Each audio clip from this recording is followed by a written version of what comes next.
everyone, Novels Wonderland here. Thank you all for the love and support you've shown me and the channel. The Elden Lord will not die alone. Chapter 91 to 125. Mia needed a new suit of chainmail. The one she had scavenged from the Cave of Learning long ago had been run through by Morgott's cursed blade. Besides, that suit of Royal Army chainmail was too dilapidated. Mia didn't even have the thought of repairing it. She hoped for a new suit of armor that fit better. At the same time, she also wanted a set of plate armor similar to Artoria's. As for Wilden, he needed a breastplate.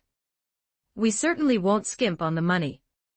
Kay shook the money pouch, which made a pleasant sound. As for Mia, she would pay with gemstones as usual. Kay would pay for Artoria's, while Mia would cover the costs for herself and Wilden. Rest assured. Seeing such a big client, the experienced-looking old blacksmith's fighting spirit was ignited.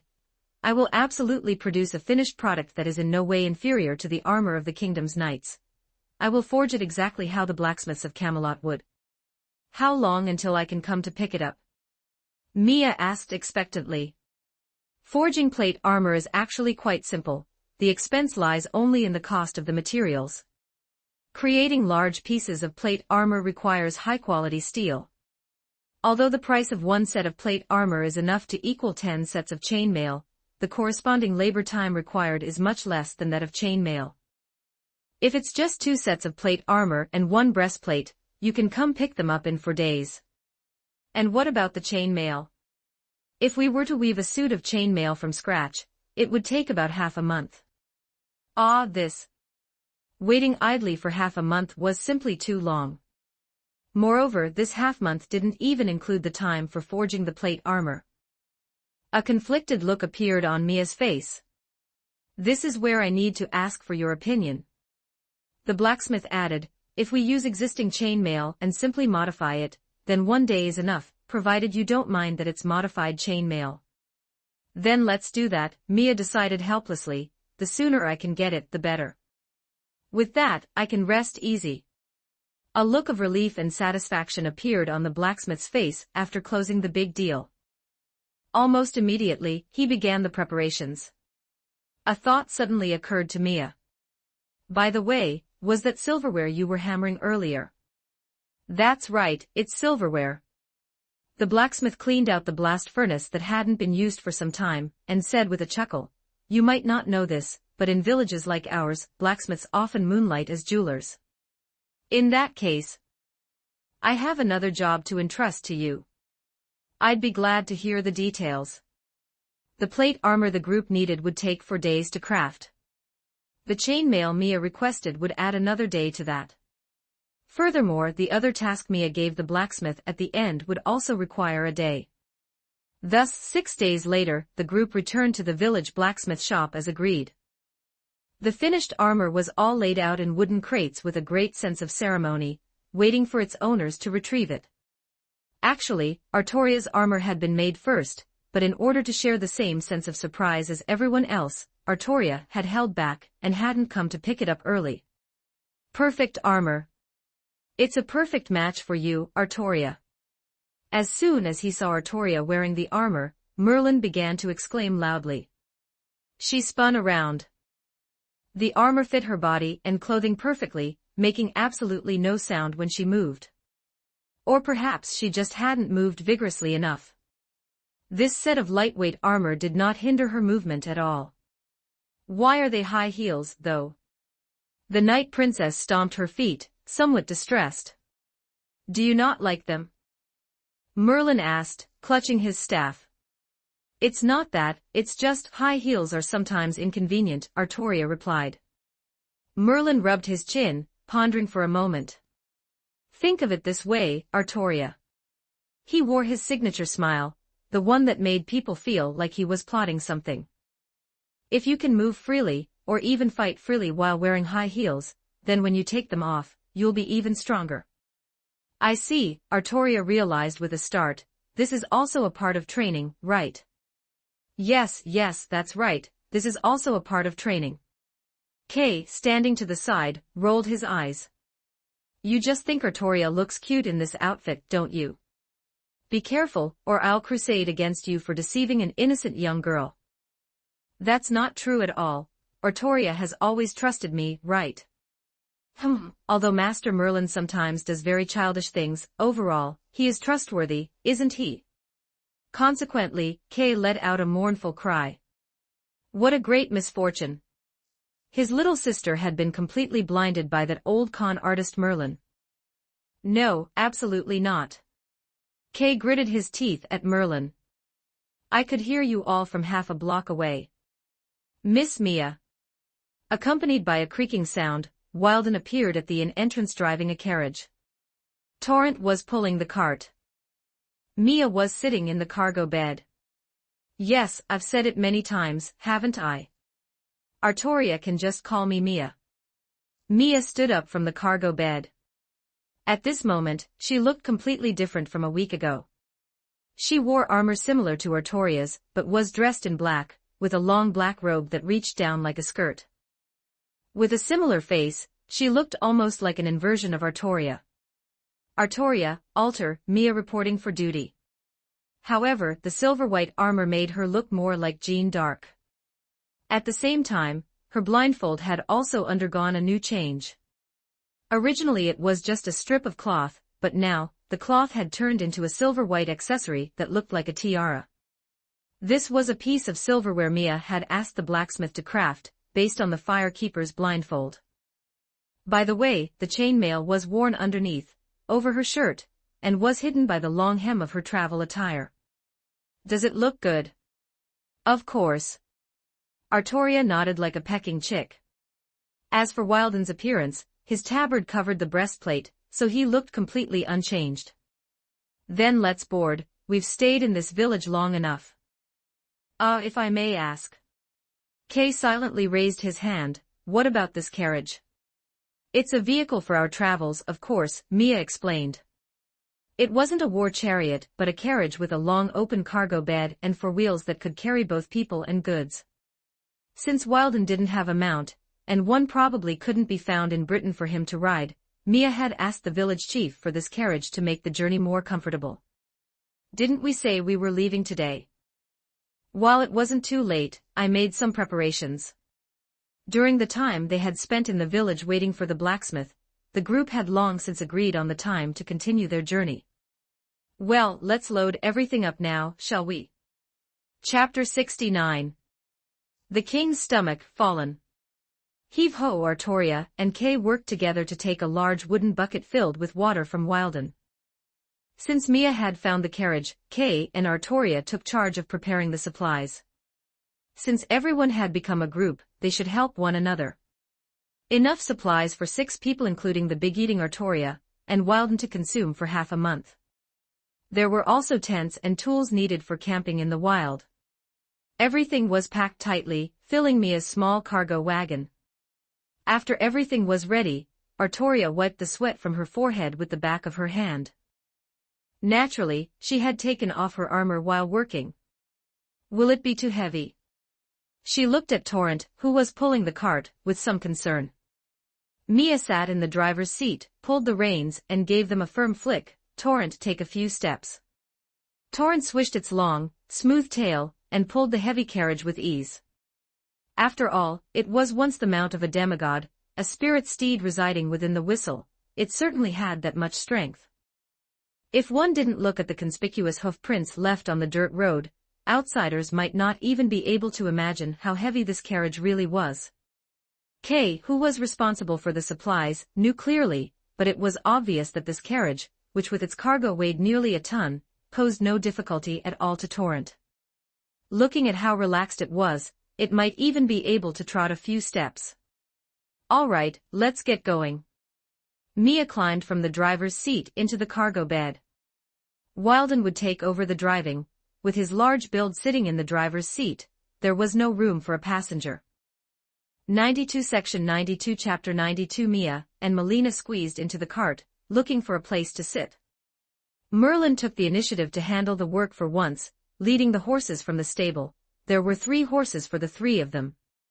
Artoria flipped onto her horse and looked up at the sun, which was half hidden by clouds. She was about to say something. Then she noticed a blind spot. Where are we going? She looked at Merlin, feeling a bit lost. Where to? Merlin blinked subconsciously, repeating Artoria's question. He clearly had no plan for this either. After a brief silence, he immediately reacted. Ahem, Merlin cleared his throat, feigning composure. Artoria, if you have to ask others what to do for everything, you won't be able to become a king who can stand on their own. Artoria frowned. Most of the time, others told her what she should do. What day it was, what lessons she should take, what she needed to do, and where she was still lacking. It was hard to say how many things she had actually done following the impulse of, I want to do this. Of course, pulling out the sword of selecting kings was one of them. But after pulling out the sword, she was rushed out by Merlin to gain experience. So that brief moment of making her own decision had long been overshadowed by Merlin's subsequent actions. So, now that she was on horseback, standing on this road, which way should she go? The young girl pondered. Should they go south? The south was the occupied territory of the Anglo-Saxons. As a future ruler, driving the Anglo-Saxons out of this land was her greatest mission. But she had not yet been fully recognized by the sword of selecting kings. If she fought the Anglo-Saxons, would she gain the recognition of the sword of selecting kings? No, that wouldn't work. Artoria shook her head in her heart. Even if the spirit was willing, she was currently in a state of insufficient strength. Heading south rashly would only result in her fighting alone. Is a king without followers still a king? Let's go north, Artoria said. They were currently within the borders of Wales. The vast lands to the north had not yet been encroached upon by the Anglo-Saxons. The various Celtic kingdoms on the island were truly good places to travel. By the way, what does Miss Mia think? As soon as she finished speaking, Artoria inquired. Mia was also a future ruler. After all, between rulers, there should definitely be a relationship of equality. I'm not familiar with this island. Mia waved her hand. She wasn't even familiar with the future Britain. Let alone the Britain of this era, where the place names didn't match the future at all. Ah, that's true, let me introduce the current situation to you. How about starting with the year? Is that so? Artoria had still underestimated Mia's lack of familiarity with this land. If it's too much trouble, just keep it simple. Mia laughed awkwardly. Artoria began to explain the story in detail. Britain was in a state of turmoil. The beginning, naturally, was the collapse of the vast empire on the continent.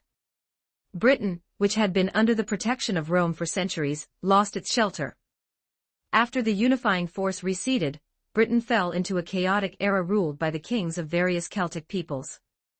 Uther from Wales, as the fastest rising and most powerful lord, concluded a covenant with the kings of Britain and gained the support of the lords, being crowned as the High King of Britain. Although the lords of Britain still ruled their own small kingdoms, Britain achieved unification, at least in name. But the existence of one person destroyed the tacit understanding between the lords and High King Uther. Named Vortigern, and being King Uther's younger brother, he had the foreigners shout his name for the sake of his own desire to dominate Britain. He was the incarnation of the white dragon that was prophesied to destroy Britain.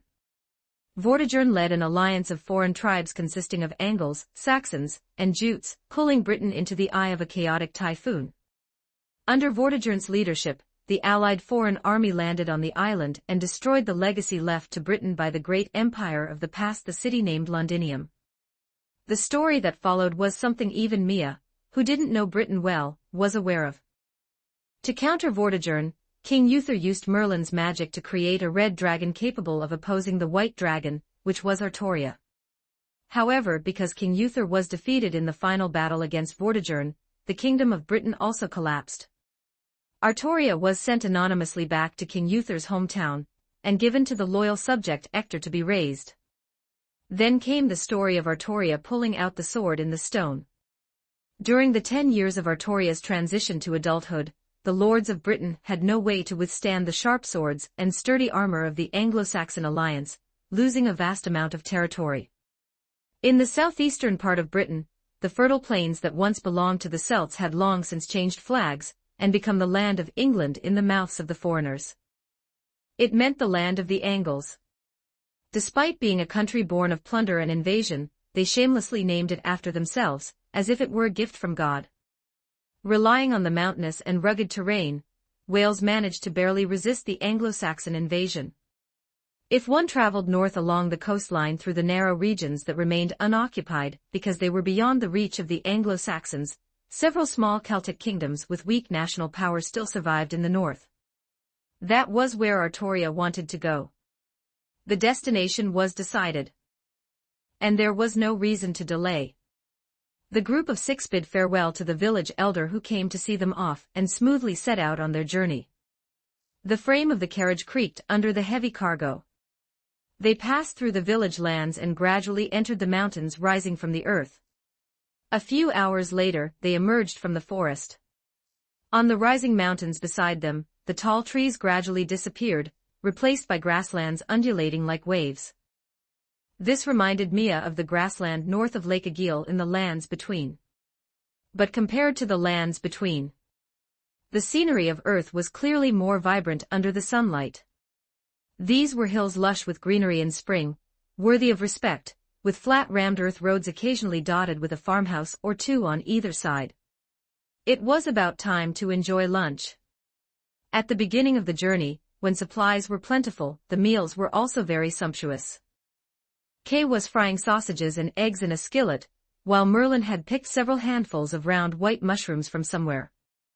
The aroma of butter wafted around the campfire. Now this is what you call traveling. Mia looked at the sizzling sausages in the pan with envy, unable to contain herself. She also brought out her own pot. She thought back to her days in the lands between. That wasn't called traveling, it was called asceticism. Of course, there were none. Meat came from prey caught on the spot, and vegetables were wild greens and raw fruit from the roadside. As for high-carb staples, sorry, there was no such thing. At most, some wild spices were sprinkled on the roasted or stewed meat. There were no villages in the lands between where one could buy supplies. Looking at the abundant ingredients, Mia planned to go all out. She put fresh green basil leaves into a stone mortar, along with peeled garlic and walnut kernels, and crushed them together. She added salt and butter. She vigorously crushed the chunks of butter, mixing them thoroughly with the other ingredients. The pesto of later generations was ready. In modern terms, it could be considered a Roman flavor. Then she cracked 3 eggs, beat them in a wooden bowl, and stirred in some cream until well mixed. She heated the pan, added butter, and made a portion of creamy scrambled eggs. After finishing, she plated them. The emptied pan didn't need more oil. She laid out bacon with an even distribution of fat and lean in the hot skillet, frying it until it was fragrant and crispy. Finally, she covered the pan with slices of white bread, toasting them with the remaining lard. She assembled the white bread, bacon slices, scrambled eggs, and garlic pesto together. This was one serving. She cut it down the middle with a knife, the white, green, and red layered together, forming an incredibly tempting color. It looks so delicious. Artoria, who had noticed Mia making some kind of new food earlier, was crouching nearby, waiting for the finished product to come out. Mia held the pan proudly. Although the assembly wasn't very neat. Even by later standards, this was a very delicious sandwich. Such a way of eating didn't exist in this era. The Transmigrator's encyclopedia contains more than just clever ideas. Mia cut the entire 2-palm-wide sandwich into 6 equal portions. Come and try it. The first one to reach out was, of course, Artoria. She carefully scooped up a piece with a spoon. Mia suddenly cried out. Artoria, whose mouth was already filled with saliva, looked over somewhat aggrievedly. A sandwich is meant to be eaten with your hands, of course. Mia strongly condemned Artoria's heretical behavior. Like this, she said, picking up one of the 6 sandwich pieces with her fingers as a demonstration. Chapter 93. It was just the right size for a single bite. Following Mia's lead, Artoria picked up the piece of sandwich and impatiently stuffed it into her mouth. Bread with a crispy crust and a soft interior. Savory slices of salted meat, and tender fried eggs rich with a milky aroma. The different flavors and textures combined in her mouth to create a synergistic effect greater than the sum of its parts. The spicy, garlic-infused pesto, in particular, elevated the tasting experience to an unprecedented level. She hadn't expected that such delicious food could be made without expensive dried spices. Delicious. Merlin, Brother K. Then, at Artoria's call, the remaining sandwiches were divvied up and devoured in an instant. What caught Mia's attention in particular was Melina's expression. Even she, while chewing on the delicacies Mia had made with her own hands, couldn't help but widen her eyes in surprise. And Wilden, carefully savoring the flavors spreading through his mouth, nodded repeatedly in appreciation. Having spent so much time with Mia, it wasn't just their appearances, even their various senses were beginning to recover. Surely, Melina and Wilden, who hailed from the lands between, must have felt even more moved than Mia when they encountered such delicious food. Is this food called a sandwich? Mia crossed her arms and nodded with satisfaction. It's said that in the southeast, there's a small town called Sandwich. Its ruler, Earl Sandwich, loved tabletop games so much that he would forget to eat or sleep. So his troubled chef created this food for him, allowing the Earl to enjoy it with one hand even while playing. Then, this delicacy became popular at the card tables in Sandwich, eventually spreading and being named Sandwich after the Earl. Mia didn't have the distasteful habit of a literary plagiarist, taking credit for things created by others in history to glorify herself. You sure know a lot, Miss Mia. Amidst the praise, Mia added, the story of the sandwich is indeed like that, but the earliest sandwiches were just 2 slices of bread with meat in between. I'm the one who improved it into this. Artoria listened intently and then asked, but didn't you say before that you weren't familiar with Britain, Miss Mia? While she found the story interesting, Artoria still spotted the loophole. She knew almost nothing about common historical events, yet she knew a little anecdote like this. Before Artoria could finish, Mia interrupted her with a loud, forced cough. Don't sweat the details. Having said that, she picked up another piece. If you have the leisure to worry about that, does it mean you're already full from that tiny piece just now? Artoria shook her head like a rattle. If possible, please make some more. Kay looked at his sister, who had been completely bought over by the food, with mixed feelings. Still, the sandwiches really were delicious. He stood up abruptly, full of fighting spirit. According to Miss Mia, if you put meat between 2 slices of bread, it can be called a sandwich, right? Pretty much. Then I'll help too. My sausages happen to be finished frying. What was supposed to be a normal lunch gradually turned into a competition between Kay and Mia to see who could feed Artoria more. In northern Wales, there is an island called Anglesey. Separating it from the mainland of Wales is a narrow strait about as wide as the River Thames that flows through the city of Londinium. Thus, it is a large and well-populated island. In the fjord, a fisherman stood upon a swaying boat, his rough, powerful hands pulling at a heavy, sturdy fishing net. As the wind blew, the sea began to swell, and the net grew even heavier. Knowing it was the school of fish resisting, the fisherman began to pull with even greater force. Finally, he hauled in the net. A few fish flopped about on the deck, and the fisherman noticed a cluster of pure white fur that stood out remarkably amidst the tangled netting. What's this? He muttered, untangling the net. The little creature was soaking wet, its eyes tightly shut, and its body curled into a ball. It looked a bit like a cat and a bit like a dog, possessing a strange appearance.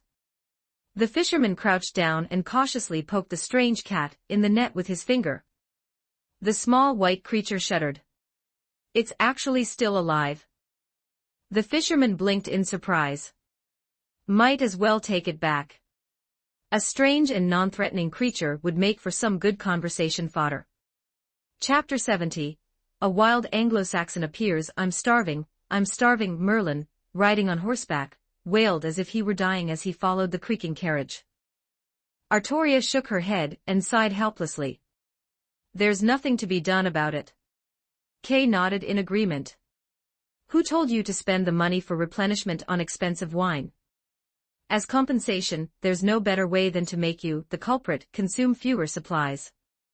When they were making camp last night, they took stock of the supplies consumed over the past few days and discovered that the remaining supplies didn't match the consumption at all.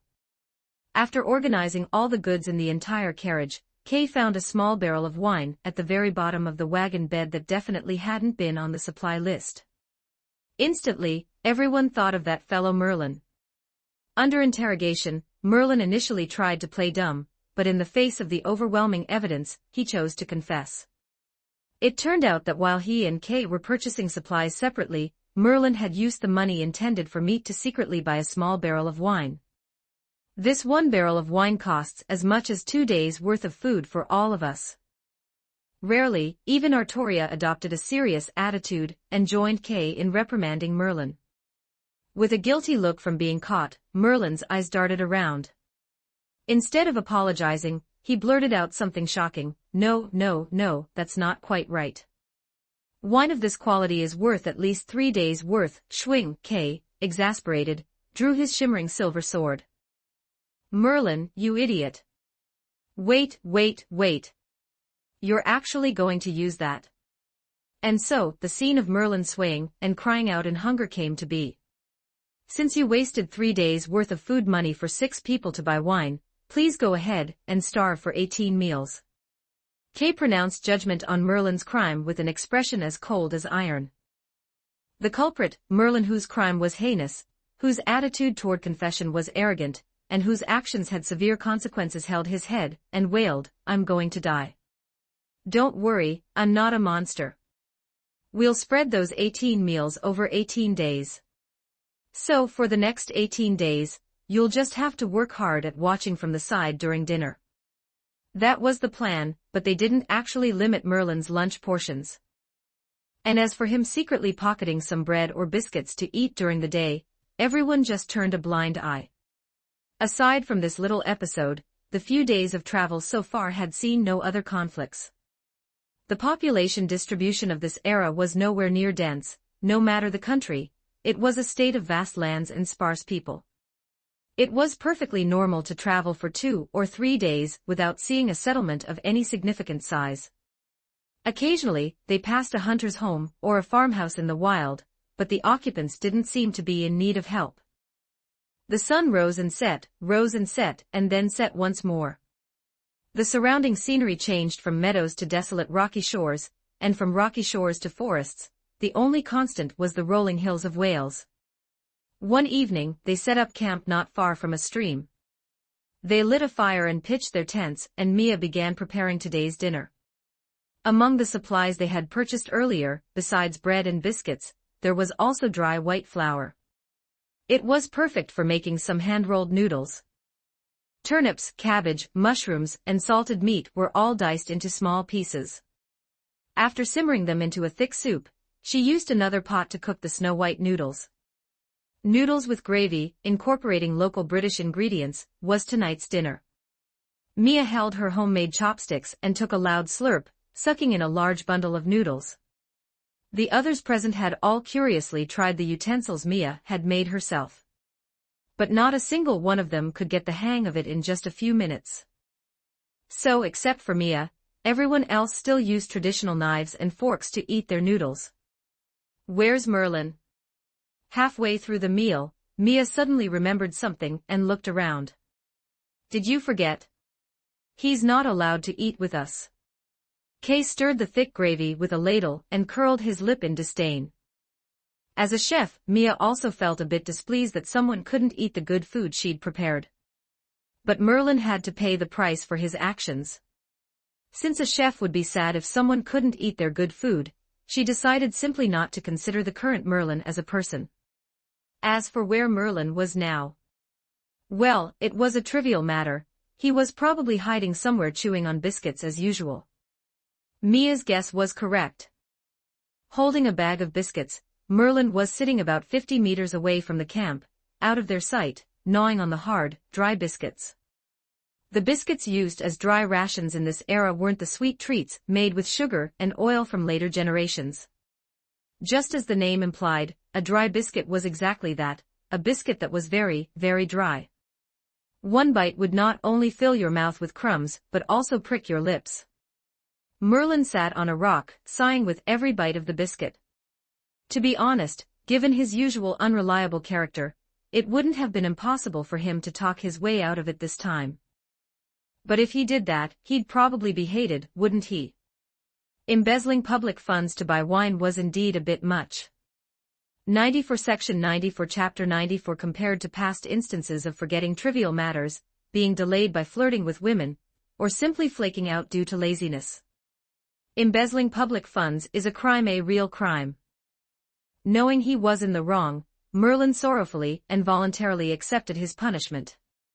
The biscuits were hard, and the water was cold. Not far away, behind the vegetation, the camp's firelight flickered, peeking through the low bushes. But where Merlin sat now, he had only the bright moonlight and the shimmering stream for company. There wasn't a single fish in the water.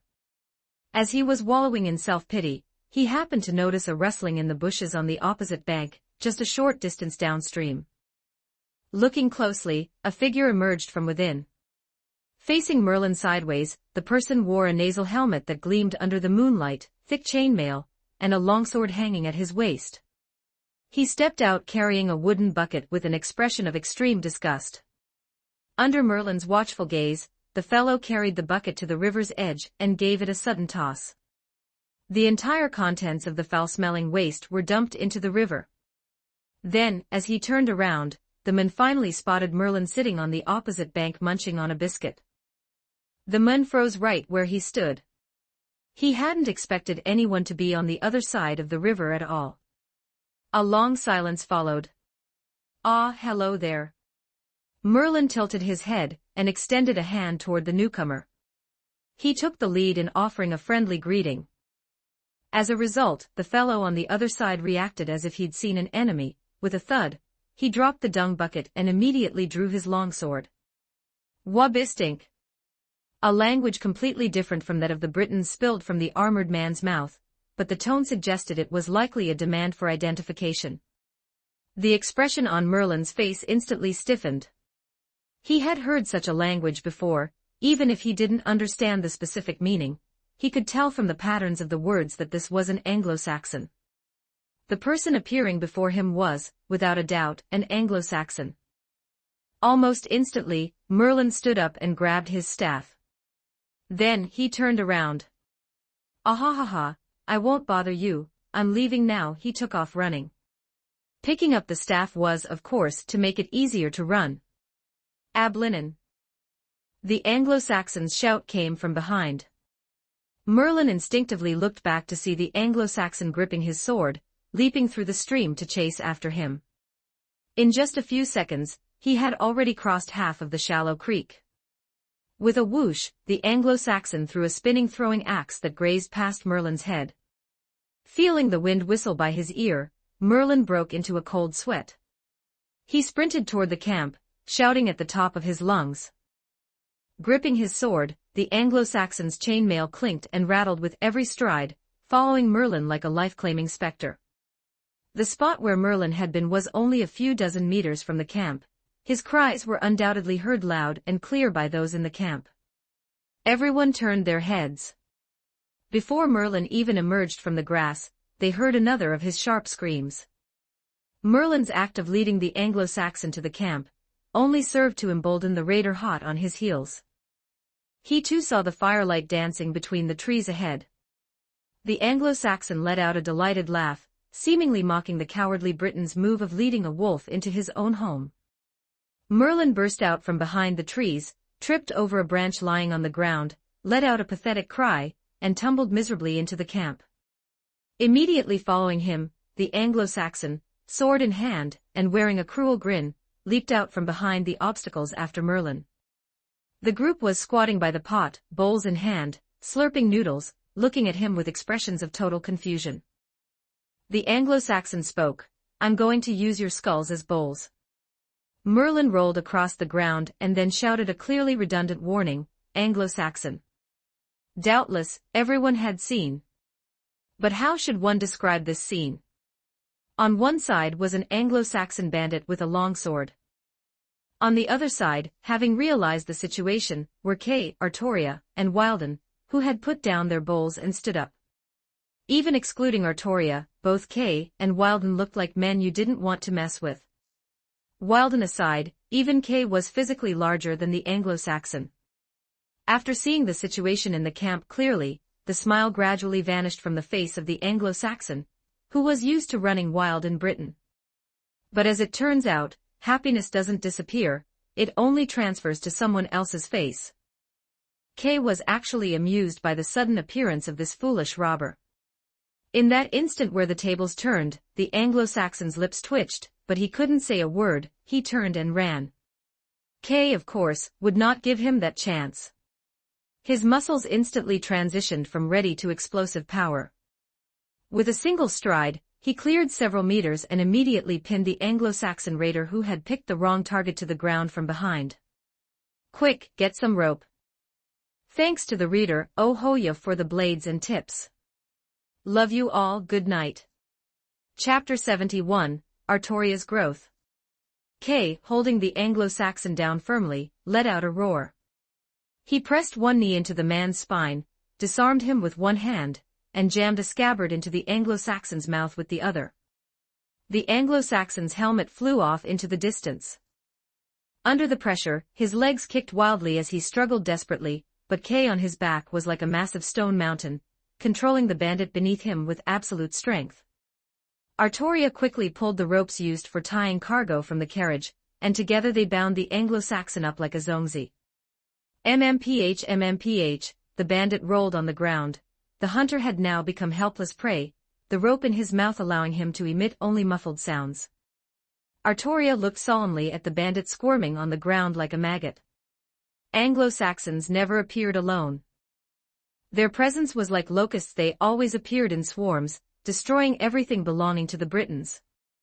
They were pests, plain and simple. Wherever the Anglo-Saxons passed, nothing was left unlooted, men were slaughtered, women and children were enslaved, and wheat fields and houses were put to the torch. The village where Artoria grew up had never been sacked by Anglo-Saxons. But growing up hearing of their infamy, harboring no goodwill toward them was something etched into her instincts. Such foul language. Mia pursed her lips, looking unhappily at the squirming raider on the ground. Even with a rope stuffed in his mouth, the muffled curses were incredibly grating. Though he looked quite pitiful. But sorry, Mia was the type who responded to kindness but not to force. If this guy had given up resistance the moment he was caught and cried out for mercy. Mia, who had not yet used a blade on a living, ordinary human, might have felt some compassion.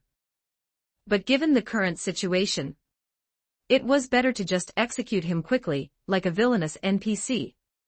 Can Miss Mia understand the Anglo-Saxon tongue? Hearing Mia's comment, Artoria turned back in confusion. Compared to Artoria, Mia was even more puzzled. Was he speaking a different language? Yes, he was speaking the Anglo-Saxon tongue. Then, both of their CPUs entered a not-responding state simultaneously. To Mia's ears, whether it was Artoria, the Anglo-Saxon, or even Melina and Wilden, everyone was speaking a language she could understand. But thinking carefully, people from the lands between should be speaking English. Anglo-Saxons spoke Old English. Britons spoke Brythonic. Theoretically, these languages were almost unrelated. Yet not only Mia, but even Melina and Wilden could communicate normally with the Britons. Right, why was that? After trying to think logically, Mia gave up. Let's just call it the grace of the Erd tree, she decided. Why don't you try talking to him? Kay suggested. Mia nodded. After considering for a few seconds, she spoke to the Anglo-Saxon. Where do you come from? The raider was clearly stunned for a moment, then, MMPH, with the rope in his mouth, he couldn't form complete words. Mia looked to Artoria and Kay for their opinion. It should be fine just to untie the rope on his mouth, Kay said, pulling out a knife. The raider stared intently at Kay holding the knife, craning his neck to let him cut the rope in his mouth. As soon as Kay retracted the knife, Mia asked, "Why are you here?" "I'm telling you, my brothers are nearby." The raider spat as he shouted arrogantly, "You're all going to die, all of you." Kay asked, "What did he say?" "He said his brothers are in the vicinity." Chapter 95. Mia faithfully translated these words. As for the subsequent arrogant clamor, even without translation, everyone could understand his emotions. "You bastard." Kay strode forward and kicked the raider hard in the face. He had to make him understand his current position. The rough sole of the shoe kicked the Anglo-Saxon's face hard, knocking out several of his teeth on the spot. The raider laughed loudly in the intervals of the beating. Blood overflowed from the Anglo-Saxon's mouth, and his crazed smile was like a demon from hell, incredibly chilling. "Brother Kay!" Artoria shouted, grabbing Kay's arm. Kay turned back in confusion. "What's wrong? Please do not do such things that do not conform to the chivalry." Kay looked at Artoria in disbelief, as if what she had just said was something ridiculous. "Ftaha, ha ha ha," the Anglo-Saxon looked at them, laughing arrogantly on the ground. Kay cursed, and as he spoke, he raised his foot again. At that moment, Artoria shouted loudly and suddenly exerted force, pulling Kay away from the raider. The girl stared at her foster brother angrily. Artoria's sudden anger caused everyone present to fall into a strange silence. From the short time Mia had spent with Artoria, it was hard for her to imagine that the now so green Artoria would also have such emotional moments. But she did indeed stop Kay, loudly halting his torture of the raider. Everyone's attention was on her.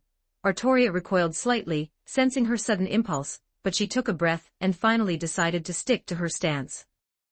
"He has already lost the ability to resist. You cannot do this. This is not in accordance with the chivalry." Kay looked at his foster sister, whom he had lived with for 10 years, as if for the first time, and Artoria also looked at Kay in disbelief. Neither seemed to have realized why the other would do such a thing. Knightly etiquette is only useful when facing those who understand etiquette. Kay shook off Artoria's hand. This behavior, which seemed completely unreasonable to him, naturally caused some anger to rise in his heart. Kay did not hide his disgust for the raider at all. This kind of ill-mannered barbarian, you should treat him as a dog, a wolf, a harmful beast, or an insect. But they are indeed human. Even if they speak different languages and believe in different gods, they are still human. Artoria clenched her fists tightly and shouted at Kay. Her eyes were filled with accusation toward her foster brother. Humility, honesty, compassion, valor, justice, sacrifice, honor. Like reciting an irrefutable dogma, the White Knight Princess recited the tenets a knight should follow. The 7 virtues that stand in opposition to humanity's 7 sins. Shouldn't compassion be shown to those who cannot resist? Don't be so naive. Kay retorted, not backing down. The Anglo-Saxon sat up, letting out a mocking laugh at the argument between the girl and the young man. His toothless mouth was mockingly muttering in the Anglo-Saxon language. Mia's staff thudded on the ground, making a light sound condensed from magic. This sound was both the referee stopping the argument and the verdict handed down by the judge. A brilliant crystal flew rapidly between Kay and Artoria, instantly piercing the Anglo-Saxon's chest. Chainmail appeared vulnerable before the magical creation. A transparent bloody hole appeared in his chest. The raider's eyes widened, his mouth still open, but he could not utter a word as he fell straight back. The two who were arguing looked in unison at the still twitching corpse in shock. Blood gushed like a fountain from the destroyed heart. Having done all this, ending a life and stopping the argument, Mia walked toward the two. Kay is right, Artoria. At this moment, you really hold extremely naive ideas. Artoria opened her mouth silently, still immersed in the sudden change of the situation. Just as she saw, the Anglo-Saxon who had caused the disagreement between her and Kay had been killed by the seemingly unrelated Mia. You pity such a bandit, but what about the people he killed? Who will pity the Britons he murdered? You pity your enemy, but who will pity your compatriots? Who will pity your citizens? When the Anglo-Saxons massacre village after village, burn wheat fields, and kill livestock, who will pity those poor victims? Mia spoke to Artoria, who still held a girl's innocence, with clear logic and a calm posture. If you pity your enemy, who will bring justice to the poor victims? You see yourself as following the virtue of compassion, but you have lost the virtue of justice. You will also lose the virtues of humility and honor. Mia looked directly into Artoria's eyes. The reason you lose humility is that you do not respect your enemy enough. That Anglo-Saxon, when facing our swords, did not beg for mercy but resisted tenaciously. Even when bound, he insisted on having his say. This means that when he raised his sword against you, prepared to take your life, he was prepared to have his life taken. By not respecting his will and giving him death, you lose the virtue of humility. And when you lose justice and humility, you have already lost honor. Artoria lowered her head, tightly clutching the scabbard of the sword in the stone, staring silently at the pool of blood spreading beneath the dead Anglo-Saxon. Mia felt she might have said enough, and she hesitated. Looking down, she saw Artoria's hand, still trembling as it gripped the scabbard. Mia took a breath and finally chose to speak again. Can someone like you be worthy of the name of a knight, and the sword of selecting kings in your hand? These words were like a needle piercing Artoria's heart. The young knight princess's hand gripping the scabbard recoiled like an electric shock. Like a child protecting their precious treasure. I will definitely become the king of Britain. She looked up at Mia stubbornly. Mia suddenly shouted, "Then do you understand what I said?" "I understand." The way she answered without thinking also softened Mia's attitude. It seemed she had indeed taken it to heart. However, she whispered, "I still think there should be compassion." Combined with the context, it wasn't hard to understand that the compassion here was no longer the same compassion Artoria had insisted on at the beginning. "What do you mean?" "At least give them a quick end, like Brother Kay's." The night girl lowered her head again. Having realized she was in the wrong, she lost the confidence she had when shouting earlier. Kay sighed, "That's acceptable." "Well, I was also impulsive just now." "No," Artoria quickly shook her head, "if anyone was impulsive, it was me." The siblings glanced at each other, then turned their faces away at the same time, their cheeks burning. Well, at that moment, Merlin approached from the side with a smile, a leaf still stuck on his head. "It seems Artoria is going through a rebellious phase. But this is what growth is all about." "This is what growth is, I suppose." Mia also chewed on these words.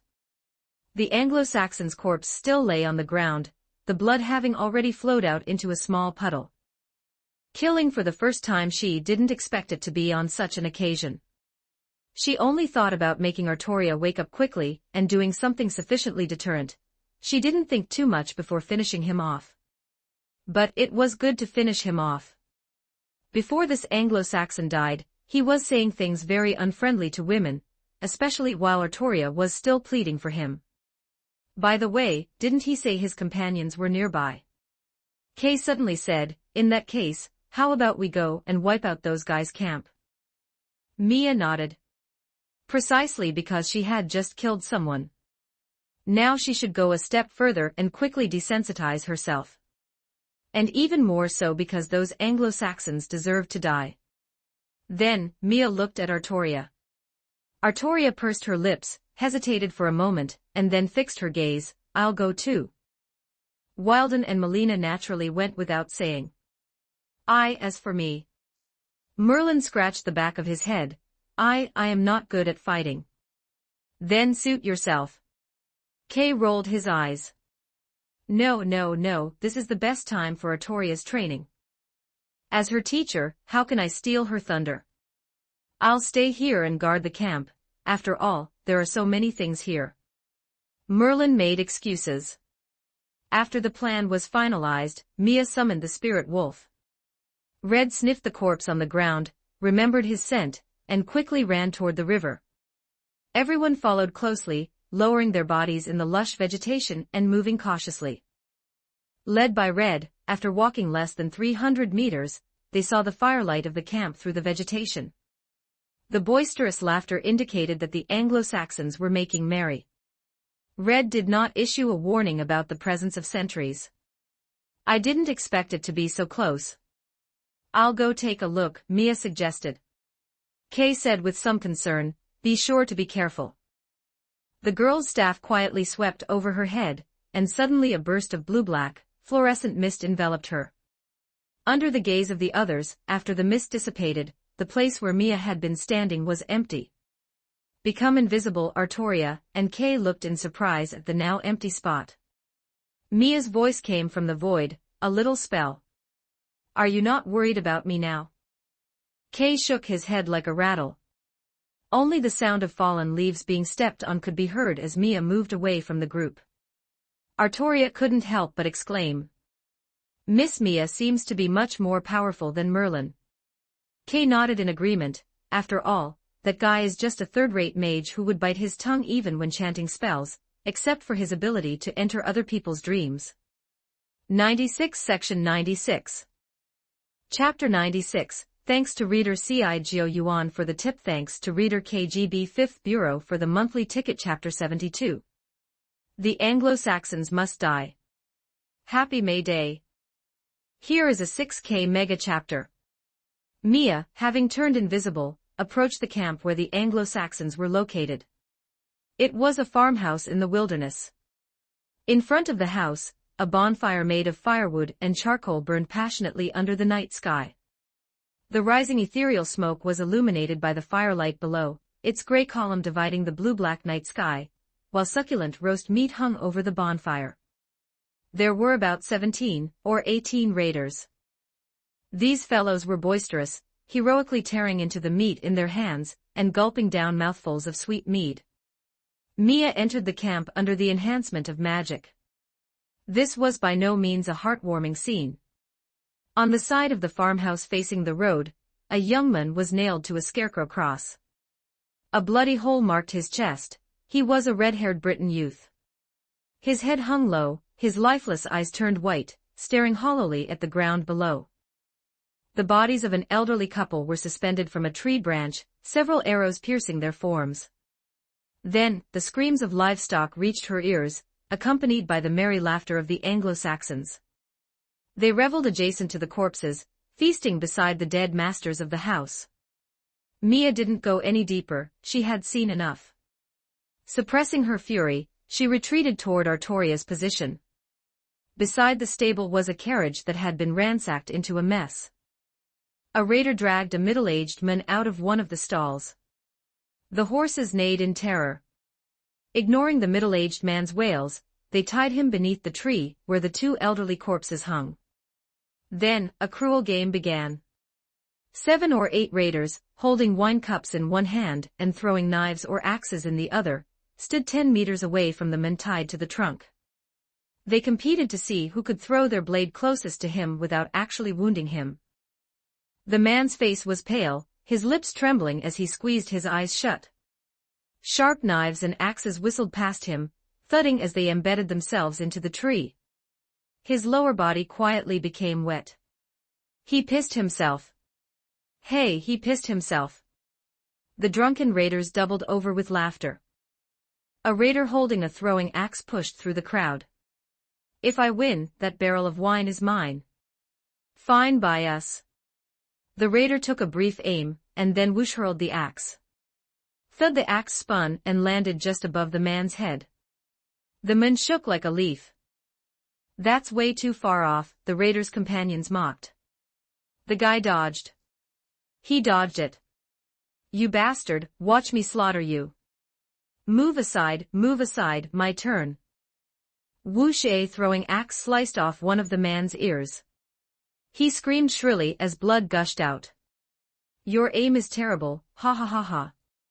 Bastard, if he hadn't dodged it would have been fine. He brought this on himself.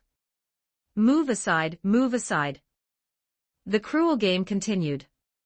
No matter how much the man with the severed ear wailed and pleaded, he received no mercy from the raiders. That is enough. A girl's clear voice rang out behind them. Dressed in a white dress and wearing armor, Artoria stepped into the light, gripping her sword. The corpse on the cross, the corpses in the tree, and the men tied to the trunk, bleeding profusely. A dark fury had already climbed onto her pretty face. The Anglo-Saxons she had wanted to show mercy to earlier had committed such crimes with their accomplices.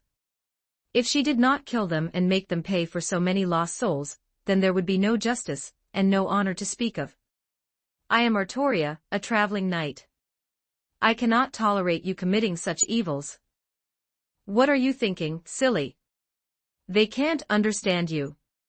Mia appeared from behind her, sword in her right hand and staff in her left, as she charged forward. And they aren't knights. Then came Kay, running with sword and shield in hand, shouting as he went. Only after them did the tall Wilden follow. Artoria blinked, startled while holding her sword, then lowered her head, pursed her lips, and joined the charge. The raiders didn't react at all. Some, upon seeing Artoria, even thought she was a drunken hallucination. Until Mia's golden sword thrust forward, arriving in an instant like a bolt of golden lightning. The girl practically slammed into a raider's embrace. Her golden, slender straight sword pierced through his leather armor, with more than half the blade emerging from his back after entering through his abdomen. Since she had transmigrated, she had never felt such intense rage. Because of her background, she felt an absolute loathing for those who committed atrocities against innocent people. These raiders, who had 2 arms and 2 legs and walked upright on the ground, took pleasure in killing, stole from others, and seized others' land. They were no different from the Skaven in the city of Nuln. Witnessing such brutality even caused a bad historical memory to rise in Mia's heart. If the peaceful scene of the village in Wales had previously numbed her, leaving her with no concept of what was happening on this land. Now she understood. Mia also believed that the tragedy she saw was definitely just the tip of the iceberg. The raider's eyes widened, and a mouthful of dark red blood sprayed from his mouth. The others were still stunned on the spot. Kay and Artoria charged up immediately after. The magnificent sword in the stone in Artoria's hand delivered a simple downward slash, cutting through the raider's chainmail, as if it were slicing through air. Kay's one-handed sword also cleanly slit a raider's throat. The remaining men retreated in panic, finally realizing they were being attacked. But because of the feast, only a few had their proper weapons with them. Aside from small axes, they only had daggers. Wilden, holding twin swords, strode forward like a tiger among sheep. His bright, light-reflecting twin swords left several beautiful afterimages. In the span of a single breath, 3 raiders had already fallen beneath his blades. Thus, in the moment of contact, the raiders lost a third of their numbers. Among those who had just been amusing themselves by torturing the middle-aged men, the only 2 survivors scrambled toward the larger group. Mia fired 2 glintstone crystals, piercing the 2 fellows who were trying to flee the front line one after the other. The raiders were naturally not blind or deaf. After a brief moment of chaos, everyone noticed the presence of the attackers. Drunkenness might have affected their judgment, but it also stimulated their courage. Even facing the giant like Wilden, they still gripped their weapons and surrounded him. Looking at Wilden with his blood-stained twin swords, an Anglo-Saxon standing further back threw a javelin. The javelin wasn't fast, but it contained immense power. It was a weapon used frequently by Anglo-Saxons, Romans, and even Britons. If nothing went wrong, this javelin, which was enough to pierce a deer's body and pin it to the ground, could also pierce Wilden's body. Provided that Wilden stood perfectly still, and wore no armor. If Wilden wanted to, he could easily avoid the javelin at a speed these ordinary people, who lacked the protection of the Erd tree, could not react to. But he realized there were people behind him, and he was currently at the front of the formation. So he didn't dodge, and the javelin struck his breastplate, and was deflected. This caused Wilden to pause for a moment. It seemed he had still overestimated the arm strength of these ordinary people, who had never seen the grace of the Erd tree. Taking this opportunity, the 3 behind him overtook him. Raiders were raiders after all. Those Anglo-Saxon barbarians who had sailed from the North Sea understood nothing of battle formations beyond individual bravery. They stood scattered, while the 3 distinct figures moved through them like fish in water, weaving flexibly among the raiders. And then, they slaughtered the barbarians with ease. Whether it was Kay or Artoria, their combat skills were inherited from Sir Ector. As Kay's father and Artoria's foster father, Sir Ector could not be an ordinary man to be entrusted with the heavy responsibility of raising the future king of Britain under the consensus of King Uther and Merlin. As for Mia, she had been personally and kindly guided by Wilden for a long time. No matter who it was, facing these raiders who didn't even count as an army, they were all capable of taking on many alone. Those fellows couldn't withstand an attack from any of the four, let alone Artoria, Mia, or Wilden. Kay, who could suppress Artoria the Red Dragon of Britain during training, was naturally at the ceiling of normal human capability, even if Artoria was not yet at her historical prime. The number of raiders dwindled rapidly.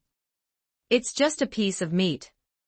After seeing the Anglo-Saxons' atrocities, Artoria told herself this.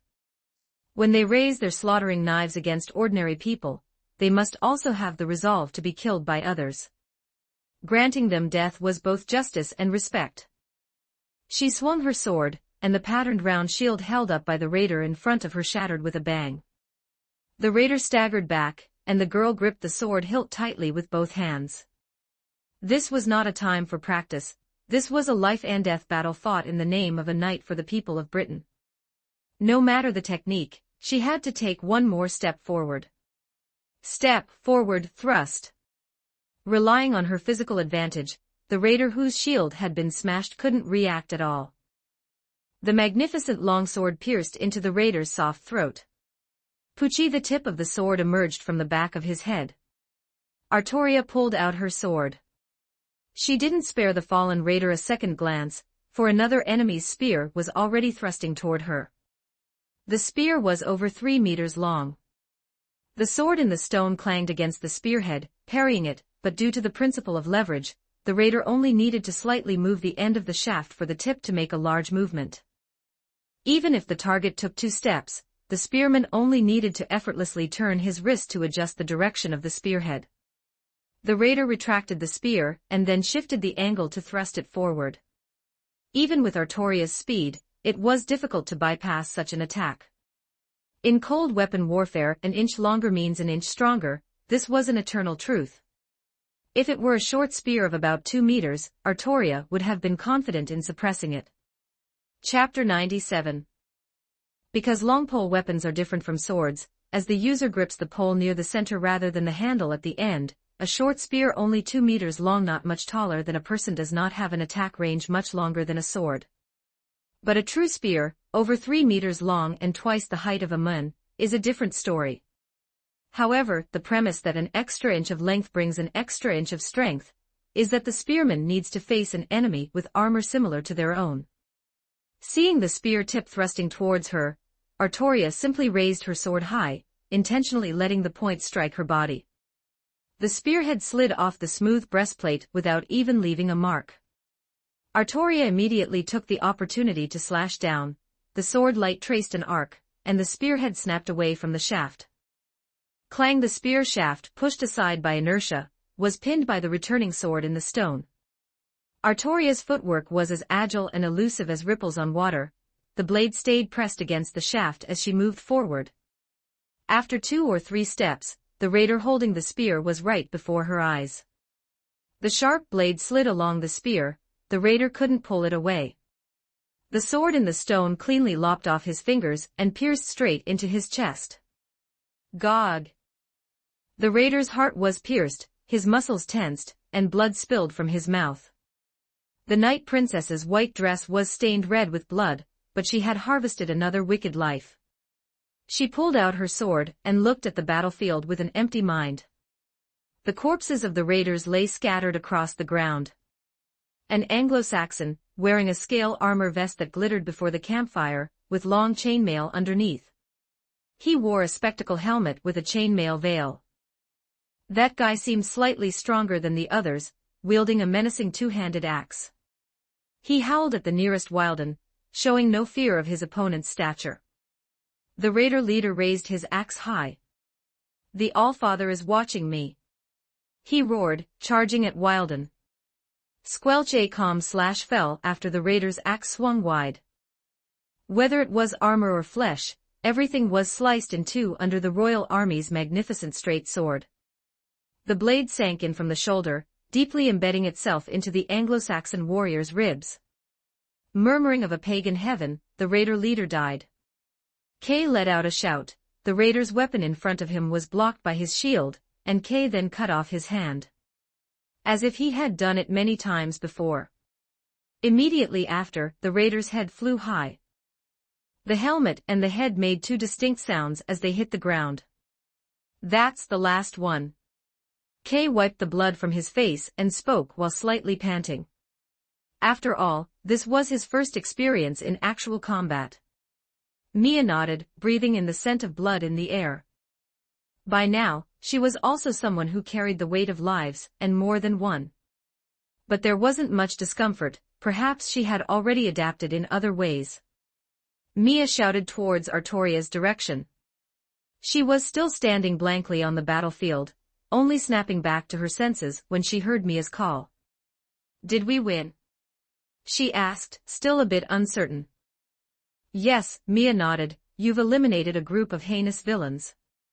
Artoria silently scanned the severed limbs and broken arms on the battlefield. She looked at Mia, then at the sword in her hand. "Thank you, Miss Mia. If it weren't for you, I really wouldn't know what to do." Mia nodded. "Could I trouble you to go check inside the house?" Better to let her stay away for a bit and process the feelings of her first battle. With such a big commotion just now and no one coming out, there probably wasn't anyone inside. Even if there were, Artoria could handle it. "I understand." Artoria nodded and walked towards the wooden house. Kay suddenly raised his hand. "Be right back." Mia noticed. After the adrenaline faded, this guy's face began to turn pale. He was desperately holding something back. After saying that, he dashed towards the nearby bushes. Blarg, an ungraceful sound could be heard faintly. Ah, Mia suddenly smiled. Both Artoria and Kay seemed ill at ease. It was as if she had become the elder. Later, she would have to find a chance to coax them into calling her big sister. Mia looked at the raiders' corpses with no internal fluctuation. Having been tempered by the lands between, her heart was long since untroubled. It wasn't like she hadn't seen corpses before. There were even times when her own corpse looked worse than this. Shaking her head, she hadn't forgotten that poor middle-aged man. She had to go treat him quickly. Flicking the blood off her sword, Mia walked quickly towards the still trembling middle-aged man. He looked completely terrified. As soon as the ropes were cut, he collapsed to the ground. "Are you okay?" Mia knelt down. Half the man's face was stained red with blood. That axe had directly torn his ear. The girl heard the words muttered from his trembling lips. "Oh God." The overfrightened man kept repeating. Mia frowned. She leaned down, supporting his head with her right hand. A golden light appeared from her hand, enveloping the man's mangled ear. "I am an angel. You have been saved. I will take away your pain." Mia comforted him gently. "It hurts. It hurts, it hurts." The man kept muttering, and then, he really realized that his ear no longer hurt. His violently shaking body gradually calmed down. You are an angel." He tightly grabbed Mia's arm. Seeing the man was a bit more lucid, Mia stopped using faith to deceive him. "My name is Mia, I am a traveler." The man murmured, "Michael." "Good grief, you only heard the first letter, didn't you?" A cross-shaped vein appeared on Mia's forehead. She slapped the man's cheek firmly. "My name is Mia. It's over now, you're alive. The Anglo-Saxons are dead." The man nodded blankly. "Hey, what's your name?" Mia asked loudly. "My name is Isdis." The man responded loudly as well. His voice was so loud it was almost a howl. This could be considered a sign of returning vitality. "MHM, Mia nodded with satisfaction. "Are you from around here?" No, Istis shook his head. I was just staying here for the night. Just after speaking, he suddenly paused, then let out a sob as tears began to flow. Bree and his family, they were all killed, the Anglo-Saxons, those Anglo-Saxons, they. Suddenly, a scream from Artoria came from the direction of the main house. Stay here. Mia said to Istis, stood up instantly, and ran toward the house. She burst through the open door. Artoria. Over here. Artoria's voice came from behind the house, and Mia hurried through the back door. Behind the house was the farm's pigsty. Of course, there were no animals left now. Artoria stood there, covering her mouth, tears uncontrollably dripping from the corners of her eyes. Seeing Mia arrive, her finger pointed tremblingly into the pigsty. It had originally been covered by a straw mat. Beneath the pulled-aside mat, a tragic, tiny body was revealed. It was the mangled remains of a girl even younger than Artoria, discarded like a broken doll in the muddy water of the pigsty mixed with manure. Her fingers were broken, her eyes gouged out, and she was even missing a foot. With not a single patch of intact skin, mangled internal organs spilled from her lower body. Artoria, what's Kay had also arrived. He saw the remains as well. His face changed instantly. Ugh bleh, he leaned over and vomited up stomach acid. Don't look. Mia pulled Artoria over and held her in her arms. Flames bright fire erupted from her hand, shielding the evil in the muddy water from view. 98 Section 98 Chapter 98, I'm sorry, Mia whispered self-reproachfully into Artoria's ear. She had intended to keep Artoria away from the battlefield, never expecting her to witness such a scene. This sight. Mia took a breath. The smell of charring masked the stench and the scent of blood. Even her fingers felt a sense of numbness. Artoria was clearly crying, her shoulders twitching. She truly felt empathy from those remains. Mia's jaw also trembled uncontrollably as she gently patted Artoria's back. Miss Mia. Artoria was as tall as Mia. So she leaned against Mia's neck, sobbing. That child, she. Those demons are already dead, Artoria. You have already avenged them. Artoria responded. Mia stroked her head. She was just a 15-year-old child, after all. Perhaps she was very precocious among her peers. But in the end, she was only at the age of a middle school student. Mia gazed at the piercing firelight before her. When I was 15, what was I doing? The answer was self-evident. Therefore, anime plots with underage protagonists should just be destroyed. Mia leaned closer to Artoria's ear, her warm breath brushing against the girl's skin. A few drops of sweat were trickling down the back of her neck. If you can, call me Big Sister Mia. Good night, love you all. Chapter 73, Artoria, you must understand the hearts of men. Mia and Wilden were trying to gather the remains on the battlefield.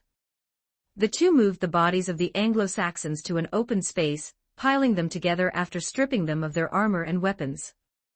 Then they lit a fire. Mia then took down the bodies of the family from the trees and the crosses, using readily available dry wood to build a pyre and cremate them. Two fires, one large and one small, rose in front of and behind the house. Artoria and Kay sat by the stables. The white knight princess's dress was still stained with blood. She leaned her head against the wall, hugging her legs, and watched Mia, who was organizing the spoils of war not far away. Kay leaned against a haystack, staring blankly at the two columns of fire. Compared to me, Miss Mia is truly mature. The girl whispered softly. It seemed that not long ago, she had taken the initiative to issue a challenge, wanting to see who would be the first to stand on their own. But looking at it now, this challenge was lost before it even began. That girl, who looked so much like herself, seemed to have a heart far more mature than her own. It's not important to compete over such things, is it? Kay said. Although he was also somewhat unwilling, he truly lacked Mia's ability to take charge of the situation. He had even made such a fool of himself after the battle ended. Perhaps seeking an outlet for his own frustration, he explained, being able to grow oneself is what's best, right? That's true. Artoria nodded gently. Kay took a breath and then sighed. Hey, you there, he shouted toward Isdis, who had been rescued nearby. Isdis's mouth was stuffed with food found from the Anglo-Saxons. With oil stains on the corners of his mouth, he turned his head while chewing. He had a shrewd appearance, with small, round eyes that glinted like a rat's. He did not look like a likable person. You can actually eat. Kay's mouth twitched. Isdis swallowed the chunk of meat with difficulty. I'm still alive. Because I'm still alive, why wouldn't I be able to eat?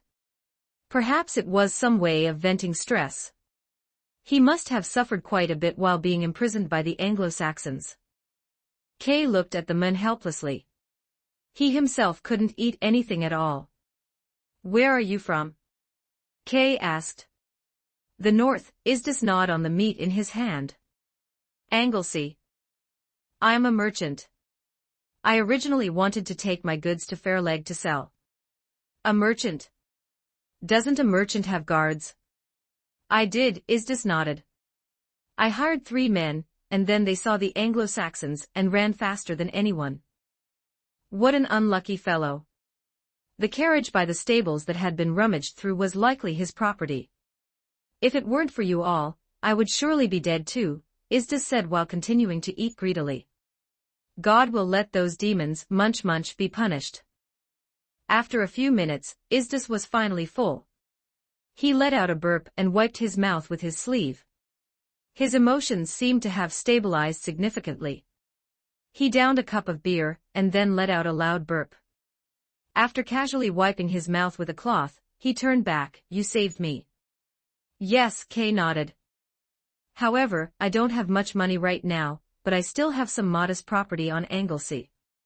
I hope to repay your kindness. What do you mean?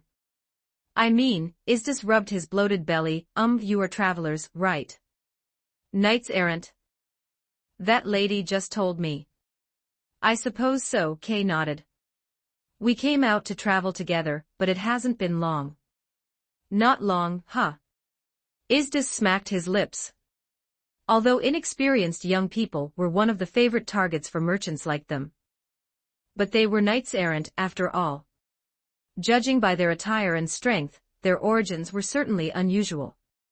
In crowded gathering areas or towns, there would probably be many unscrupulous merchants thinking of scamming them. But Isdis had no such thoughts toward his benefactors. I really didn't expect the Anglo-Saxons to come so deep into Wales, but looking at you, you do have the ability to protect yourselves. He sighed as he spoke. Artoria suddenly spoke up. How do you feel when you see a corpse? No feeling. He froze for a moment, and seeing Artoria's still childish face, he couldn't help but chuckle. Benefactors, you haven't seen such scenes before, have you? Artoria paused, then nodded. Kay stubbornly did not respond. Isdis had guessed correctly. Whether it was Artoria or Kay, the places they lived were like paradises far from the clamor of the outside world. Mountainous Wales was not lacking in such places. Kay was 5 years older than Artoria. Before Artoria came to Sir Ector's castle, he was also at an ignorant age. After Artoria became proficient with the sword, she became Kay's squire on the surface, so their life paths were basically identical. As folk activities, they had participated in hunting or annual nightly tournaments many times. Today was their first time on a real battlefield. However, compared to their peers, their performance was already excellent. Isdis shook his head. What we merchants are most sensitive to is nothing but money, but human life is not a valuable thing, benefactors. They're just dead people. There are many ways to die in this world. Dead people frozen hard in the snow, emaciated dead people lying on the road, dead people thrown into pits and piles. Slightly older people have seen it all. Then what about a situation like today's? Artoria asked. Isdis frowned. Any place the Anglo-Saxons have raided looks about the same. But this is just a farmstead. If it were a village, there would be towers made of piled heads, forests of human bodies impaled on stakes, and banners where living people are hung high with their ribs pulled back like a bird's. All the men are killed and the women and children are taken as slaves. Even just hearing this, Artoria and Kay felt a wave of nausea. Benefactors, if you ask me, you indeed still lack experience. You'll slowly get used to it later. I don't want to get used to such things. Artoria pursed her lips, staring intently at the distant fire. That's also unavoidable, Isda smiled bitterly. The king's army is vulnerable before the Anglo-Saxons. One ship and a dozen men can slaughter an entire village, and no one can stop them. Sometimes, there are even raiding parties of hundreds of ships and thousands of men burning and looting along the coastline. Even castles that can be captured or destroyed, let alone our villages. Isdis made a Catholic sign of the cross on his chest. I heard that the sword in the stone has already been pulled out, and Britain will welcome another great king to lead the Britons in driving the Anglo-Saxons out of this land. Not just us commoners, but even lords and petty kings are looking forward to that person's appearance. Isdis sighed. Artoria became somewhat excited.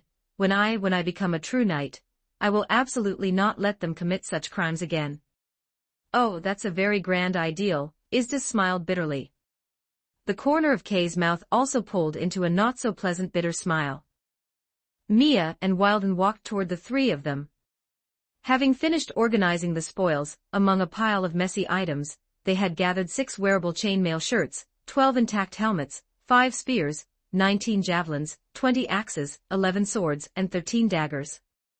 Chapter 99. Mia collected all these things into her storage space. Don't look down on them just because they're loot from dead people. Once cleaned, this equipment is the guarantee for travel expenses. As for whether dead people's things are unlucky. Are you kidding? Does the fourth calamity care about that? Although she has the heaven-defying ability of the creation gem, that's like a cheat code, Mia occasionally wants to earn money the conventional way. Benefactor. Benefactor. Isdis saw Mia and immediately waved his hand. Are you all right? Mia walked over, holding her staff. Having grown accustomed to it, she could no longer let it leave her hand at any time. I'm fine, Isdis nodded immediately. Then, he repeated the proposal to repay them. Artoria, what do you think? I don't think the reward is that important, but if it's for training, we should visit more unfamiliar places. That's true, Mia nodded. However, I must correct you. Doing a good deed but refusing a reward is not a good habit. Artoria said, knights don't take rewards, do they? Kay made a small joke, because a beautiful lady is the best reward. Artoria looked back at him in confusion, and after a few breaths, she realized what he meant. Her face suddenly turned a bit red. She quickly looked away from Kay. What did Miss Mia mean? If you help others without receiving a return, and such behavior is praised, it becomes a noble model. After that, if someone helps others and takes a reward, it will be disparaged as ignoble. Over time, fewer people will be willing to help others. But isn't that what knightly morality requires? Artoria was still somewhat puzzled. Mia shook her head. You can't assume everyone who helps others is a knight, right? Not everyone is like you, with a wealthy family background and the goal of promoting virtue.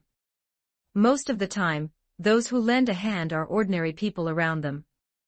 If helping others without reward harms one's own interests, and helping for a reward is considered ignoble, then no one will be willing to help those around them in the future.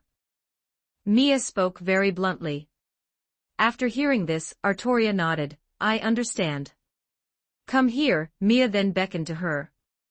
Although she was a bit confused why specifically ask her to come over when they were already so close. But Artoria still walked over obediently. It wasn't until she was close that Mia continued. You don't understand the human heart enough, Artoria. I want to tell you something important that you must remember. Artoria nodded, watching Mia's face seriously. That gaze told Mia that no matter what she was about to say, she would remember it. Mia also looked at Artoria, her gaze seemingly piercing through the silver eye mask on her head. She spoke softly but clearly. Remember, Artoria, If you do not understand the human heart, you cannot become the king of humans. If you do not understand the human heart, you cannot become the king of humans. Artoria lowered her head slightly, mulling over the words. This was why Mia wanted her to come close before saying it.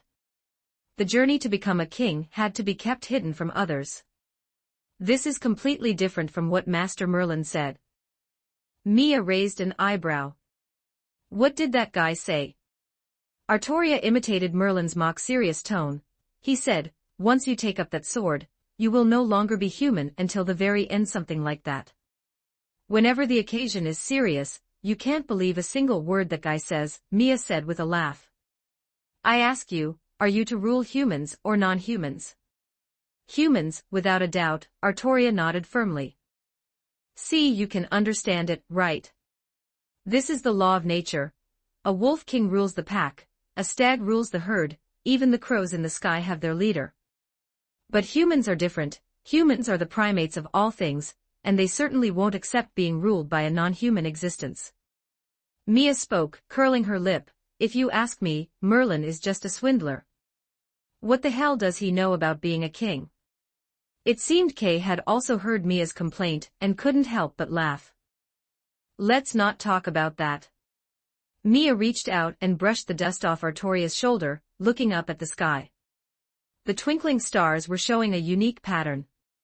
It will probably rain in the latter half of the night. We'd better head back to camp quickly. This farmstead held too many bad memories. It was better to return to camp and set up the tents to avoid the rain. Artoria nodded. It's Isdis, benefactor. The merchant immediately scrambled up, bowing and scraping as he followed. Mia looked at the stable in front of her. Is that your horse? Yes, it's my horse, benefactor. His carriage was still usable, although the things inside were a mess. The loss wasn't great. After all, even though the Anglo-Saxons robbed him, they didn't escape, so everything stolen could be recovered.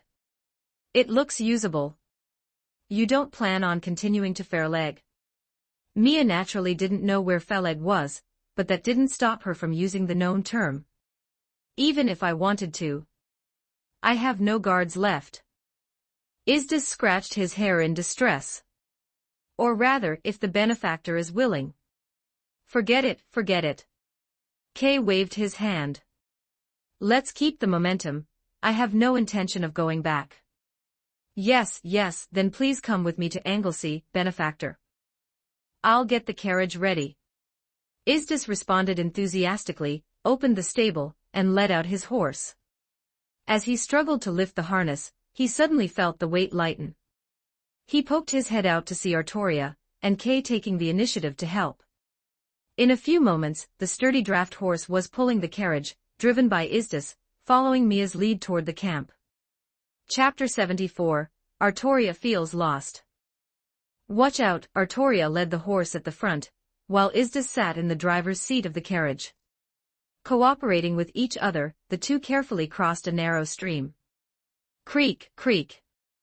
The carriage followed a slightly wider animal path, bypassed the vegetation, and returned to the clearing where they had camped. Merlin seemed to be lying leisurely on a sleeping mat.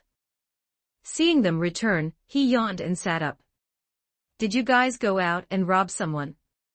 Seeing the group that had left empty-handed return with a carriage, Merlin inquired. On the contrary, we saved someone who was robbed. Artoria replied. She glanced back at Mia, who was still behind, knowing it would be a while before she came in, so she turned her gaze and said, This is Isdis, a merchant from Anglesey. Merlin asked, Anglesey? Our next destination, Kay answered. Yes, yes, yes, Isdis said with a face full of smiles. The benefactors saved me from the Anglo-Saxons. I must repay them properly. It just so happens that I have some small property in Anglesey. Isdis didn't treat Merlin coldly just because he hadn't seen him before. Anyone with a brain could see that the young man in front of him was with his benefactors. Oh, Merlin's eyes widened, and he nodded appreciatively. You did well, Artoria. All right, help set up the tents quickly. Miss Mia said it's going to rain tonight. Merlin looked up at the sky. Well, he couldn't see anything. But if he used clairvoyance, he could indeed see the clouds gathering. So he also got up and actively joined the work. Before long, several tents were set up around the campfire. After breaking a bit of a sweat, Artoria wiped the beads of perspiration from her forehead and scanned the orderly camp. Scanning the camp, she felt like someone was missing. Mia, Kay, Merlin, Wilden, herself, and the newly joined Isdis. Miss Mia. Artoria called out. Where is Miss Melina? Mia, who was wiping the bloodstains from her armor, looked up a bit puzzled. Isn't Melina right over there? Following Mia's pointing finger, Artoria looked over. Melina was there, tilting her head, and looking at her with an innocent expression. Artoria cast a similar look. There clearly wasn't anyone there before. Artoria fell into confusion. Had her eyes deceived her? The girl pinched the muscles on her arm, trying to clear her head. After that, she felt a bit hungry. Right, they were in the middle of eating when they went off to fight. Thinking this, Artoria walked toward the large pot in the center of the camp. Why was all the food gone? Where did the previous bowls and utensils go? A suspicion surfaced in Artoria's heart. She cast a distrustful look at Merlin. She questioned. Where is the food? Merlin blanked for a moment, then said in surprise, How should I know? You didn't sneak at all, did you? Artoria walked over, looking down at the seated Merlin. Merlin immediately waved his hands and shook his head, flatly denying it. How could I be that kind of person? 100 Section 100 Chapter 100 After speaking, Merlin, seemingly feeling his words weren't persuasive enough, tried to pull out another reason. Did you forget? You finished everything before you left. Are you telling me you're still not full? Artoria's face flushed slightly. While eating a lot wasn't necessarily a bad thing, having it pointed out like this still made her feel a bit embarrassed. After the battle just now, her head was still spinning. Could she really have remembered it wrong? It seemed like such things had happened before. Because she was too focused on training, she would even forget when she had last eaten. Artoria looked around, conflicted. Mia was wiping her armor, with Melina accompanying her. Wilden and Kay were helping Isdis organize the goods that the Anglo-Saxons had left in a mess. It seemed like no one was paying attention to the matter of dinner.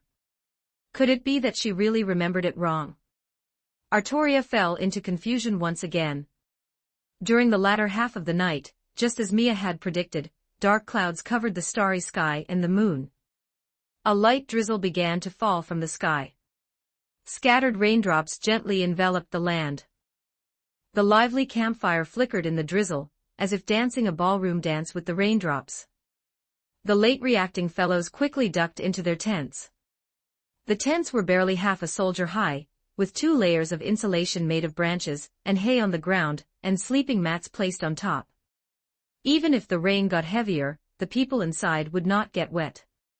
A night of peaceful sleep, the pitter-patter of raindrops was a soothing medicine to smooth over all melancholy. The next morning. When they woke up, the early morning mist had already dissipated, but the green leaves, trees, and wildflowers still carried the luster of water droplets. The campfire had gone completely cold. Mia sat up and stretched.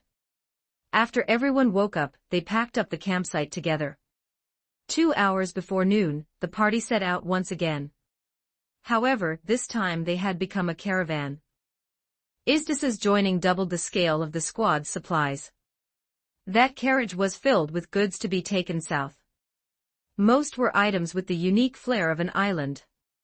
Various decorations and clothing made of fish skin took up the bulk of the cargo. The rest were common commodities like ordinary leather, pottery, wood carvings, and food. Aside from food, gold, and silver, those Anglo-Saxons weren't very interested in anything else. So while Isdis's goods looked like they had been ransacked, in reality, aside from some pottery damaged by rough handling, Isdis hadn't suffered any other losses. And the benefit of having a carriage was that several more people could ride. Kay sat in the passenger seat, while Artoria and Merlin sat in the cargo bed filled with goods. As for their 3 horses, there was no need to restrain them at all. The horses followed the 2 carriages with light steps. Even in the wild, horses are social animals that follow a leader. Their intelligence is not at all inferior to that of canines. Sitting on the driver's seat with Isdis, Kay had a sprig of sage dangling from his mouth. He sucked on the tart juice from the stem, looking bored at the scenery that hadn't changed much. If he were riding his own horse or driving the carriage himself, he would have something to keep him awake. But if someone else was driving, there was truly nothing to do. Isdis, why did you choose the land route for trade instead of the sea route? He inquired. Since hundreds of years ago, Anglesey Island had been a major trade hub for the Wales Britain region facing Ireland, as well as an important stronghold guarding the strait. For the people of Anglesey Island, ships were like plows in the field, the very foundation of their livelihoods. Isdis replied, because of the Anglo-Saxons' benefactor. Ah, that makes sense. Kay suddenly realized that was a stupid, thoughtless question. The Anglo-Saxons controlled almost the entire coastline of the island. If the people of Anglesey Island wanted to conduct maritime trade, it would naturally be fraught with danger. Shifting the trade center from coastal areas to inland regions was a matter of necessity. Following this sparsely populated dirt road until evening, they finally spotted a village. It looked like tonight's accommodation was guaranteed. Unlike the previous inland village, this one seemed very xenophobic. High wooden walls surrounded the entire village, with the only entrance being 2 large gates. The people in the village were not as warm and hospitable as those in the mountain village. People watched the tall Wilden and the horned strange horse torrent from a distance with fear, everyone going out of their way to avoid them. Consequently, Artoria, who was always eager to help others, didn't even find an opportunity to take on a quest. Perhaps that farmstead yesterday was the watershed. We have now entered lands ravaged by the Anglo-Saxons. Merlin remarked. Mia went to the blacksmith shop and sold 2 helmets, 3 swords, and 5 axes. It wasn't that she didn't want to sell more, but that the village blacksmith was only willing to buy that many. Still, this money was more than enough for travel expenses. Since this was equipment stripped from enemies they had all defeated together, Mia had no intention of keeping the proceeds for herself. After using the money to book in rooms and purchase some supplies. After only one night, the caravan hurriedly set out on the road. This chapter is relatively short because I've been researching the various cities and history of Wales lately. Even though it's the Type Moon world, I still want to depict a Britain that is closer to the history we're familiar with. I hope you can all gain a bit more understanding of that era through my book. After all, many people start learning about foreign history because of Type Moon. I can take this opportunity to learn things along with everyone. Furthermore, detailed research is a basic skill for an author. Love you all, good night. Thanks to Reader 33 Yukai. Sage for the monthly ticket. Thanks to Reader Zima for the monthly ticket, and Blades thanks to Reader, I'm Awesome, for the tip. Chapter 75. Accepting quests is an important part of an RPG. Happy May Day. There should be another update tonight. Thanks for everyone's tips. There are too many people to list, so I won't pad the word count. Love you all. Another day passed in the wild, and finally, they walked out of the mountains and stood at the peak. They could see the end of the distant plains and the strait separating Anglesey Island and Wales. It didn't look like a strait at all. From this end of the Welsh mainland, one could see the flat island on the opposite shore at a glance.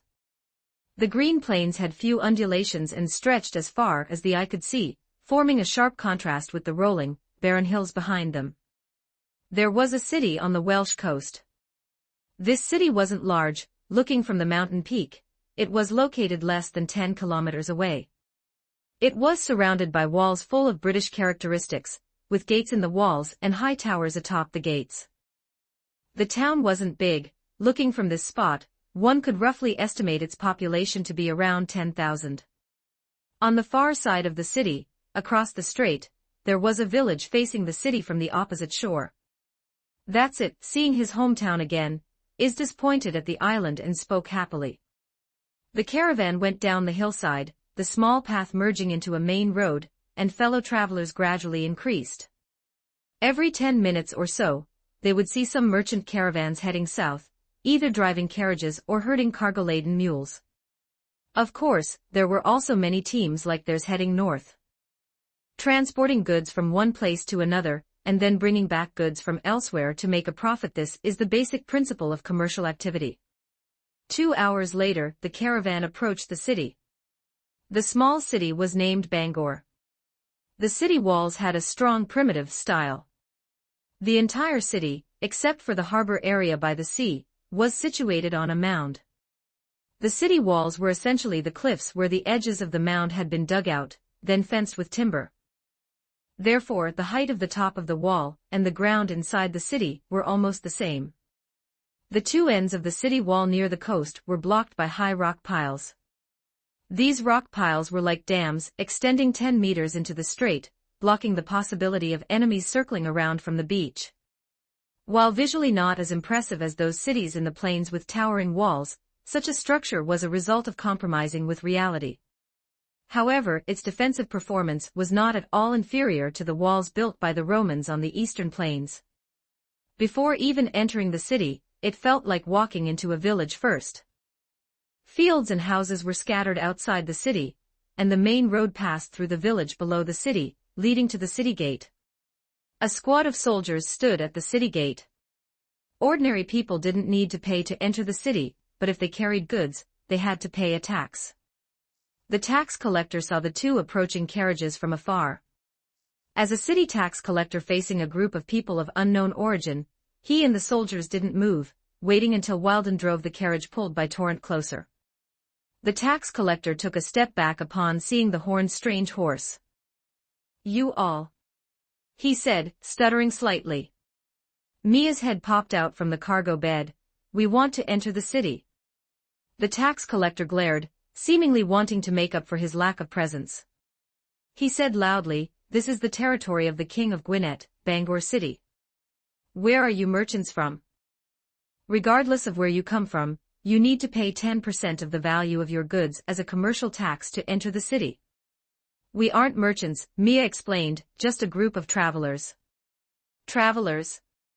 The tax collector looked behind Mia. "Of course, that soldier is a merchant." Mia pointed at Isdis and explained. Kay jumped down from the rear carriage, tidied his clothes, and walked toward the tax collector. "I am the son of Sir Ector, the Lord of Wild Forest Keep," he announced, revealing his noble status. The tax collector looked down at the tax bill in his hand and muttered, "Never heard of that place." "There are plenty of places you haven't heard of. We came from Glamorgan. I need to inspect the cargo. Be my guest." Kay politely made a gesture of invitation. The tax collector took small steps, bypassed Torrent, and came to the back of the cargo bed. Mia considered how to be polite, then reached out a hand to him. "Want to come up and take a look?"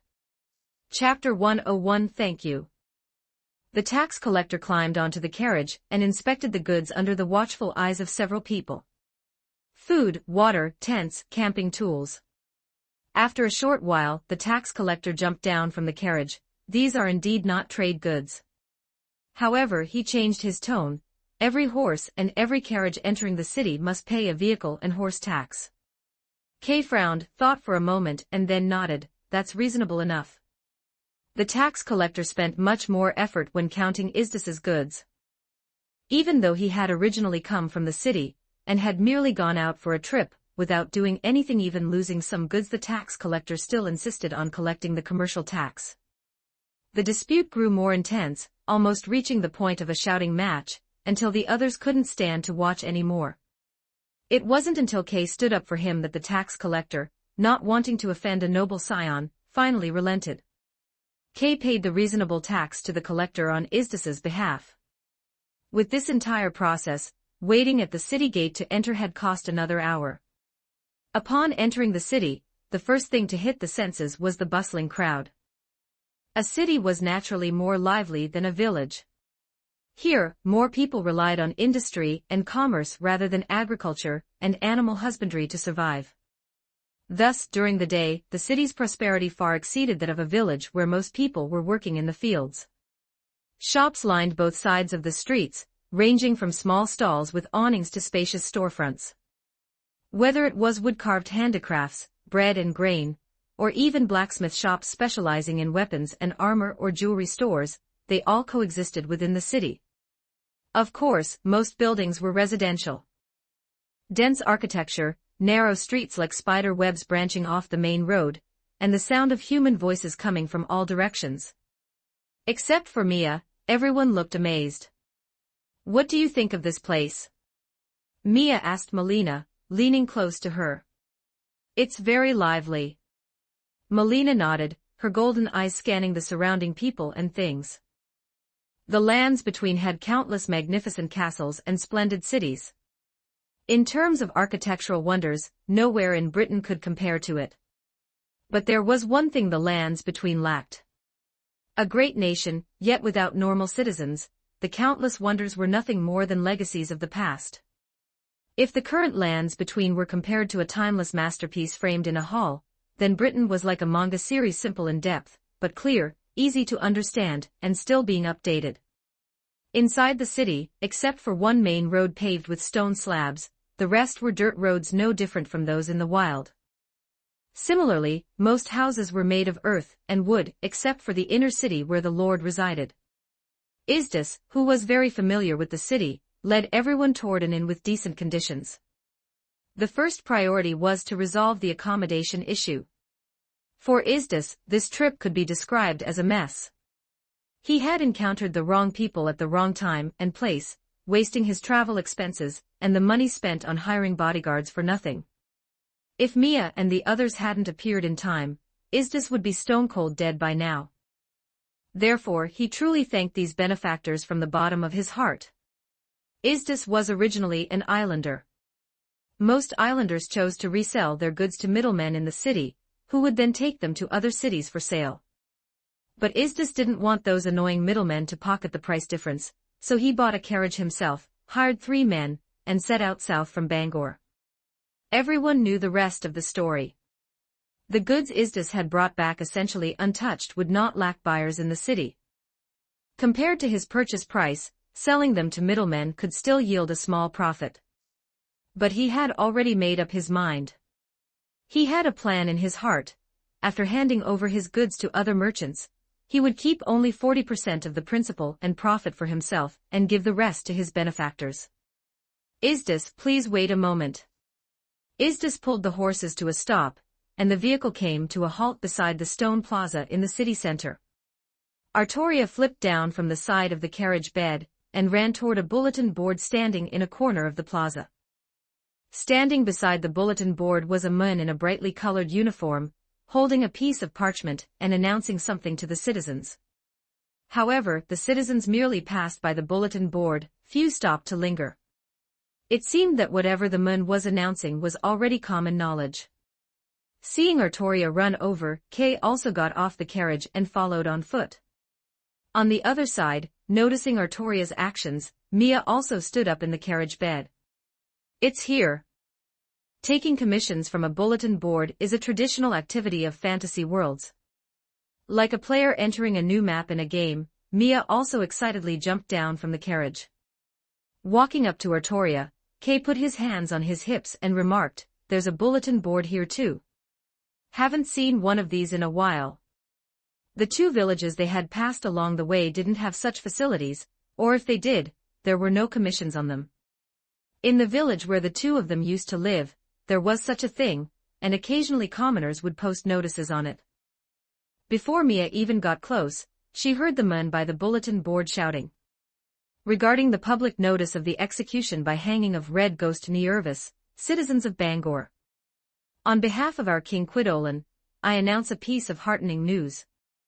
After finishing one passage, the man paused and then began reading another. Rajat of the apple orchard seeks to borrow a plow. He says, "Hello everyone, can anyone lend me a plow? I've had the devil's own luck. I hit a rock in the field and bent half the plow. Mia leaned in next to Artoria, looking over her shoulder at the notices posted on the board. What's on there? Artoria rubbed her chin, reading seriously. Mia also looked closely. Speaking of which, how many people can actually read what's written on there? Mia asked. Look, Kay jerked his chin toward the town crier. What do you think that guy's job is? The crier had finished reading another notice. He took a sip of water and began the next. People of the West, listen well. If you still long for freedom, then be ready to take up arms at any time. We are growing stronger by the day, and the counterattack is within sight. Let us swear by our sacrificed forefathers that we would rather die for our country than become slaves of a foreign land. It seemed like a job that required a lot of saliva. The notices on the board weren't written on parchment and hung up. Instead, they used thin wooden boards as a base with ink written on top. Parchment was a very precious item. Three Pigs Tavern opening announcement: holders of a state-signed special poverty certificate may go to the relief station near the inner city gate to receive food rations for the construction of the monastery, long-term procurement of high-quality stone. Those interested please proceed to the City Hall. Shameless. The Catholic Church is illegally logging the sacred grove to build a monastery. Rumor refutation. Bishop Denial has always advocated for the harmonious coexistence between Catholicism and local paganism, developing Catholicism with British characteristics and respecting British folk customs. It didn't look like there were any commissions worth taking. But this is also a good thing. Artoria said optimistically. If there are no commissions, doesn't that just show that the people here have no troubles? But the opportunities for training have also decreased. That's not it, Brother K. Artoria shook her head. I don't think training must rely on combat. Even just living in a city, feeling the lives of the city people, and understanding the rules of how a city operates, is also a necessary part of the training to become a king. OK was stunned for a moment, then smiled and scratched the back of his head. Artoria has grown up too.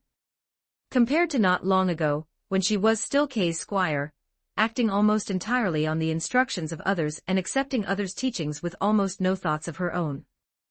The girl saying these words now had truly grown a lot. Artoria felt a bit bashful at being praised. All right, let's go find a place to stay. Kay laughed, rubbing Artoria's head and pressing down that proud ahogue. Brother Kay. Artoria forcefully moved Kay's hand away. Didn't we agree not to do this after I turned 12? I forgot, sorry. Apologizing with absolutely zero sincerity, Kay withdrew his palm. Since they hadn't found anything of value on the bulletin board, the group began heading back toward the carriage. Just then, someone suddenly called out to them. That young man there. A fishy smell characteristic of a fisherman wafted over. The three of them looked over simultaneously. The one calling out was a pot-bellied man wearing a patterned short jacket. Are you calling me? Kay pointed at himself.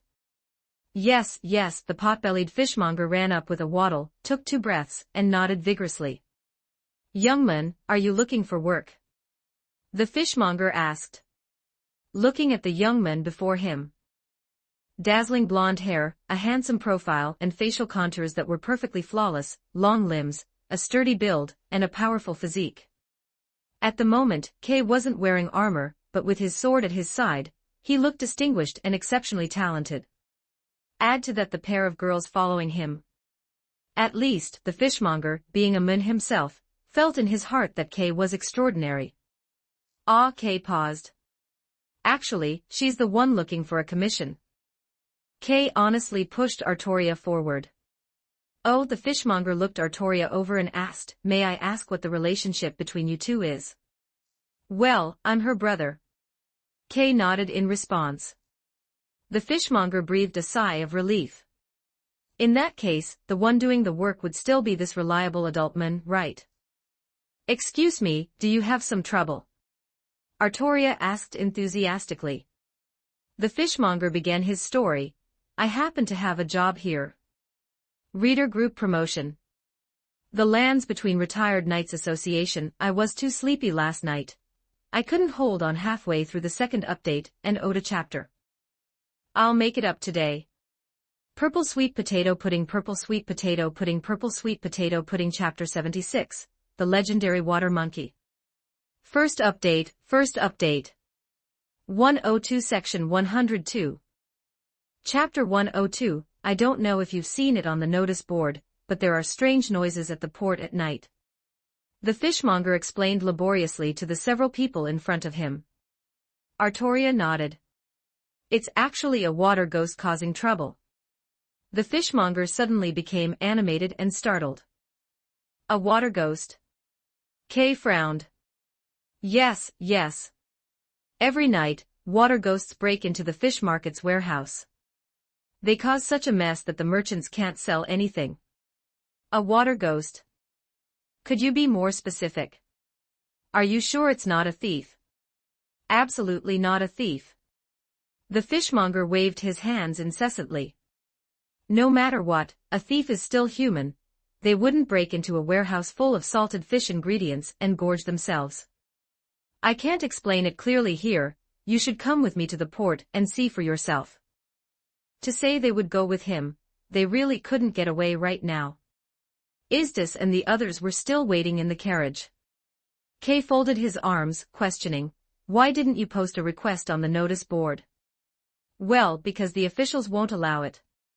Speaking of this, the fishmonger seemed to have been poked in a sore spot, his expression becoming conflicted. The Archon doesn't believe my story at all, he hasn't even visited the scene. He won't let me post a notice on the board. If it weren't for that, I wouldn't be asking you for help. He blinked his eyes and looked at Kay. Artoria was about to agree, but Kay interrupted her. Wait a moment, Artoria. As a knight of noble birth, he tended to trust the Archon's perspective more. After all, cases of rumors being passed off as truth were not uncommon. Hearing Kay stop Artoria from taking the request, the fishmonger immediately grew anxious. I've prepared a reward. I certainly won't let you come for nothing. I only ask that you solve our troubles, the reward will definitely be sufficient. Brother Kay. Artoria looked back at Kay behind her. In her emerald-like eyes, there was a pleading look. Completely falling for Artoria's whether intentional or unintentional coaxing, Kay spread his hands helplessly. Fine, we'll help. Then, looking at the overjoyed fishmonger, Kay held up a hand. But not right now. We've only just arrived in this city. He pointed to the two carriages not far away. We have to get settled before we have time to help you. The fishmonger replied happily, no problem.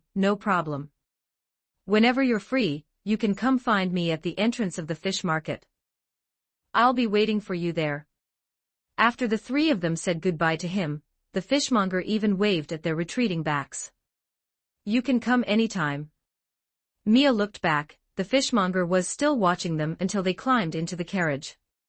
Shortly after, the two carriages arrived at their destination. I'm going to the market to sell my goods, you guys wait here for a bit.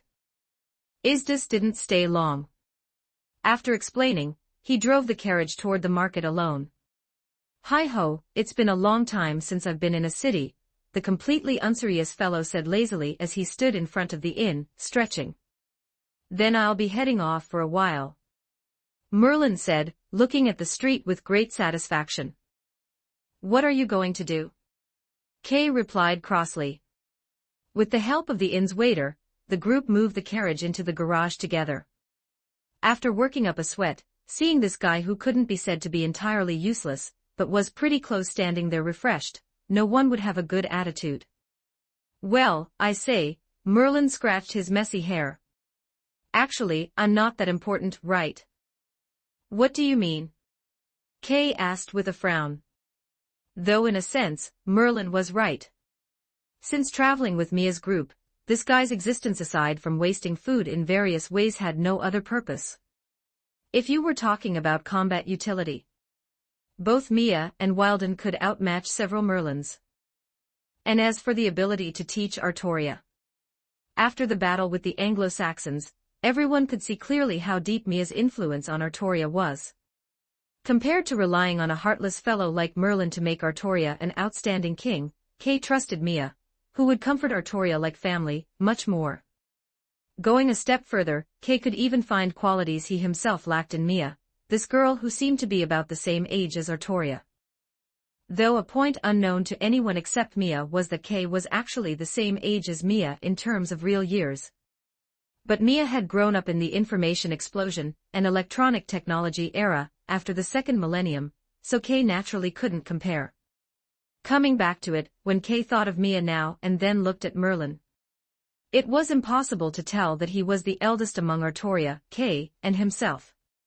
It even once gave Kay the illusion of, could it be that I'm the parent? Kay pondered in his heart. Given Merlin's usual irresponsible childishness, could it be? The situation now was that this guy was throwing a tantrum at them. No way, right? Kay showed a subtle expression. Merlin, look on the bright side, you're not actually that much of a loser. That's for sure. Merlin tilted his head up proudly. I am the great Magus Merlin, after all. Then, he put his hands on his hips and looked at Kay with a strange smile on his face. Hey, I say, do you want to come along? Come along for what? Kay felt a slight sense of foreboding. This guy didn't seem to be throwing a tantrum because his role had been replaced. To find women. Merlin waved his hand grandly, pointing toward the street like a general. When it came to such matters, Merlin immediately became high-spirited. A cross vein appeared on Kay's forehead. Hey, let's go together. Merlin leaned in with a grin. You've been holding it in for a long time too, right? Don't worry, trust my eye, I'll definitely find a girl that suits your taste. Give me back my sympathy, you idiot. What happened now? The Magus's wail echoed through the sky.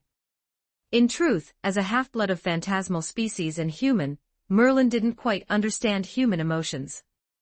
Not far away, Mia, who was packing her luggage in the guest room, looked out through the window. She wondered what those two rivals were up to again. Miss Mia. Artoria pushed open the door with a bang. Mia was startled. Artoria bowed apologetically. Then she stated her purpose. When are we going to the fish market? Mia looked out the window. Merlin had already left. Then she looked back at Artoria. It's the request you took, you should make the decision. The strange cat of the fish market. I suppose I am indeed being a bit wordy. I'll speed up the pace immediately, boo-hoo. Artoria planned to set out now. As for the personnel arrangement, because Isdis had said earlier that he hoped they would wait for him to return with the money here. Someone had to stay at the inn. Melina naturally had to stay by Mia's side. Regarding the choice, Artoria hesitated between Wilden and Kay. In the end, she hoped Mia would let Wilden stay here. Although Wilden's combat power was at the ceiling among them, given how much he stood out. He wasn't suited for running around everywhere. So Artoria decided that she, Mia, Kay, and Melina would form a team to go to the fish market to find the merchant who posted the request. After putting on their equipment, the four of them asked the innkeeper for the location of the fish market and set off on foot. Speaking of which, I didn't expect Brother Kay to agree so readily. Walking along the street, Artoria, carrying her sword, said. Mia looked sideways curiously. Wasn't Kay like this before? Artoria nodded with a proud, you've finally asked the right person posture. The old Brother Kay really disliked these kinds of incidents. I just can't stand it when you suddenly jump into something that others could have solved themselves, and then make it hard to wrap up. Kay said, frustrated by her lack of improvement. Mia nodded as if she understood. So basically, you just hate trouble, right? Sigh, Miss Mia is right. I've always disliked sudden trouble. Kay paused, then explained, but if we take on a request together like today, I certainly won't object. See, I even turned down going out with Merlin to go drinking. Artoria pursed her lips. Kay's words reminded her of embarrassing things she'd done in the past. Now thinking back, Artoria, who also felt awkward because of past misunderstandings, chose not to respond. She just kept her head down and walked forward. Bangor, though called a city, was only a small town of about 10,000 people. In less than half an hour, they reached the fish market. Since it was a market for selling fish, it was naturally located by the coast. Even from a distance, one could smell the pungent fishy odor. Chapter 103. That figure, seen only once and completely unfamiliar, stood not far away. Upon seeing the fully armed group, the fishmonger greeted them with overjoyed enthusiasm, originally intending to shake Kay's hand. However, Kay calmly avoided the gesture. "Hello, hello," the fishmonger beamed, seemingly well acquainted with being shunned by others. He haphazardly wiped the fish slime off his hands onto his clothes. "You're much faster than I imagined. You truly are people of your word." As soon as they met, he offered praise in a fawning manner. "You flatter us," Mia responded, also wearing a bright smile. "May I ask your surname?" Faced with such immediate praise, Mia's genes for social etiquette from her past life were beginning to awaken. Speaking of which, taking on a commission is a business, right? The person in front of her is a client, the employer. Surname, haha, Bridge gave a dry laugh. "I am just a merchant, not some noble. Just call me Bridge." A bead of sweat had already trickled down Bridge's smiling forehead. The girl before him, wearing a strange headpiece and appearing to be of noble birth, was so polite it felt pressuring. In this era of Britain, including the Franks to the south, and the Germanic tribes to the north, surnames were not common. Most commoners without noble births would introduce themselves using their place of origin as a prefix in formal settings. For example, self-introductions like Geoffrey of Monmouth, Swanson of Cardigan, or Geralt of Rivia. If someone practiced a certain profession, those around them would address them with an honorific title based on it, such as Henry the Baker or Ford the Hunter. Another exception was when people introduced themselves by including their father's name. For instance, Bach, son of Short, or Eisel, son of John. At the same time, nicknames could also become part of a person's designation. Place names, professions, ancestral names, and nicknames, these were all the origins of later surnames. But for now, these words clearly hadn't evolved enough to be called surnames. Most knights could only call themselves so and so of such and such. Even in the folk myths passed down from ancient times, most heroes did not have surnames that survived. Only a very small portion, those influenced by Roman culture, possessed true surnames. For example, Artoria Pendragon and Merlin Ambrosius. Therefore, specifically asking for someone's surname was naturally a form of extremely high-standard etiquette. Had Bridge the fishmonger not felt that the young lady's attire truly warranted such an inquiry, he would have simply thought it was a joke.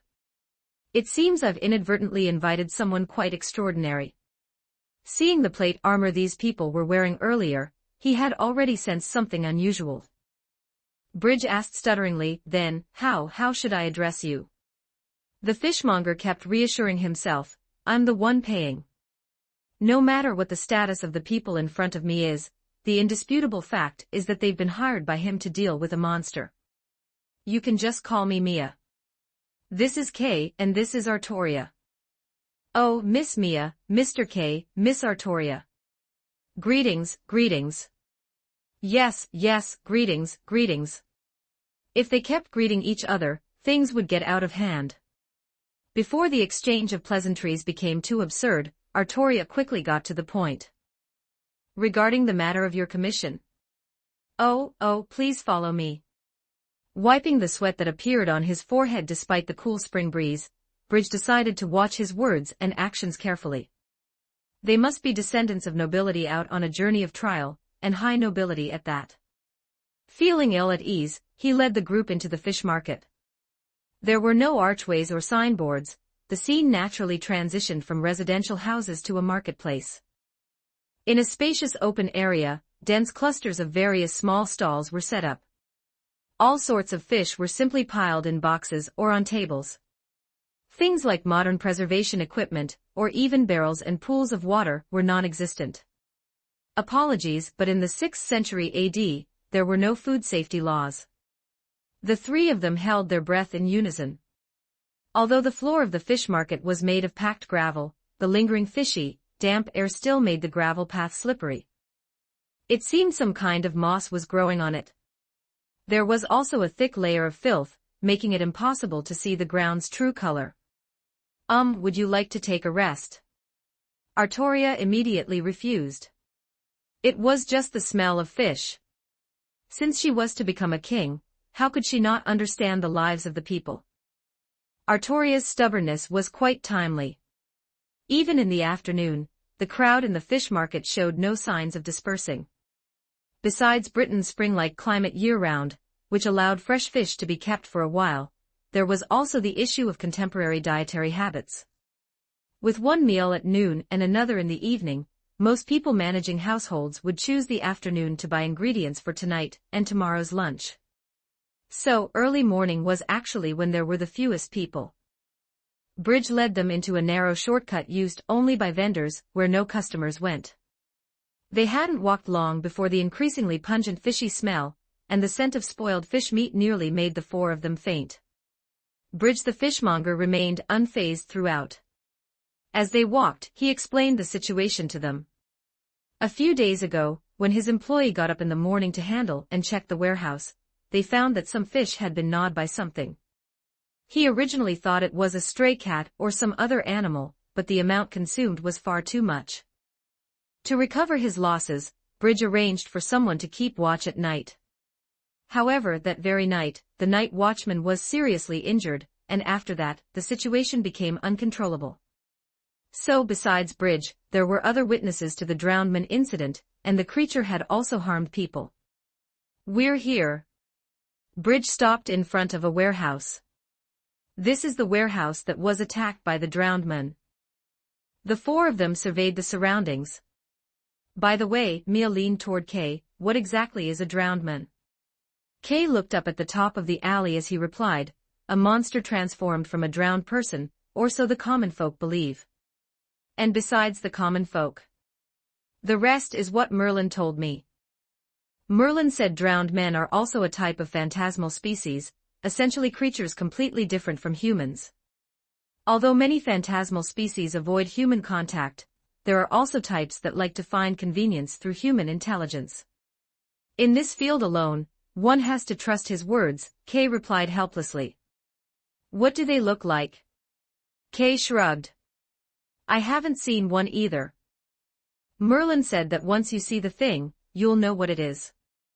This warehouse was very close to the coast. From here, one could hear the sound of the waves rolling in the channel.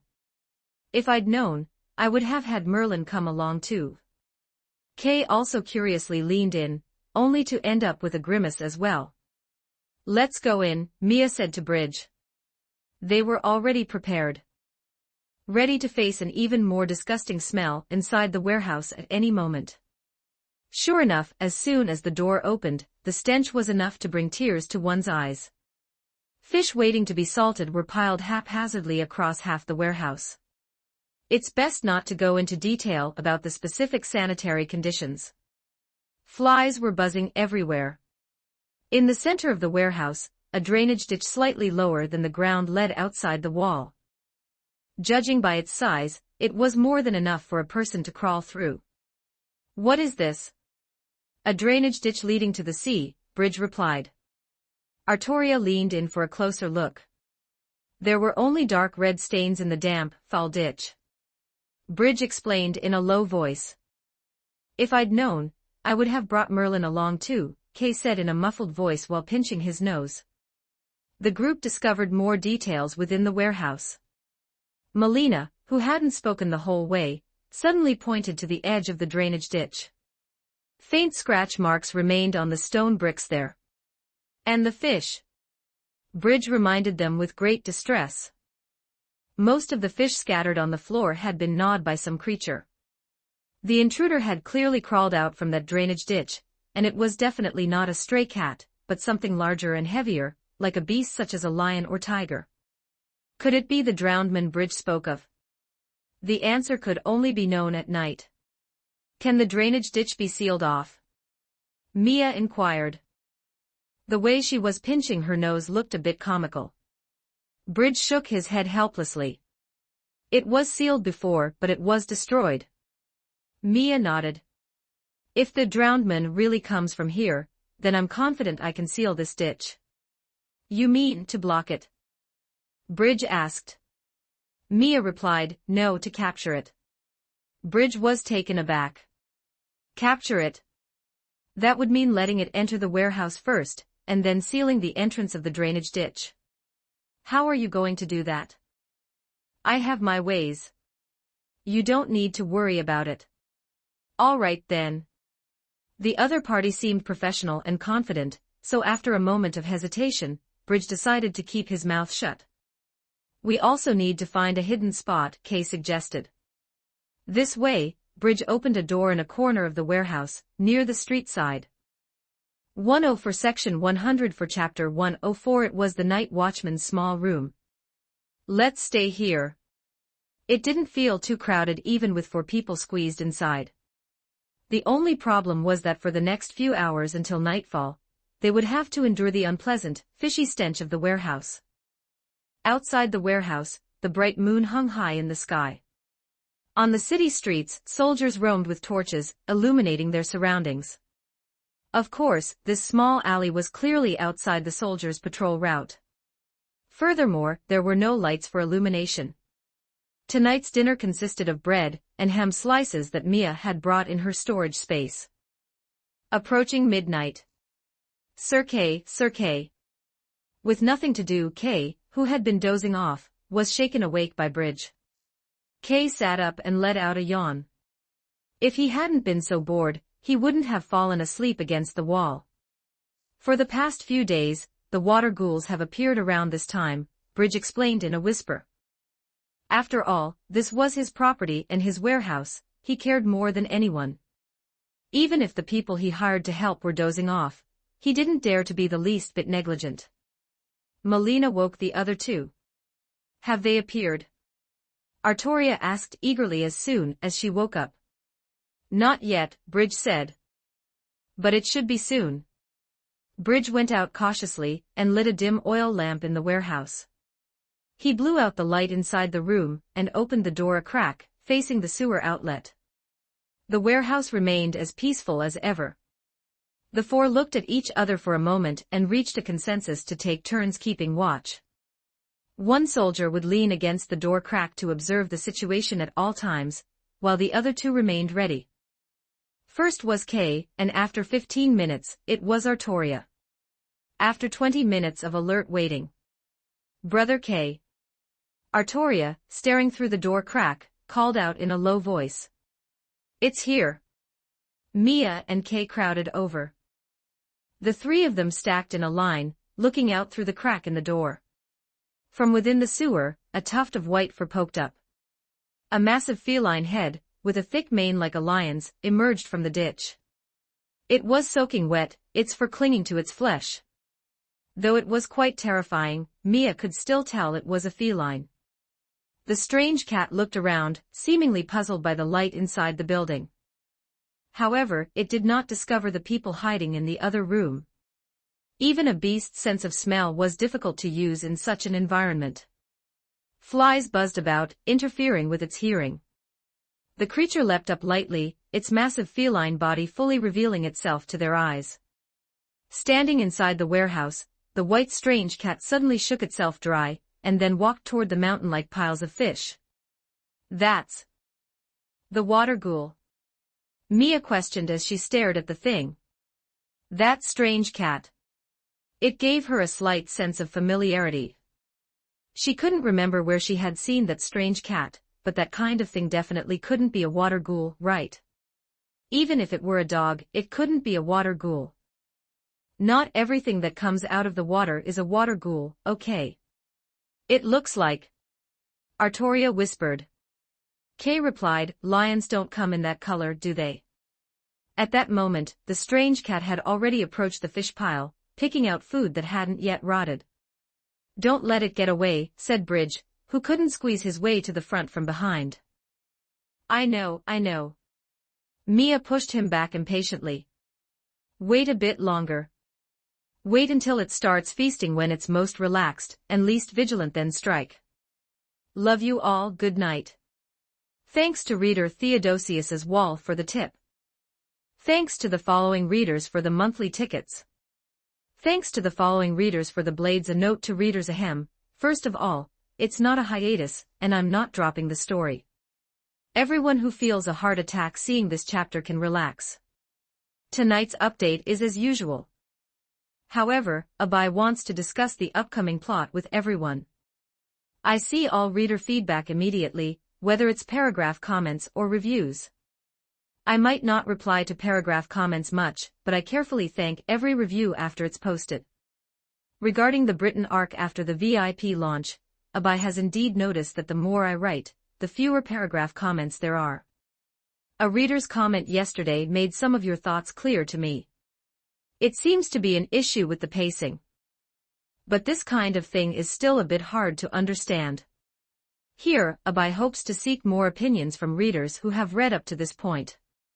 Let me first talk about Abai's original idea. The Britain instance was meant to be a very long one with a wide time span.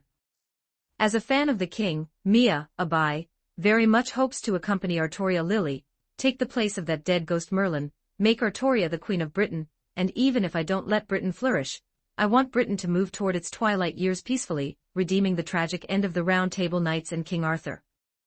The process is so complex that if the outline were expanded, it would be enough to start another book. Of course, after being reminded yesterday, Abai thought for a long time, and decided to significantly trim the Britain plot. While the main Britain storyline won't change much, I've cut out irrelevant side stories, like the episodic plot about Britomart originally planned for after reclaiming foe. In the reset outline, the Britain content will be interspersed with Mia's progress in integrating Limgrave, and the Weeping Peninsula after subduing Godric. This is to avoid everyone feeling that the journey to Britain is too long and boring. Perhaps this also fits the Tale of Two Kings theme better, two fledgling kings leading newborn nations, helping each other in two different worlds. If you have any other suggestions, you can say them in the comments of this chapter. Of course, it would also be great if you could join the Q group and have an online solo chat with Abai. Posting the group name again, 2950115957, The Lands Between Retired Knights Association. Chapter 78, Cath Palag first, thanks to everyone for the suggestions. If I were writing blindly on my own, I wouldn't know how far off track I'd go, haha. I expect to finish the first stage of Britain by the middle of the month and return to the lands between to beat up my nephew. What's already written can't be changed, so let's work hard for the future. The first thing to do is still finish the current episodic plot. To get through the plot faster, I'll be adding extra updates these few days. Like a soaking wet white lion, the strange cat walked with silent steps. Pawing through the fish pile, it found something edible. The beast was focused on eating, completely unaware that the door behind it was being slowly opened. The strange cat's ears twitched, it heard the sound. It turned its head without warning, happening to meet 7 bright eyes. Since they had been discovered, there was no more need to hide. The startled strange cat growled and lowered its body. After Mia shouted those words, it immediately charged toward the sewer it came from. It wanted to escape. Mia took a step ahead, turning into starlight and instantly appearing in front of the strange cat. The tip of her staff emitted a glow, and a cluster of suddenly appearing glintstone crystals sprouted from behind Mia, pressing and stacking against each other like sword blades, instantly blocking the sewer outlet. Now, even if the strange cat got past Mia's obstruction, it would be impossible to break through the crystal barrier in a short time. The beast did not change its direction. Even with Mia in front of it, it did not yield in the slightest. Perhaps it knew that even if it avoided her, it wouldn't be able to return by its original path, so it wanted to try to kill the culprit behind all this. Since she didn't know the beast's specific strength, a deep blue barrier appeared in front of Mia the moment the strange cat pounced at her. This barrier magic was a defensive spell from the same source as the seal that locked down the academy. The strange cat was extremely fast, reaching her in an instant, but it clearly lacked some power. It crashed into the barrier. The backward force was transmitted through the condensed magic into the staff, and the soldier holding the staff took half a step back under the reaction force. The strange cat's attempt to attack Mia was thwarted, and the sudden obstacle left its head ringing. Seizing this opportunity, Mia gripped the end of her staff with both hands and swung it at the monster in front of her like a baseball bat. She wanted to capture the beast. If there was no strong restraint available, then the best way was to beat it into submission. Mia struck the beast's forehead hard with her staff, producing a crisp sound. Resounding. It's a good head. The cat demon, who was already dazed from hitting the barrier, was struck on the skull by the staff. It immediately felt the world spinning, its four legs went in different directions as it stumbled and collapsed to one side. Chapter 105K and Artoria arrived late. The two of them did not have Mia's teleportation skill. By the time they drew their weapons and surrounded the area, Mia had already engaged the strange cat in battle. Catch it! Mia shouted. Kay cast aside his sword and lunged toward the strange cat. The burly young man, about 1.90 meters tall, was no weaker in build than this lion-tiger-like cat demon. He directly pinned the still dizzy cat demon beneath him. As pressure suddenly came down upon it, the creature, its vision still blurred, struggled and roared, trying to throw Kay off its back. Kay cried out loudly, gripping the flesh on its back tightly. The beast was a feline, and with its four limbs on the ground, it found it difficult to face something clinging to its back. Realizing it couldn't shake Kay off by rolling, it began to jump around violently. Clearly, its strength was far greater than that of an ordinary beast. No normal animal could maintain such agility while carrying a burden of similar size on its back.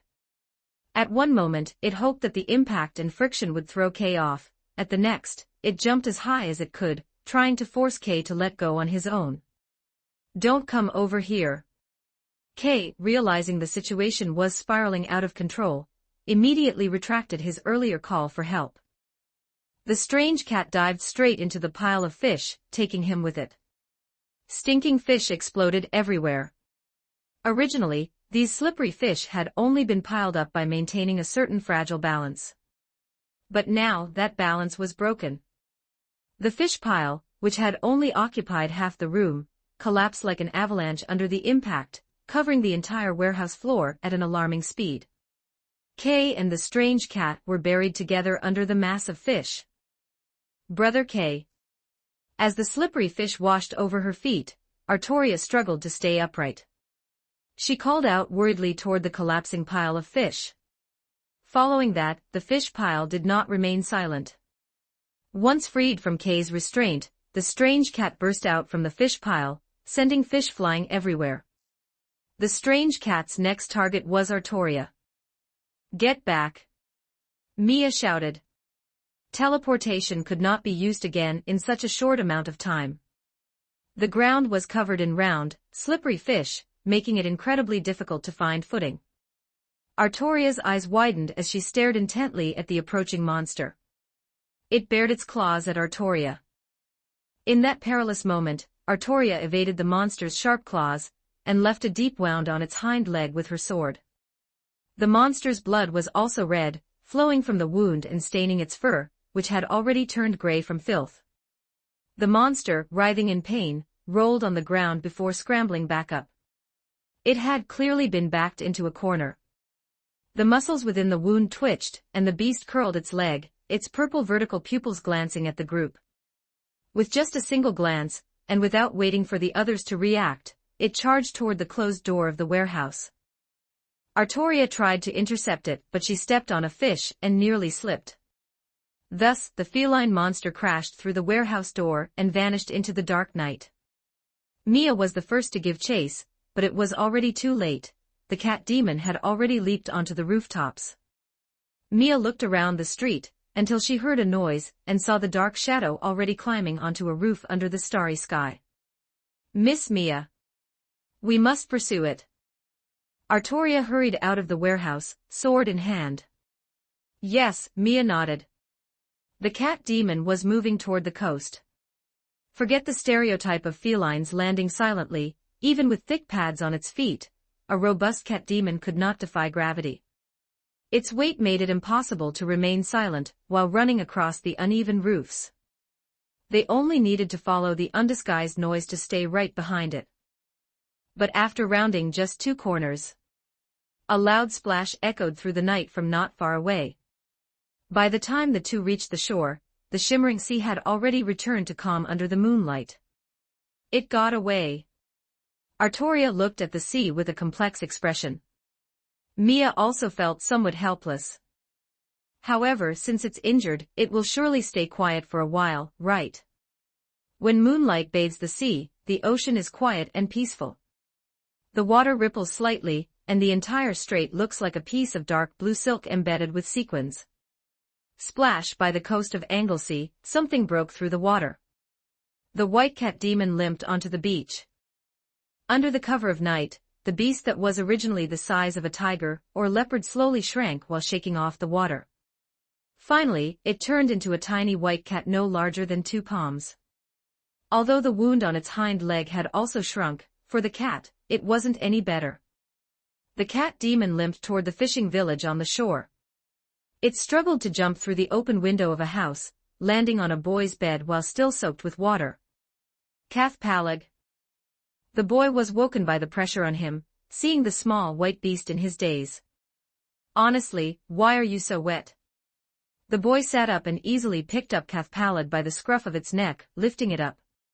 Foot, the strange cat cried out weakly, and the boy discovered the wound on Cathpalag's leg. How did this happen? The boy questioned in a low voice. But he couldn't understand Cathpalag's cries. The boy sighed. He rolled out of bed, tiptoed past his parents' bedroom, and fetched some clean strips of cloth from the storage room. Come here, the boy pulled Cathpalag toward him. Though he had no ointment, the boy carefully bandaged the strange cat's wound with the cloth strips. If father finds out, he'll definitely hit me again, the boy sighed. For a fishing family, even scraps of cloth left over from making clothes were precious. Wasting precious fabric to bandage a pet was a great sin. There we go. The boy clapped his hands and picked up Cathpalag. To keep father from finding out, you can only come home at night for the next few days, okay? Fufu, it probably meant I understand, right? The boy nodded to himself, then leaned out the window and gently placed it outside. Good night, he said.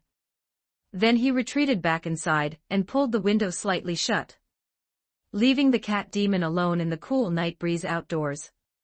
Cathpalag was in great distress due to the pain from its wound. It curled its bandaged leg and limped through the fishing village. It needed something to help it recover, for example, food. In a corner of the village, a figure ran through a place where the guards' torches could not reach. The figure climbed over a fence and entered a fisherman's backyard. If one looked closely, they would notice that the person was holding a dark dagger. He observed his surroundings warily. The owner of this house was sound asleep. No one would notice him. Thus, he raised the knife in his hand and reached toward the fishing net the owner had hung out to dry in the yard. Now you won't be able to catch any fish. One rope after another was cut by the sharp knife, and a huge hole appeared in the once perfect fishing net. He seemed to sense someone watching him. Turning his head, he saw a white cat with purple vertical pupils squatting not far away. The beast's face held no expression to speak of. The strange cat just stared at him motionlessly, and he felt a chill run down his spine. Go shoo, after a moment of shivering, he waved his hand at the cat to drive it away. He recognized that cat. It seemed to be a monster another fisherman had hauled from the sea. Its appearance alone exuded an aura of evil. Tugging at his clothes uneasily, the criminal ignored Cathpalag. It's just a cat, he thought. There was another fisherman he wanted to take revenge on. These two families had always been the ones with the largest catches. The fish they caught were big and high quality. It's those two households. They used some kind of trick to take all the big fish, which is why I can only catch small ones. That was the motive for this criminal's actions. By comparing himself to others and finding that their lives were better than his, he harbored resentment. Envy drove that men to commit evil. Cathpalag watched him. Food found. The limping white cat followed the man. On its pure white tail, the tip had somehow become stained with an ink-like blackness. Chapter 79, Beast. Is anyone there? A hand reached out from the pile of fish. It was Kay. His entire body was pinned down, and he had no leverage to exert force. Even for Kay, it was difficult to climb out on his own. Over here. Melina reached out a hand and pulled out the flailing Kay. 106 Section 106 Chapter 106 Kay breathed in the fresh air as he saw the beautiful world once again. Although the air in the warehouse wasn't fresh at all, it was better than having his face covered by fish. He stood up from the pile of fish with a look of disgust, just in time to see Mia and Artoria enter through the door. How did it go? Artoria shook her head at him. Well, Kay laughed, scratching the back of his head and finding a few fish scales. This sort of thing happens often. Not far away, the door belonging to the watchman was opened. With a creak, Bridge poked his head out from behind the door. Is it over? It's over. Kay waved his hand at him. Although we let it escape, it was wounded. It shouldn't come back to cause trouble for a while. Bridge wiped the beads of sweat from his forehead. He had been hiding in the room since the battle began, listening to the roars outside. His heart and soul had been trembling. Please rest assured, Mr. Bridge, Artoria said seriously. Until the threat of that monster is resolved, the commission is not considered over. That's good then. Looking at the demolished gate, Bridge felt a pang of heartache. After a brief conversation and an agreement to return for the night watch in the following days, Bridge saw the group off. Of course, he paid a sum of money as the commission for tonight. Looking up at the moon hanging high in the sky, the group, now thoroughly marinated in the smell of fish, began their walk back. Kay sighed and groaned the whole way. If anyone was unlucky, no one here compared to him. Buried in a pile of fish, he was covered in the stench of sea fish that had been sitting out for 3 days. After I get back, I absolutely must take a good bath. Just as he finished saying this, a figure appeared in front of them. White hair, white robes, holding a large staff and carrying a torch. There's no time.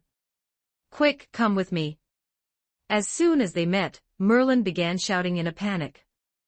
Wait a moment. Kay stopped Merlin. What exactly is going on? I'll explain on the way.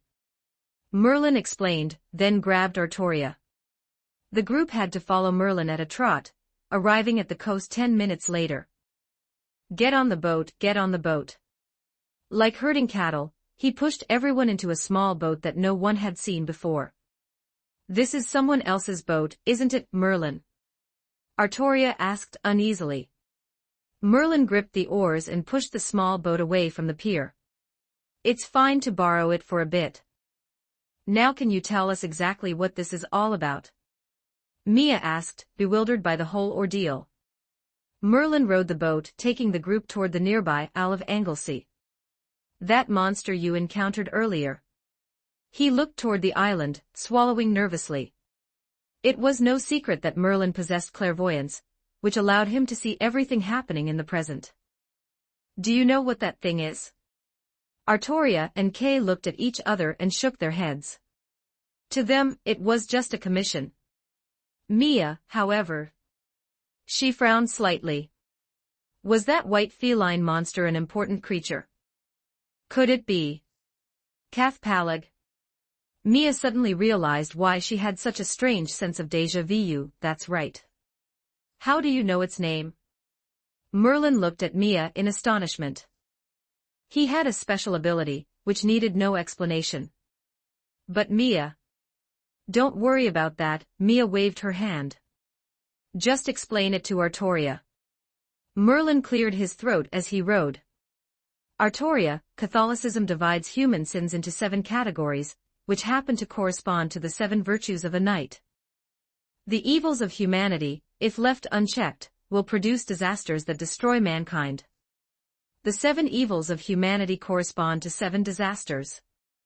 In the world of magecraft, these disasters representing the evils of humanity are known as beasts. You mean? Exactly, Merlin nodded. The one you saw is one of the beasts.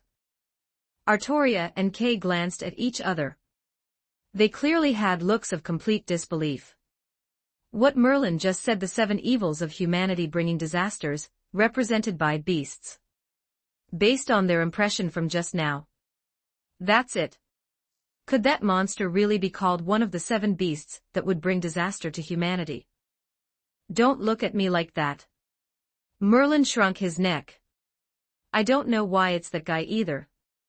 When a beast is born or what form it takes when it manifests are matters of the future, not the present.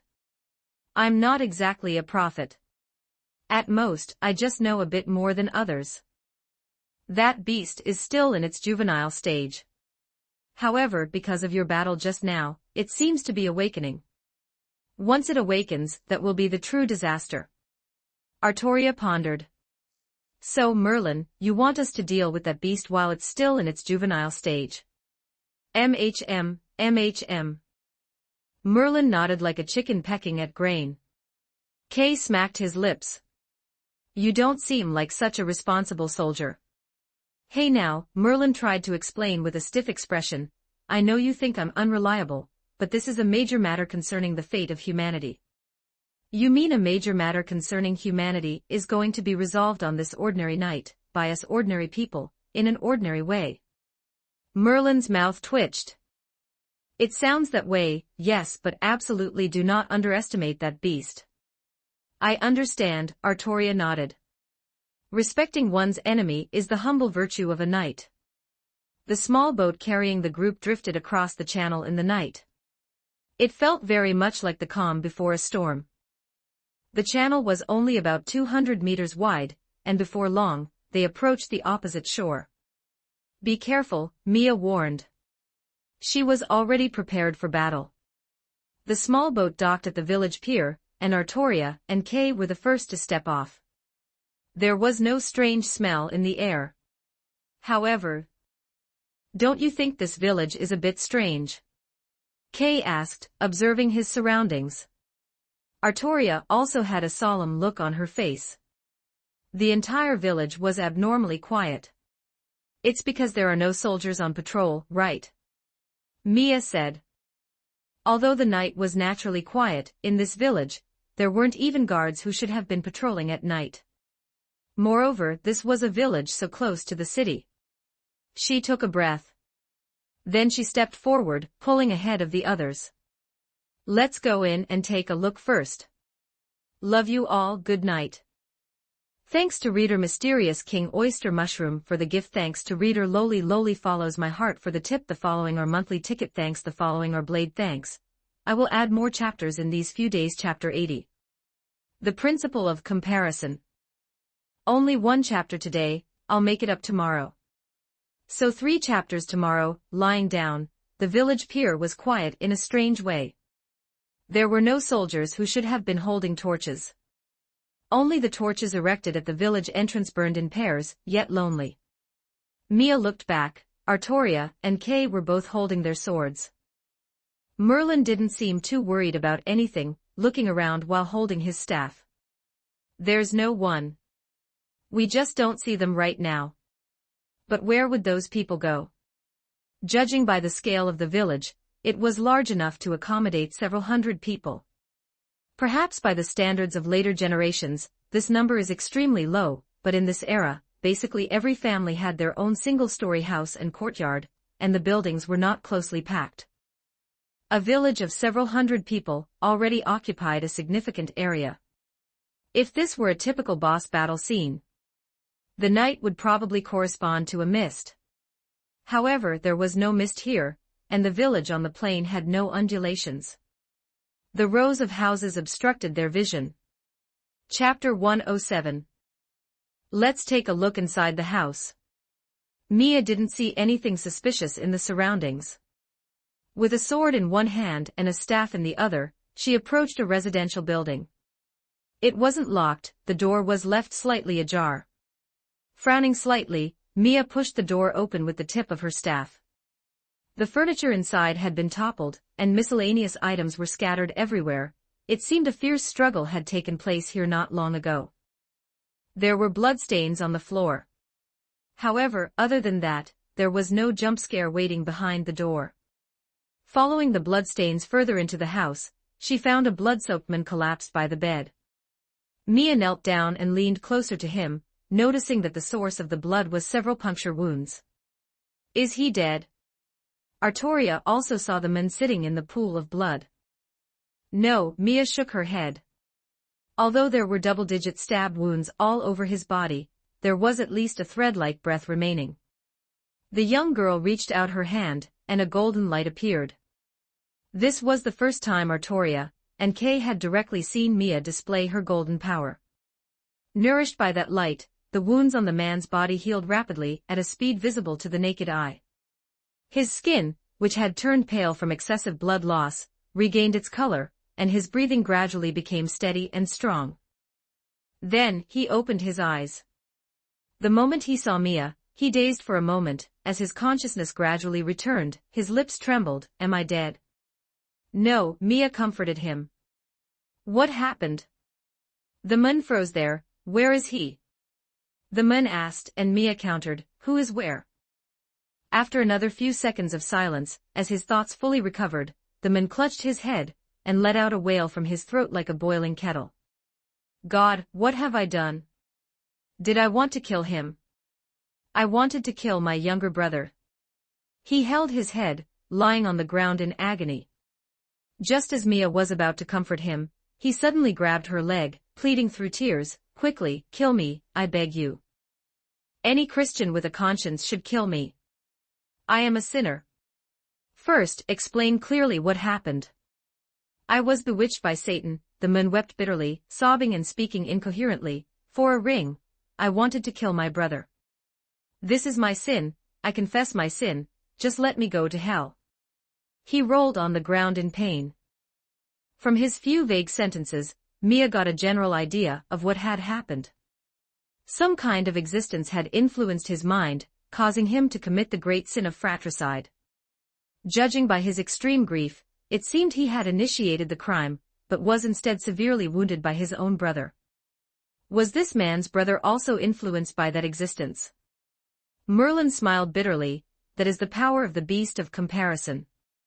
A calamity beast that feeds on the envy and regret between humans.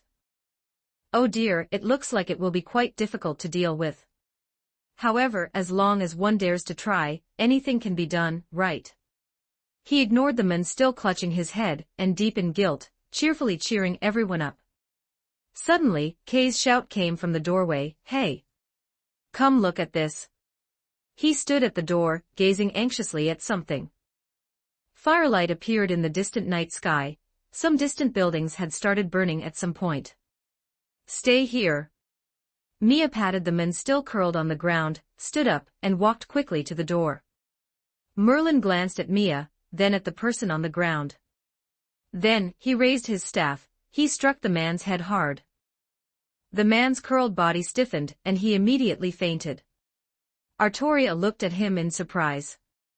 Not only that, the crisp sound was enough to fill the entire room. What a sturdy head. This is for his own good, Merlin said solemnly. If a devout Christian realizes they've committed such a crime, they might commit suicide. In Catholic doctrine, one cannot go to heaven after committing suicide. But if he had already committed a sin he himself found unacceptable, making it impossible to reach the heaven of his faith, it was hard to say he wouldn't end his worldly suffering early to go to hell and atone for his sins. That makes sense. That's quite a forceful act of kindness. Artoria remarked. Forceful in every sense of the word. That man probably wouldn't wake up for several hours. Well, so-called kindness is basically an existence like forced sales, isn't it? Mia looked at Merlin with a slight, complicated expression. Such a metaphor could probably only come from the mouth of Merlin, who didn't understand human emotions. While I feel something is wrong with that sentence, now is not the time to discuss such things. Mia shook her head. Let's head toward the fire. No one told her but her intuition told her that the others were in that direction. The others felt the same way. Leaving the sleeping villager behind, the group quickened their pace. The fire appeared to the north. Deeper into the island, at the center of the village. Mia looked up at the flames while walking briskly. The gray-black pillars of smoke were illuminated by the fire, looking like a twisted tree growing continuously under the night sky. The fire was spreading rapidly along the thatched roof houses in the village. By the time Kay noticed the fire, it might have already been burning fiercely, lighting up nearly half the village as bright as day. The village, which had been peaceful just moments ago, seemed to have been placed in another world. Before even entering the burning area, Mia saw people appearing on the village roads lying on the ground, dying or already dead. You guys go to the center of the fire first and find Cathpalag. Mia knelt before a villager who was still breathing, treating her with prayer while shouting to Artoria and the others. But you. I have the strength, Mia said brookingly. By now, the outcome of the incident seemed very clear. The villagers, influenced by the principle of comparison, wielded by Cathpalag, were killing each other out of envy. Mia pressed her hands onto the villager in front of her. She had to find a way to get the villagers out of critical danger without letting them wake up immediately. This would take some time. If they didn't want the disaster to spread further, splitting into two groups was the only way. Mia held the golden light in her hands, her lips pursed. If she only repaired the wounds to the point where they wouldn't worsen, they wouldn't come back to life on the spot from full recovery, nor would they die from excessive blood loss or shock. She could do it. But such delicate operation was much more complex than simply slapping on a full recovery. Melina, help! Mia called out. Melina also possessed prayers for healing people. Get them out of life-threatening danger, but don't let them wake up for now. Can I leave that to you? Melina nodded decisively. The two of them identified those still breathing, and pulled them back from the brink of death. With the mindset of saving whoever they could, the two advanced slowly along the street. As long as they were on the dirt road, they shouldn't be affected by the spreading fire. The slightly damp dirt roads in the village were the best firebreaks. The fire could only spread along the buildings on both sides. There were no people inside those buildings either. Everyone had converged toward the starting point of the fire. Flipping over another villager, she found an old woman with 3 parallel puncture wounds on her abdomen. The image of a pitchfork immediately appeared in Mia's mind. Following the method she had used several times before, she treated the villager to the point where they wouldn't wake up immediately but wouldn't get worse. Then Mia stood up. At some point, she had already entered the scene of the fire. The surrounding buildings were all burning, leaving only a street strewn with bodies lying in all directions. Leading into the distance. In the distance. What was in the distance? Why was it just a pitch-black void like an abyss? Mia turned her head and called out. There was no response. She saw that the surrounding flames were not a scorching orange-red, but had black mixed into the red. An environment. Mia gripped her weapon. In just 2 breaths, she had realized her current situation. Feeling the gaze of something, Mia looked up. On a house clung to by black-red flames crouched a pitch-black beast. The beast was like a shadow existing within a patch of space. It looked at Mia and tilted its head. Do you want to save people that badly? The beast inquired. The voice appeared directly in Mia's mind. Mia admitted it. Although this was the first time she had seen it in this form, Mia had known the beast's true name for a long time. Cathpalag. Then, let's have a comparison. Cathpalag's voice was neither male nor female. Neither old nor young. The scene before Mia changed, and 2 iron cages set upon woodpiles rose from the ground. Inside the iron cages, a puppet was placed in each. Faceless puppets modeled after Melina, with crimson hair and wearing black robes. 108 Section 108 Chapter 108. A faceless wooden puppet wearing a white dress, modeled after Artoria, with a slightly exaggerated ahogue on top of its blonde hair. If you could only save one person, who would you choose? Cathpalag asked while crouching atop an inverted, pitch-black cross. Who is more important? Who is more valuable? Who can be abandoned? Make your choice after comparing them. Mia looked at the two iron cages set upon the pyre. She smiled. At first, short breaths of air escaped from deep within her throat, and then she let out a hissing sound as she inhaled. Finally, she couldn't help but let out a burst of hee-hee laughter. If there were one word to describe Mia's current state, then it would be this word. Amusement. Artoria stood in a city. Like a sinner, she wore a hooded cloak that concealed her face. This was a golden city. She saw a horned horse pulling a carriage, emerging amidst the cheers of tens of thousands of people.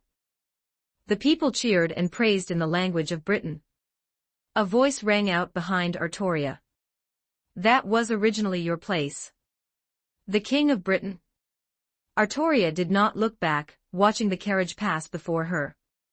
Cathpalag was fabricating false prophecies. But it should have been yours, shouldn't it? You sacrificed more than she did.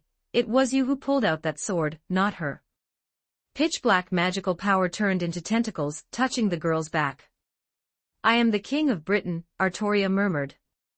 Yes, it should have been you all along. An ethereal voice lingered in her ear. But she is stronger than you, more mature than you. That is merely my own problem, Artoria replied with her head lowered. I understand, but are you truly content? Content to let all of this have the possibility of turning into nothingness? Scene after scene appeared before Artoria. Extracted from her memory, these scenes only recorded moments of failure. The fact of success could be erased. There were only heavy moments filled with loss and despair. Why do you always fail while she has smooth sailing? Cathpalag was bewitching the girl's heart. It's not fair, it said. Success should belong to you, and the throne should belong to you too. You aren't any worse than her, right? Become the strongest. Even if you have to use every means possible, eliminate the obstacles before you. Eliminate those existences that are stronger and better than yourself. In the silence, the beast murmured and whispered. Crimes committed out of jealousy and emotions born from comparison were its favorite food. A pitch-black tentacle stroked the girl's earlobe. You cannot let others be stronger than you. It conveyed bewitching words. Segment after segment, wave after wave, it eroded the girl's mind. But, why? Artoria questioned the beast. She did not desire to become king because she craved power. When the girl grasped the hilt of that sword, she already knew her end. Britain would surely meet its conclusion. But even so, she only hoped that the smiles on people's faces could last for one more day, and that the death of this country could come peacefully, like falling asleep. Artoria pulled the sword from the great stone. Besides, even if it's like that, isn't it quite good? The girl turned around. The black cat stood right in front of her. And this place was still that golden city. At least the people are scattering flowers and praising the king's name. Isn't that quite good? She gripped the hilt, drew the sword from its scabbard, and slashed toward the shadow-like beast. The blade, with its golden halo, cut a ripple as if passing through water, and the black beast was split in two. The illusion collapsed simultaneously. Dash now, make your choice. Aboard the inverted cross, Cathpalag urged. This is my choice. Magical power surged, fluttering the hem of her clothes. She held her staff high. The majestic magical power, like a storm, swirled the flames within the illusion, and glintstone crystals grew within the magic storm like bamboo shoots after rain. Cracks appeared. Those were spatial cracks, tearing this illusion apart. Carrying considerable anger, the full explosion of magical power directly shredded the small environment shaped by the young beast. Space shattered, then fell, disappearing in an instant like snowflakes. Mia was standing in the village again. The fire was blocked at a crossroads ahead. Mia called out. She had no idea what would happen to Melina, who was bound to her soul, while she was in the illusion. Melina appeared by Mia's side. "Are you all right?" she immediately asked. No, that tone, due to excessive worry, was less of an inquiry and more of a demand. "Ran into a bit of trouble." "What about you?" Mia carefully scrutinized Melina, whom she hadn't seen for a moment. It seemed there were no changes to her body. It was as if I suddenly lost consciousness. Melina was somewhat resentful of Mia's sudden disconnection. "It's good that you're okay." Mia breathed a sigh of relief. "We have to hurry over there." She looked ahead with a frown. Having experienced the illusion just now, she wasn't sure if Artoria and the other two had encountered the same thing. If so, had they successfully escaped? If not, then they could only rely on Mia. They should be very close to the source of the fire. Mia rang the summoning bell. Facing the appearing spirit wolf, Mia transferred all the liquid from the blue flask of sacred tears into the red one and threw it to Texas, who reacted quickly and caught it in its mouth. "Rescue the survivors as much as possible." After giving the command, Mia grabbed Melina's hand and ran toward their destination. Chapter 81, Art is an Explosion, 2-in-1. When they reached the center of the fire, what they saw was a scene like hell. The town square was surrounded by blazing fire. At the edge of the square, the only thing still standing in the fire was a stone church. The black cat demon crouched on top of the church, watching the square surrounded by flames. The people of the entire village were gathered here, engaged in a bloody and sinful revelry. Like mad dogs without human form, they held crude weapons and slaughtered each other. For no other reason than that the other person was stronger or better than themselves. To make themselves the only one standing at the top of comparison, people were engaged in a struggle where only one person would win. Whether women or men, old or young, people were dominated by a frantic desire. Guards with swords cut down several people, only to be tackled to the ground by a swarm of villagers, a red-hot iron poker plunging into his neck. Then, the several people who had tackled the guard together entered into a struggle once again. It was like a death revelry before the end of the world. Using this as nourishment, Cathpala greedily absorbed power, sitting on the church's bell tower like a god who dominated everything. Kay suddenly sat up from the ground. He didn't know when he had fallen to the ground. "Brother Kay." Artoria ran over from not far away. "Are you okay?" Kay frowned. He saw that black cat, telling him some boring things. He hadn't even reacted before the illusion suddenly collapsed. Was it due to external factors? Chapter 109, What Happened? He scrambled to his feet quickly. "Go save them, quickly," Artoria said anxiously, pointing toward the village clearing that resembled a gladiatorial arena. "Where's Merlin?" "Where is he?" "I haven't seen him." Merlin should have still been there before they were dragged into the illusion. But now, he was nowhere to be found. "We can't worry about that right now. Those villagers, they've all lost control." Kay looked grimly at the chaotic square. Why were they acting like this? It definitely had everything to do with that black cat monster. The villagers were all innocent people caught up in it, losing their ability to judge under an external influence. Reason told him that as soon as they approached that place, they would immediately be swept into the beast-like slaughter. There was only one way to rectify this, and Artoria and Kay decisively reached a consensus. The young girl spoke as she unfastened the sword from her waist. "Brother Kay, remember to strike with the scabbard. Don't hold back too much yourself." They had to stop those villagers. Artoria gripped the sword with both hands, wrapping the leather pouch of the scabbard around the sword's crossguard. She looked up, and through the air distorted by the heat, she saw that shadow atop the church. The intense heat baked her back, and a few drops of sweat fell from her forehead. The two of them charged into the crowd side by side. A man and a woman were rolling together, tearing at each other with their fists. Artoria rushed into the square and struck the man's neck with her sheathed longsword. His eyes rolled back, and he fainted instantly. As for the woman who had been pinned down by him, and should have been classified as a victim. Artoria did not hold back against her either. This is for her own good. If she worried too much about the woman's feelings in the moment, it would only cause more damage in the long run. Thinking this, the back of her high-heeled boot, clad in metal plating, slammed hard against the woman's head. This way, though they would suffer a bit, it would certainly save their lives. Until Cathpalag was dealt with, they would no longer attack each other for absurd reasons. And then, there were many more people who needed to cool their heads. Swinging her sheathed sword, Artoria broke into the arena. "You are doing very well," that ethereal, fleeting voice still echoed in her ears. Artoria knocked out another villager. "No one can stop you.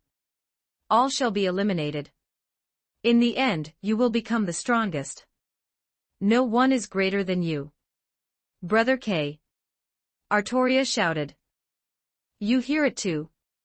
K's shield slammed into a young man's face, who collapsed instantly. Yeah, his nose was going to be in bad shape. Over there. Artoria saw the black cat perched on top of the church. The two exchanged a look. As long as they could deal with that monster. It was called Cathpalag, right? Things would surely take a turn for the better. "I am not your enemy, I will help you," the beast's voice argued. "I will help you see the true essence of your heart. I will help you stand at the pinnacle of this world." Despite saying such things, its actions were clearly intended to plunge her into the same madness as the villagers, wasn't it? Jealousy born from comparison, the desire to destroy because of jealousy. Countless people were slaughtering each other with such absurd thoughts, leaving only one person behind, the one who triumphed in every comparison. However, if even the illusion couldn't make her waver, what could a mere whisper in her ear do? The knight's steps were exceptionally firm as she lunged and parried through the arena. "You truly disappoint me," the beast's voice sighed. "You are stronger than others, you originally possessed the aptitude to engage in comparison." The moment the voice faded, a villager suddenly let go of his opponent and lunged toward Artoria of his own accord. The longsword struck his head, and the villager tumbled down immediately. But then came a second and a third. As if receiving some kind of command, the villagers abandoned their original opponents and began to surround Artoria and K. "They're surrounding us," K warned loudly. No matter how they had been killing each other before, at this moment, the villagers all shifted their targets to the two outsiders. A villager who had just plunged a dagger into a loved one pulled out the bloody blade and charged at them. Even villagers with fatal wounds, crawling on the ground, tried to drag themselves toward Artoria and K. Armed with clubs, pitchforks, and kitchen knives, the blood-soaked villagers, their eyes devoid of even a shred of human intellect, launched an unhesitating attack on the two. The irrational villagers screamed, "Kill you! How dare you be taller than me? You're not allowed to be better looking than me. Why are you wearing such beautiful armor?" They scrambled to swing their weapons at the two. "What is the meaning of your struggle?" Cathpalag tilted its head, watching the knights moving forward against the tide of people below. "You can submit to me.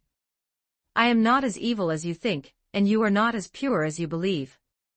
I feed on the competition, growth, jealousy, and regret between humans. What you see is but one facet of me. Everything you fight for is merely surface level. Ultimately, you want to become stronger, you want to compete, you want to defeat your rivals. That is enough.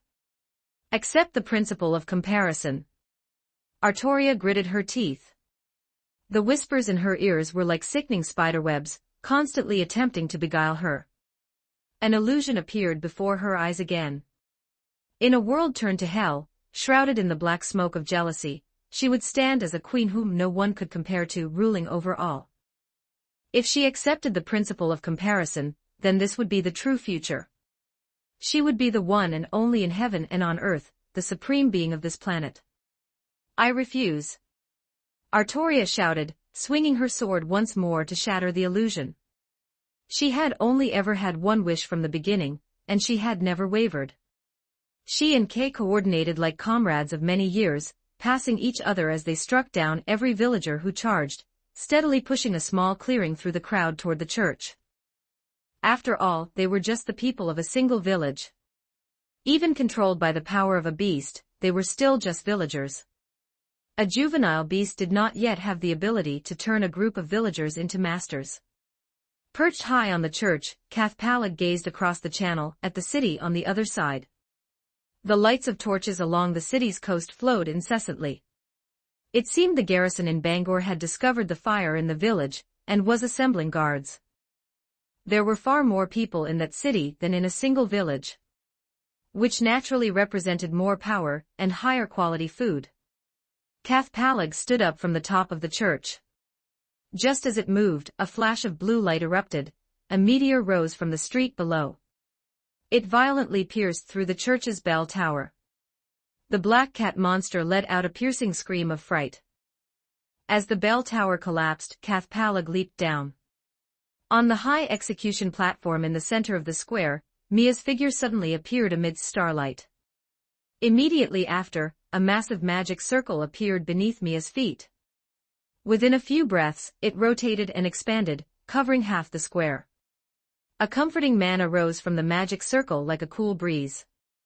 Mia furrowed her brows tightly. She wasn't sure if this move would be effective, but she did it anyway. Amidst the blue manna dust, the people's screams vanished. Cathpalag leaped from the collapsing church roof into the flames. Mia fired 2 fluorspar meteors at it, but both were dodged due to the distance and the small size of the target. Asterisk whoosh thump. Artoria knocked down another villager. Then, no new attacks followed.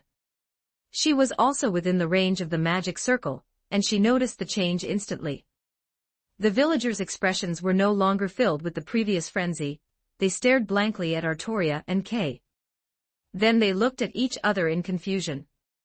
Afterward, a high-pitched scream erupted from the crowd. Quickly, stop Cathpalag. Merlin's voice suddenly rang in Artoria's ear. It was exactly like Cathpalag's whispers from before, but this time, it was definitely Merlin speaking. Where are you? Artoria shouted. Drive Cathpalag to the north.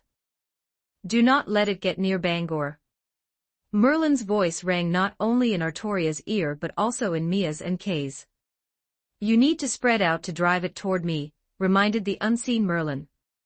If they were to drive Cathpalag toward Merlin, then the 4 of them definitely couldn't stay in the same spot. I see it, it's to your northeast. With Merlin's clairvoyance, it should be enough to compensate for their lack of familiarity with the terrain. However, I have a better idea. Mia gripped her staff once more. She scanned the still-burning village and extended her staff forward. 110 Section 110 Chapter 110. Probably guessing Mia's thoughts, Merlin cried out, What are you going to do? Clearing obstacles, Mia said calmly. All the villagers were in the square, and those houses were already burning with a raging fire. Then, why not create some favorable conditions for the battle? Magical power gathered at the tip of the girl's staff. Shattering crystal. Waving her staff, huge glintstone crystals condensed out of the void, those massive glintstone crystals flying in a fan shape towards Cathpalag's direction. Those crystals burst into even more tiny crystals in midair, flying into the fire. Detonate. Boom boom boom boom boom. The explosion of the crystals was magnificent. The staggering number of glintstone crystals formed a scene that one couldn't help but squint to watch, the brilliant light of the glintstones even overpowering the raging flames.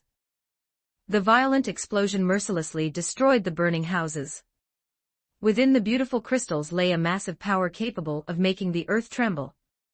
Mia waved her staff again.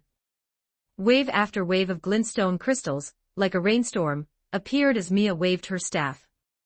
The target of the glintstone crystals wasn't limited to the direction Mia was facing, but a wide range forming an obtuse angle 60 degrees to the left and 60 degrees to the right. The sound of explosions was constant, and the ground was shaking. The whole process lasted less than a minute. The resulting outcome was that to the northeast of the village square, including the north, east, and even the southeast, All the buildings located within a depth of 300 meters in those four geographic directions. Dozens of bungalows, along with the two-story administrative center, and the church that hadn't completely collapsed before. Together with the flames, they crumbled under Mia's magic, leaving only fragments of various colors. After that, Mia stopped. Even though the fires in other directions were still burning, and the sound of wood cracking was constant. But for some reason, everyone present, whether it was Artoria or Kay, or the villagers who had just sobered up a bit and realized they were trapped in a nightmare, all stared blankly in that direction. An achievement of destruction that didn't seem like it could be accomplished by human power. Mia stared intently at that vast expanse of ruins. From within the rubble, a disheveled black cat demon crawled out. No, it had already fallen into blackness. Its current appearance probably didn't look much more disheveled. However, it was definitely dazed. "Now's our chance," Mia shouted. Artoria and Kay reacted immediately, rushing towards the cat demon. Of course, their speed wasn't as fast as Melina and Mia's. Cathpalag had just stood up in a panic, wanting to run south towards the coast, when it saw Mia appearing before it. Mia teleported to the south of the cat demon, while Melina appeared to its east at the same time. This monster cat finally showed a side more like an ordinary cat. Its first stood on end facing Mia. "Don't block me," it screamed, but it didn't dare to charge straight at Mia at all. After all, it knew Mia could easily break through illusions with brute force and level a quarter of the village in an instant. She was an existence even more terrifying than it, a young beast. Cathpalag rushed towards Melina's direction. "As long as I can reach that place, as long as I can get to the city." Melina swung two golden blade waves from her hand, grazing past Cathpalag's body. Not giving Cathpalag a chance to pass, Melina again used blade waves to force Cathpalag in another direction. It was still just a young beast after all. Although it held the principle of comparison, its physical body hadn't grown enough to run rampant. None of those cornering it here were ordinary people. Artoria and Kay were rushing over from its west. There was no other way. The only place with no one was the north. Cathpalag decisively bolted towards the north.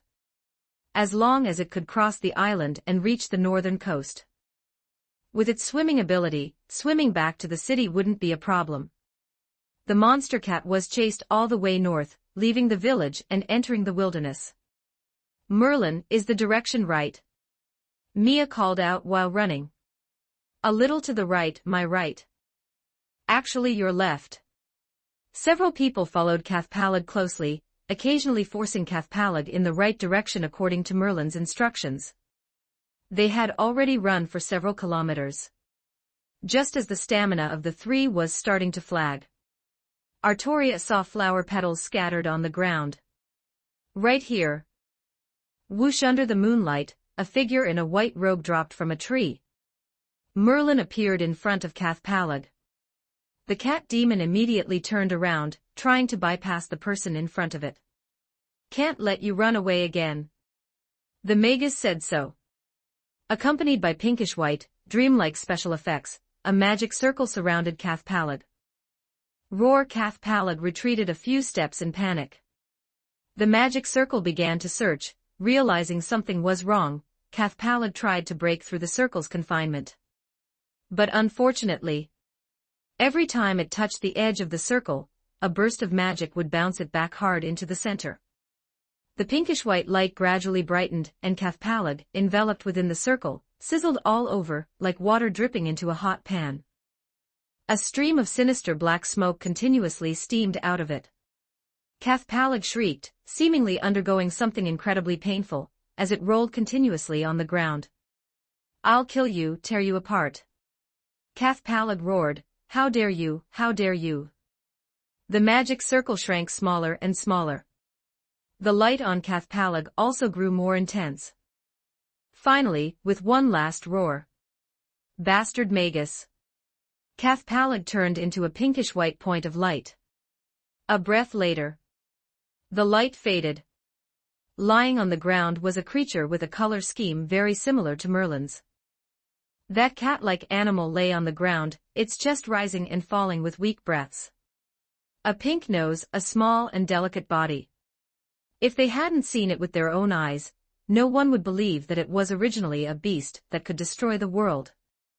Artoria, who had been sprinting for a long time, held her knees, panting. "Is it dead?" she asked. "Well, no." Merlin spread his hands and shrugged. He squatted down and picked up the white cat-like creature with just one hand. "Why not kill it?" Artoria asked with some dissatisfaction. This beast had killed so many people, did it really just end so simply and easily? "Well, let me explain it to you." Merlin cleared his throat. "Not all enemies need to be eliminated," Merlin explained. "Some enemies have meaning even if they exist. Didn't you say that beast is the embodiment of calamity?" "That's right," Merlin nodded.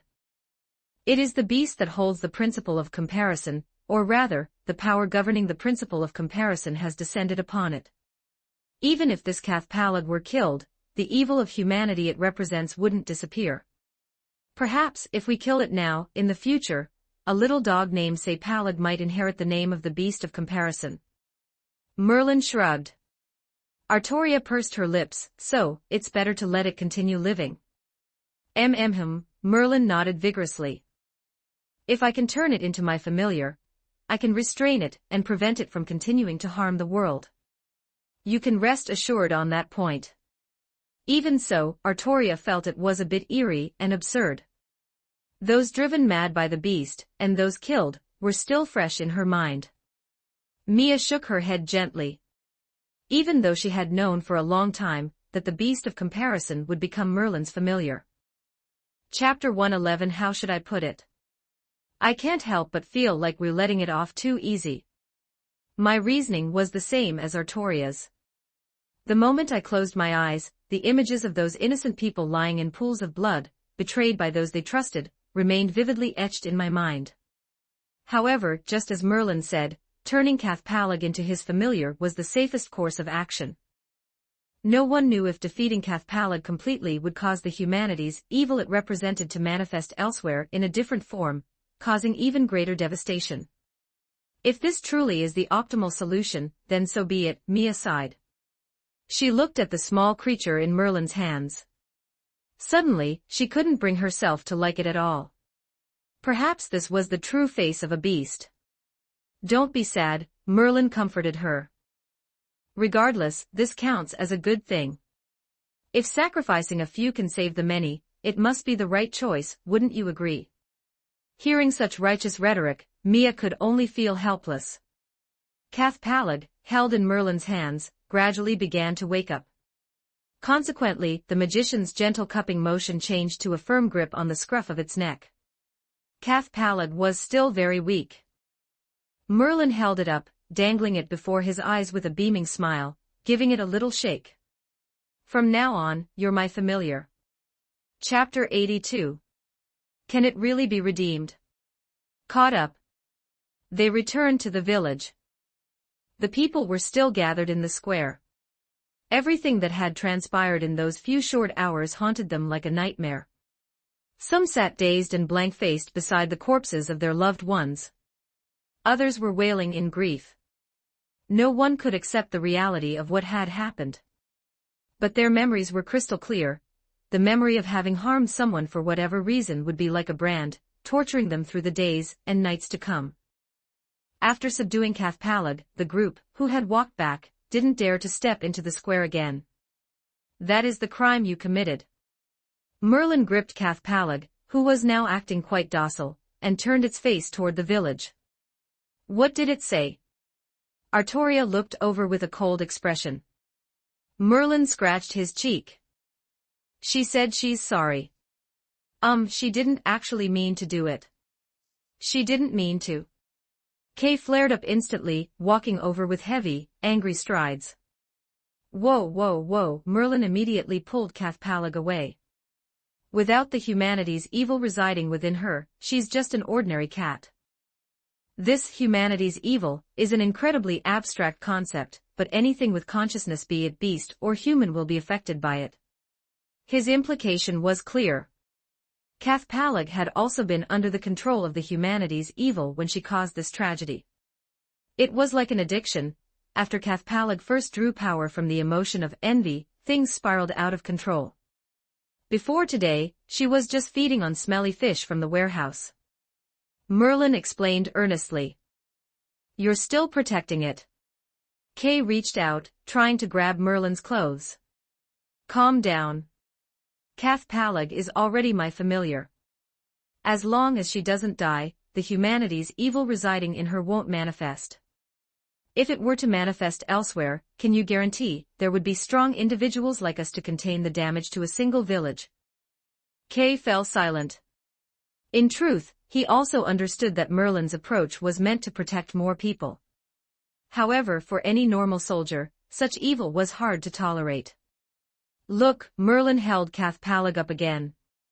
From start to finish, Merlin only held it by the scruff of its neck, causing Cathpalag to dangle and sway comically no matter how he moved.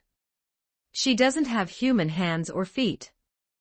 Letting her live as my familiar to keep the humanity's evil in check is her best form of atonement. Of course, since she's my familiar, I'll be very strict with her, Merlin said with a grin. How about we try to get along from now on? Kay turned his head away in disdain. Artoria also ignored Merlin's words. Mia shook her head, and then walked toward the village. Miss Mia, wait for me here, Mia replied. She walked toward the village, her breathing a bit hurried. Perhaps she was feeling a bit nervous. She passed through the ruins she had created. She passed through the crowd and went all the way up to the gallows in the center of the square, which was the highest point. Not many people noticed her. The people were still drowning in their grief. Mia took a breath, planning her words. Then, a golden light emanated from her body. Christians, she shouted. Mia certainly had no faith in God, but it was precisely because she didn't believe in the divine that she could so calmly borrow the name of the Lord.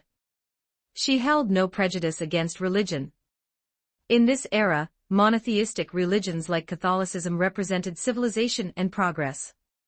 And in a world where the supernatural truly existed, the divine was, ironically, a material reality. She raised her golden sword, and then, a holy golden radiance shone upon the people in the square.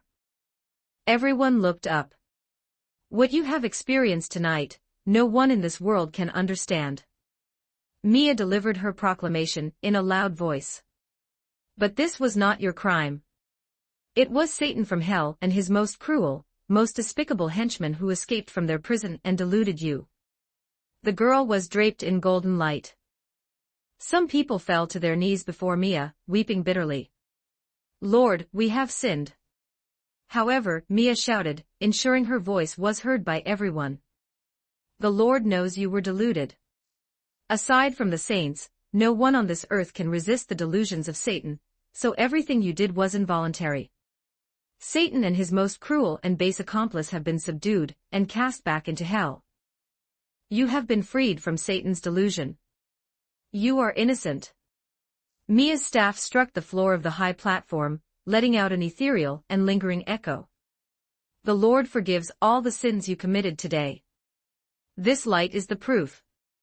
The prayer of restoration covered the entire square, and the people saw the Erd tree crest in the air. Where the light shines, the wounds of the living shall be healed, and the souls of the dead shall ascend to heaven. It was exactly as the girl had said. The wounds of the living were being healed. People looked at her in disbelief, their trembling lips unable to describe this magnificent miracle. However, Mia spoke again, the demons have been cast into hell, and they shall never again have the chance to delude the world. After today, if you commit any more crimes, you will not be forgiven as you were today. The people were staring at her. Mia paused. She felt that this was as much as she could say. If she delayed any longer, the soldiers from Bangor would likely arrive. And so, before the eyes of the villagers, she turned into stardust and vanished. In the eyes of those Christians, this scene naturally held another layer of meaning. But that had nothing to do with Mia anymore. She only wanted to comfort these poor people. Whatever means she used were merely tools to achieve that goal. If the people here believed in other gods, she would have borrowed the names of those gods instead. This was the only thing she could do for the victims. Let's go. Mia returned to Artoria and the others.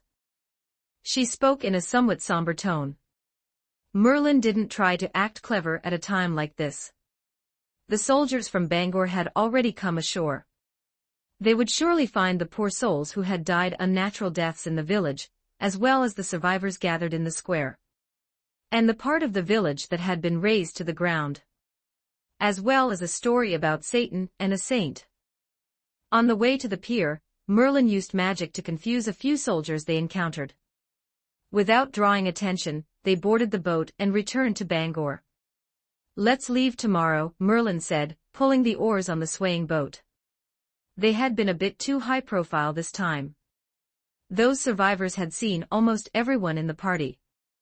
They had to leave before word spread, otherwise, they might be cornered by citizens wanting to catch a glimpse of them. All right, Artoria nodded. A short while later the small boat docked and the group returned to the inn. They didn't say much to each other, and after washing off the smell of fish and smoke, they fell into a peaceful sleep. Early the next morning, as the sky was just beginning to lighten and the roosters were still crowing, Artoria woke everyone up. Having slept for less than 4 hours, they hurriedly packed their bags and departed before the city could wake up. 112 Section 112 Chapter 112, Love you all, good night. Shareholder Acknowledgements Chapter 83. Let's call you foe. 3 days after leaving Bangor, the stories of that city finally caught up with them. In the inn, Kay heard merchants talking about the fire on Anglesey Island. The official version was that 180 people had died in the demon invasion incident that night. As for the details of the battle and the manifestation of the angel, they had gradually become abstract through word of mouth among countless people. For example, it was said that an angel and Satan's minions fought on Anglesey Island, leveling villages and turning half the island into scorched earth.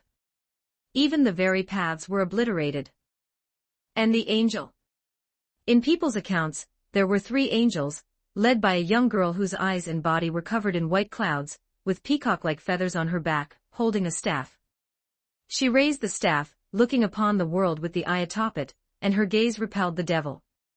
She also held a blessed sword that could emit radiance, like fine gold within a fire, through which the Lord pardoned the sinners bewitched by the devil. This image had not yet been depicted by the artists serving the church. But even if it were painted according to such descriptions, no one could possibly associate such an abstract, heavily religious image with Mia. As for Artoria and Kay, they did not leave behind a unique appearance like Mia did. In people's descriptions as before, they were depicted as winged angels. Of course, the unique religious bickering was also part of the experience. As the details of the story increased, in addition to the image of the angel, the image of a demon named Cathpalag appeared. Cathpalag is a Celtic term, Cathpalag, meaning scratching cat. It was a black cat that a fisherman hauled from the sea and named. Because of this, the Celtic druids and prophets who loved making predictions were, of course, very unhappy. According to ancient prophecies, Cathpalag happened to be the name of the cat monster born of the soul monster Henwan. Rather than a minion of Satan, or a demon from hell as the Christians preached. To this, the monk's explanation was quite flexible. The British Church, far from Rome and isolated overseas, had always maintained an inclusive and syncretic attitude toward original Celtic beliefs. While declaring God as the only true deity, they cast the gods representing virtue in Celtic mythology as angels and the gods representing evil as demons. The rampaging Cathpalag was, of course, a demon. Regardless of what those traditional druids thought, the common people were very accepting of this Celticized Christian doctrine. To this day, the portrait of the goddess Britannia is still printed on the British currency, which was first issued by the Romans, and is still imitated by various kingdoms today. From the introduction of Christianity to Britain until the Renaissance 1,000 years later, the several Christian denominations born on this isolated island were all quite peculiar compared to the orthodoxy of the continent. Well, anyway, to Mia, religion was a rather boring thing. Though it was a necessary stage in the development of civilization. During a lunch break on the journey, Merlin saw Cathpalag lying on the carriage, looking down at them with great disdain. Having nothing better to do, he reached out and snatched Cathpalag down. Cathpalag protested strongly.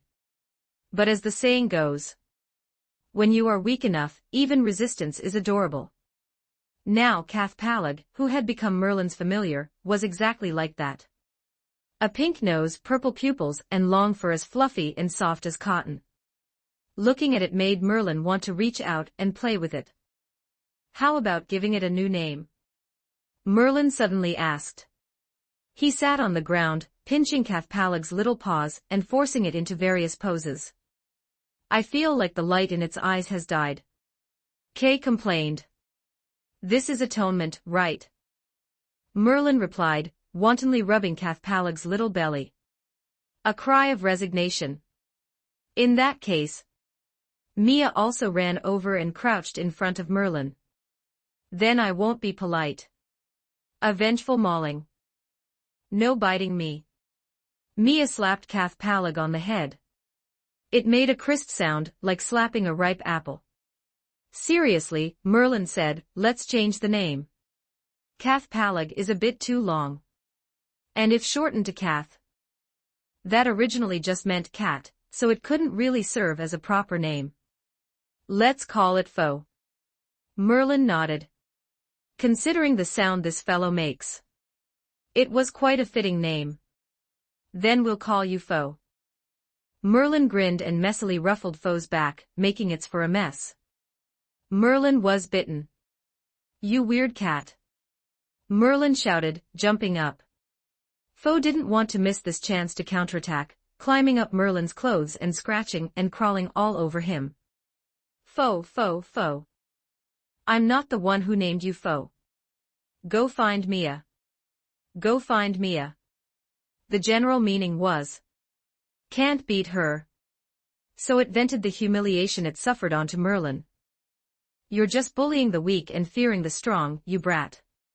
Hey, don't go too far, you're my familiar. Hearing such shouting, Foe became even more infuriated. The word familiar must have touched a sore spot. Whoa, help. Kay watched the struggle between Merlin and Foe with amusement. No way, no way. Is the great Grand Magus of Britain unable to handle a small cat?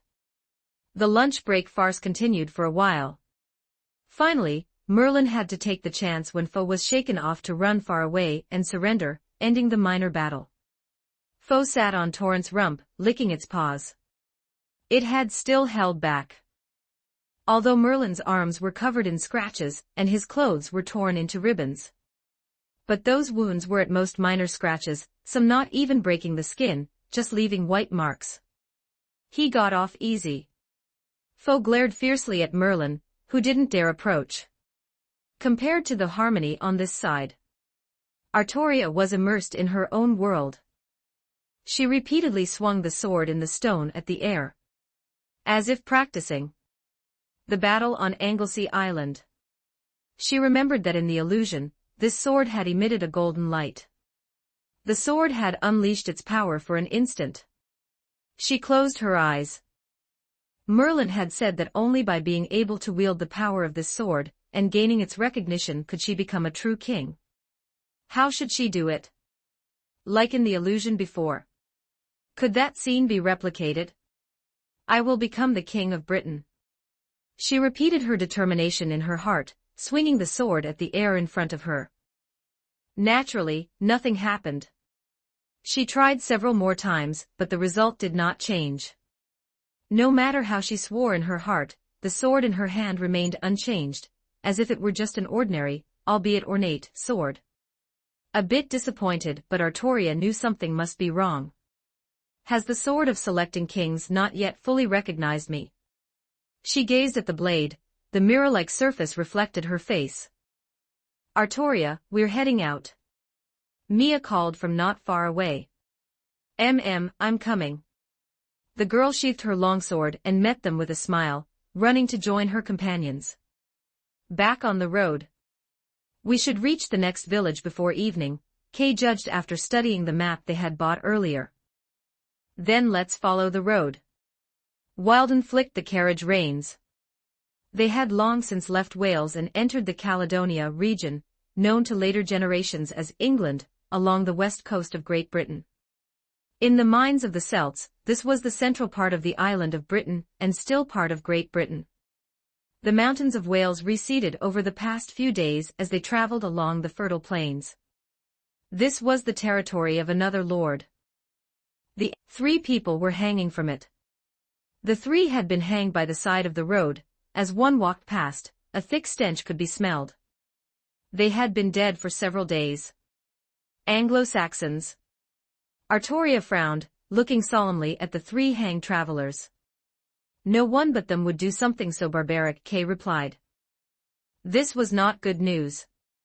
The travelers being dead for days meant that there were traces of Anglo-Saxons here several days ago. However, it had rained the day before yesterday, and there were very few discernible tracks left on the dry dirt road.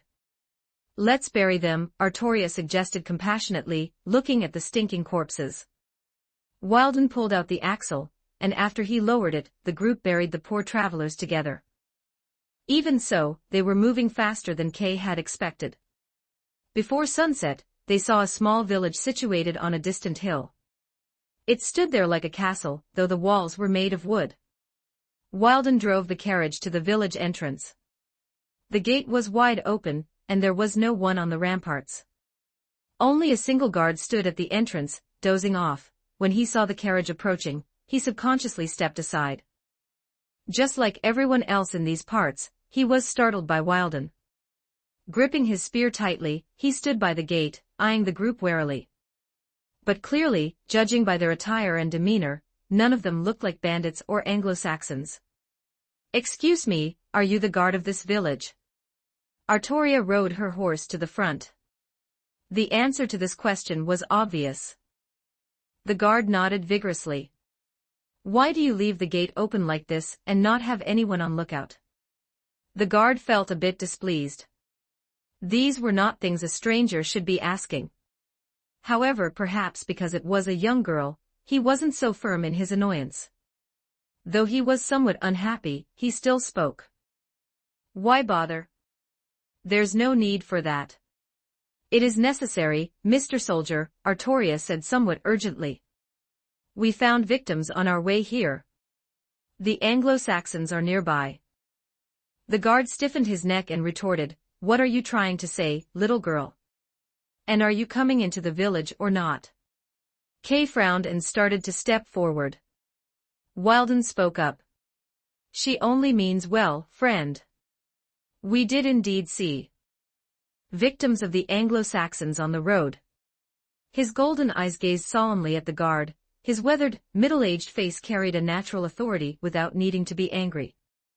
Wilden had quite a good impression of the young girl, Artoria. Setting aside the reasons involving Mia. What attracted him was likely her persistence in her ideals. Even if she was still a bit immature. Artoria turned her head away in disappointment. The carriage drove into the village behind her. Chapter 84, They are coming. Here's the second update.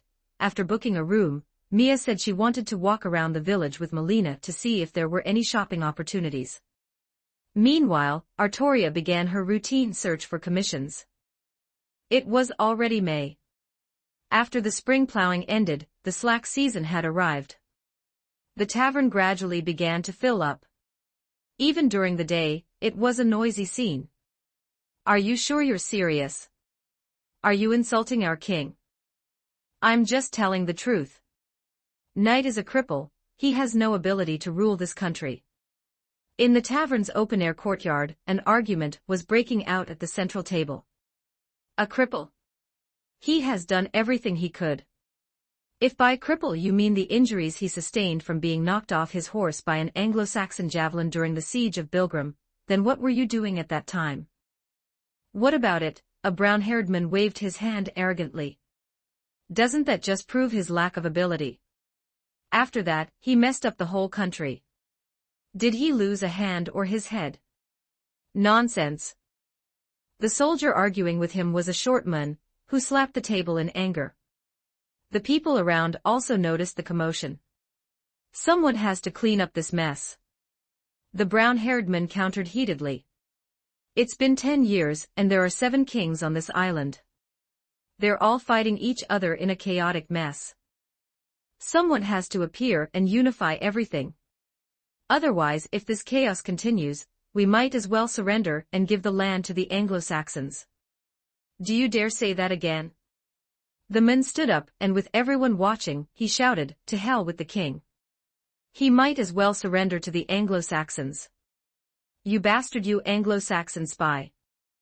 The man he was arguing with suddenly leaped over the table and threw a punch at the loudmouth. Beat him. Thrash this traitor. The surrounding people were clearly supportive of their king. Since he likes the Anglo-Saxons so much, tie him up and throw him to the south, someone jeered. The brown-haired man dodged a straight punch, and not to be outdone, smashed his wine cup into the short man's face. Then followed a flurry of punches, sending the short man who had initiated the fight reeling back. Everyone, get him, someone in the crowd shouted. The onlookers immediately lunged at the brown-haired man. Unexpectedly nimble, the brown-haired man climbed onto a table under the crowd's pursuit, kicked down someone trying to grab him, and then jumped onto another table. Within minutes, the whole tavern was in total chaos. People grabbed plates and food, hurling them at the scurrying brown-haired man. What are you doing? The tavern's female owner shouted, trying to approach. As a result, in the chaos, she was knocked to the ground by someone. She let out a scream.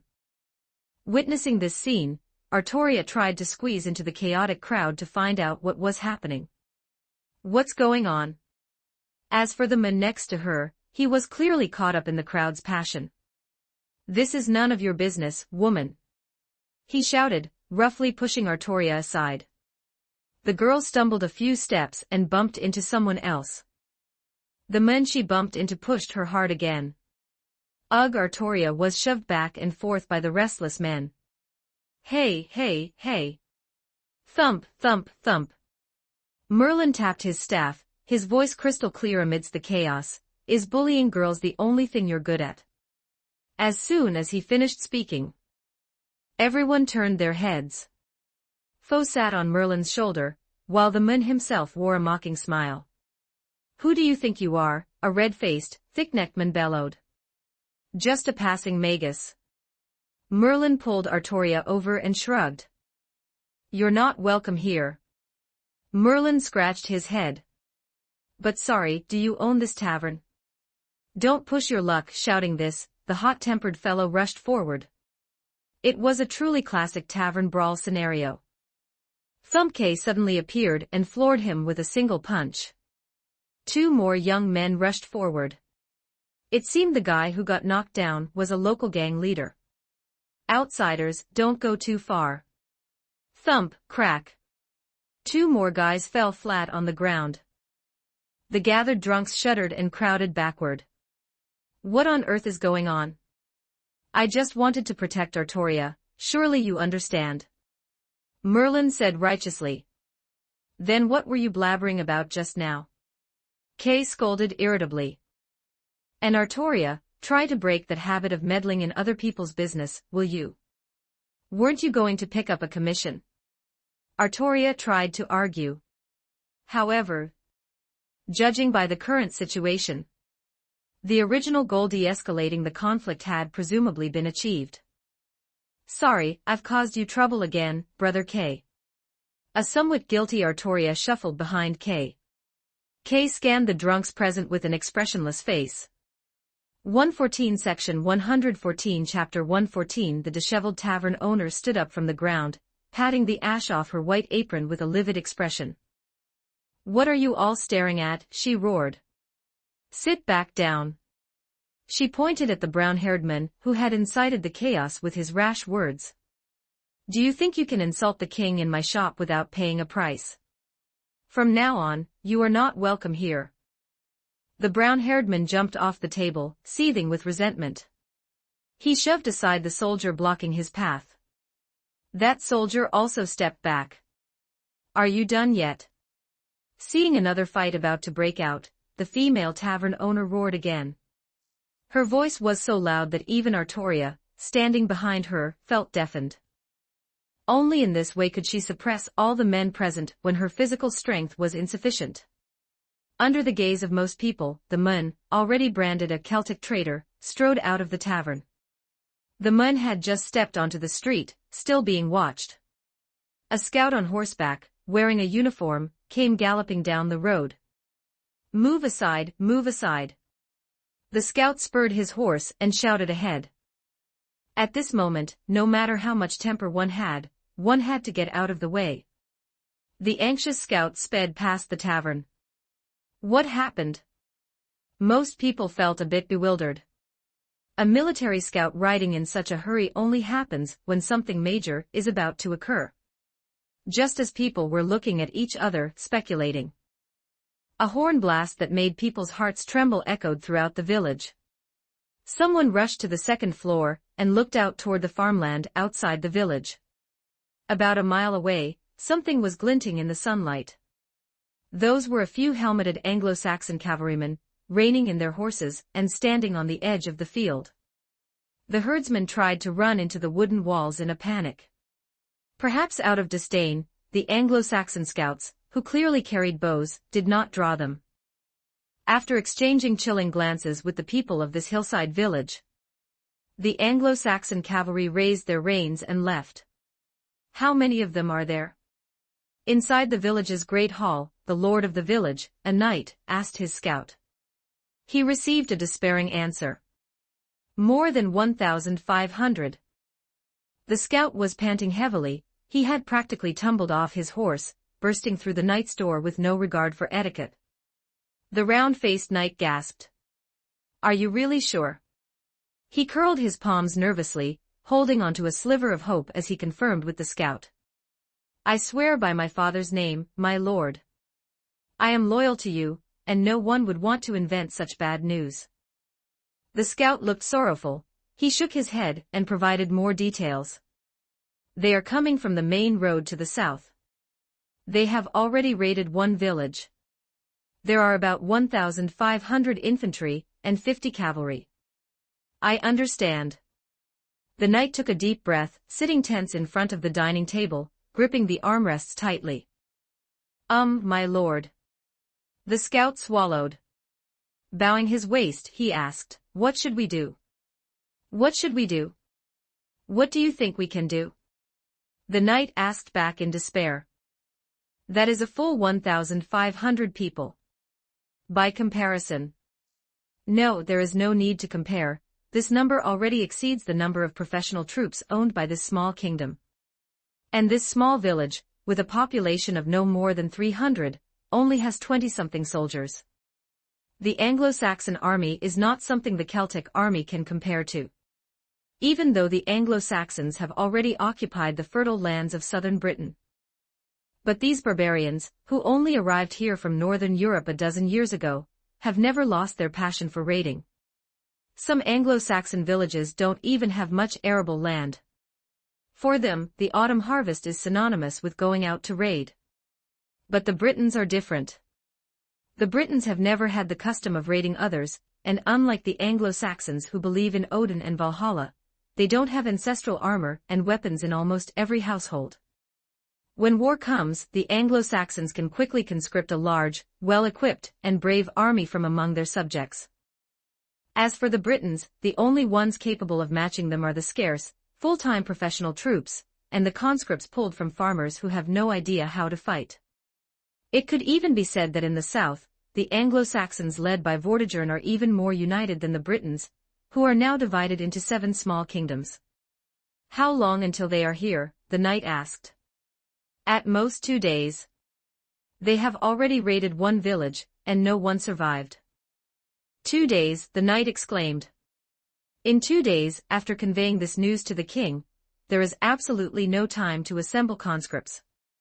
The sudden attack by the Anglo-Saxons this time is perhaps with the determination to completely conquer this country. So what can this village, standing before the sturdy shields and sharp swords of the Anglo-Saxons, do? There are only 20 trained soldiers, the village is only surrounded by wooden walls, and the only relatively sturdy thing is the earth fort that belongs to the knight himself, located in a corner of the village. We must leave here. This village absolutely cannot be defended. The knight was not avoiding battle. He was just not stupid enough to waste his own life, and the lives of his men in a battle that could never be won. If he were following his king, charging at the Anglo-Saxons on the battlefield, he would be the first. But a 1,500-man army, in front of this village, could kick down the village walls even if each soldier just kicked it once. Assemble the guards, I want to make a speech. The knight said, clenching his fists. He took a deep breath, and after making up his mind, he stood up. Before that, bring me my armor. After that horn sounded, people didn't actually feel much panic. Not everyone saw those few Anglo-Saxon cavalrymen standing on the edge of the field. Although that deep horn blast, which signified that war was imminent, would not and could not lie. A soldier who blew the horn without cause when there was no emergency would be sentenced to hanging. And the galloping scout was the second piece of evidence for this bad news. But people didn't know when the Anglo-Saxons would come, or how many would come. They believed in the sturdy outer walls of the village. Not all villages have the financial resources to build such defensive facilities. Since they were the minority, the people in the village had the arrogance of the minority, thinking that this village could block the attack of the raiders. If you ask me, no matter how many of them come, we can drive them back. In the tavern, most people remained optimistic.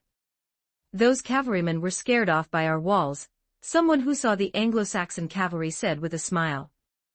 What if those were just scouts? The few sober ones proposed this conjecture. A young man said, I'm not afraid of those bandits, I know how to use a sword. Other patriots chimed in. Are we leaving here? Melina noticed the changes in the village, and after returning to the inn, she asked Mia. I'm not sure, Mia replied. The things they knew were definitely no more than the villagers. It's possible that it's just a group of Anglo-Saxons, not many in number, like the raider party they encountered in the wilderness before. Standing on the second floor of the tavern, looking at the distant horizon, she felt a bit hesitant. The village gate had already been closed, and everyone who was outside the village had entered. It wasn't clear if it was an overreaction. Perhaps such an attitude was actually somewhat reasonable. Only in front of Mia, Artoria, Kay, and Wilden did those Anglo-Saxons appear vulnerable. But for the ordinary people of Britain, the story of a ship, a dozen or so Anglo-Saxon raiders slaughtering a village, was not a legend. An officer under a knight walked into the tavern. This was where most of the young and middle-aged men gathered. We need some help, he said loudly.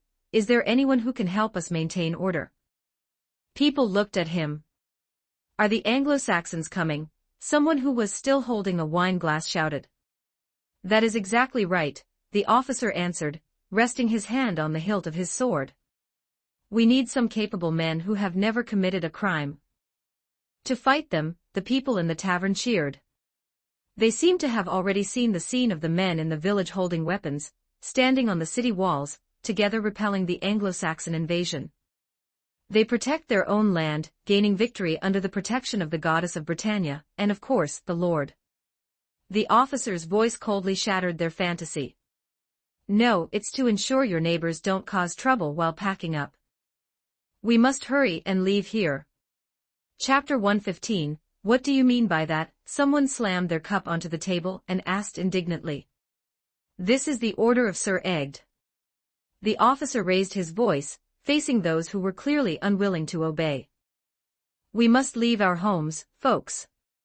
Only by going to the city is there a chance to escape this disaster. Is that really what Sir Egg said? People looked at each other in dismay. The good reputation the knight held among his people made it difficult for everyone to accept. To flee, to abandon their homeland, could that really be an order that knight would give? Yes, the officer nodded. It is the order given by Sir Egg. The air in the tavern fell silent for a moment. In ordinary times, even moving house would be a monumental event. And for these people, most of whom were born as farmers, a house might be the greatest inheritance left to them by their ancestors. Everyone knew what would happen if that group of barbarians, who only knew how to destroy and plunder, occupied this place. Someone slammed the table hard, the loud noise clearly audible even in the courtyard outside the tavern. Are we really to abandon our homes, our land, and hand it over to the Anglo-Saxons? We must resist. That's right. The men whispered to each other, and within a few breaths, the discussion turned into loud shouting. We'll stay right here. Someone yelled at the officer.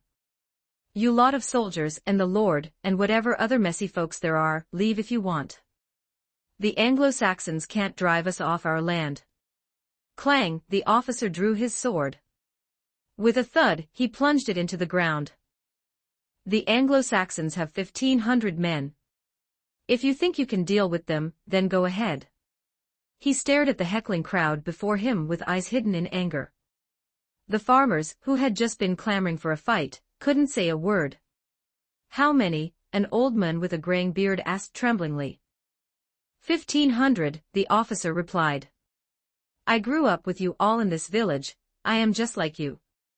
And as an officer, I am even less willing than any of you to leave the land I am supposed to protect.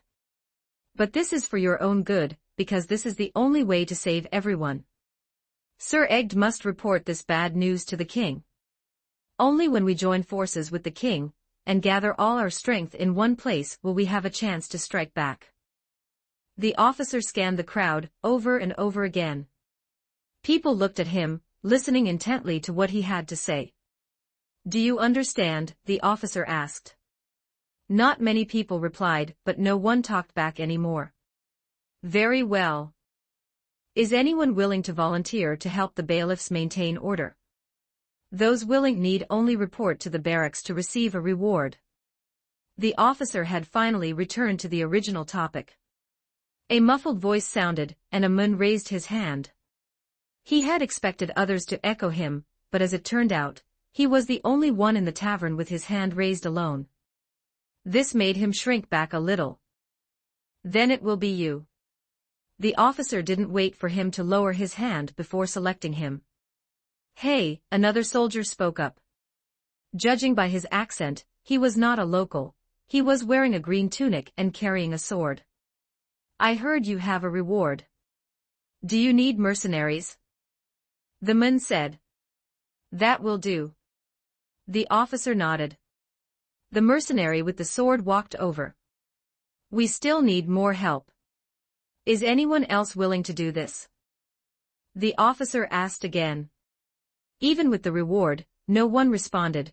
Perhaps they were using this method to protest the matter. Then that's that. The rest of you go home and pack your things. Everyone must have their property packed before midnight tonight. Outside the tavern, a soldier was announcing the same thing in the small square in the center of the village. Amidst this, a disharmonious, bell-like voice of a young girl rang out, "We can help." People looked at the one who spoke, Artoria. The officer also looked at her. The man who had been drinking there earlier burst into a roar of laughter. Go home and warm the bed, little girl. The men laughed. What can you do? They gossiped about the girl's gender. When there was no fighting, few people wore armor, and Artoria naturally did not either. Her seemingly slender and delicate arms did not hold much persuasive power. The men who had been silent before the officer now seemed to have regained their spirit. There was no shortage of lewd jokes in their discussion. Artoria's face turned slightly pale. She slammed her sword onto the table, clearly already quite angry. I have a sword, and the determination to help others, and what about you? Just one sentence shut everyone's mouths. The officer smiled and shook his head. Thank you for your kindness, young lady. But I think you should protect yourself first. Judging people by their appearance is not good. Kay shook his head. Whether it is a man or a woman, all are born from women. Would you also look down on your own mothers like this? Merlin kicked Kay under the table, taking over the conversation before Kay's sharp words could make others feel displeased. The magician, as always, revealed a smile that he thought was sunny, but actually made people want to punch him. Gender is merely a physical difference. Whether it is a monk or a druid, don't they all preach the inner virtues of the soul? Commander, I believe your superior would be very happy to meet this young lady before you, as well as her brother. The officer frowned. Feeling that Merlin was being mysterious, he asked in return, "Why do you say that?" Merlin explained, "Because she is a genuine noble, an apprentice knight who is traveling." He introduced the family of Kay and Artoria. Given the rigid social hierarchy of feudal society, whether it was impersonating a noble or being disrespectful to a noble, both were serious crimes. Therefore, even though he had never heard the name Sir Ector, the officer did not have too many doubts about the identities of Artoria and Kay. "If it is truly as you say..." The officer pondered for a moment. "Then, I think my master would be very happy to meet you all." "That's great," Merlin chirped. "However," Artoria said, "we still have several other equally important traveling companions, and I must ask for their opinions." "Will it take some time, miss?" After Merlin stated their apparent status, the officer's attitude toward Artoria changed as well. "No, just a moment." Artoria smiled. The 6 of them went together to see the Knight Lord of this village. After the soldiers announced the knight's decision, the chaos finally arrived 40 minutes after the horn sounded. The villagers argued with the soldiers over their land and houses, and not all soldiers had as excellent eloquence as the officer, leaving everyone exhausted. Most people were very unwilling to leave the village. However, the officer had no time to be distracted by those matters now. He was leading a group of people, swaggering and parading through the streets toward the knight's earth fortress. Only when Wilden walked by would the people around him briefly quiet down for a few seconds. "This is the reason why we need mercenaries," the officer said with a bitter smile. Walking into the knight's manor, the soldier was already so busy that no one came to guard the gate. Servants running around, a loud-mouthed male housekeeper. The manor was like a marketplace. "Is this everything in the wardrobe?" The Knight Lord, already wearing armor, grabbed a servant carrying a box. "Yes, my lord." "No, no, no, don't take everything." The knight from the conversation in the tavern, it could be known that he was called Egged. Egged flipped open the box with his iron-gloved hand. This. He rummaged through the contents of the box, tossing out at least half of the clothes. Then he grabbed another soldier. "Put all of these back."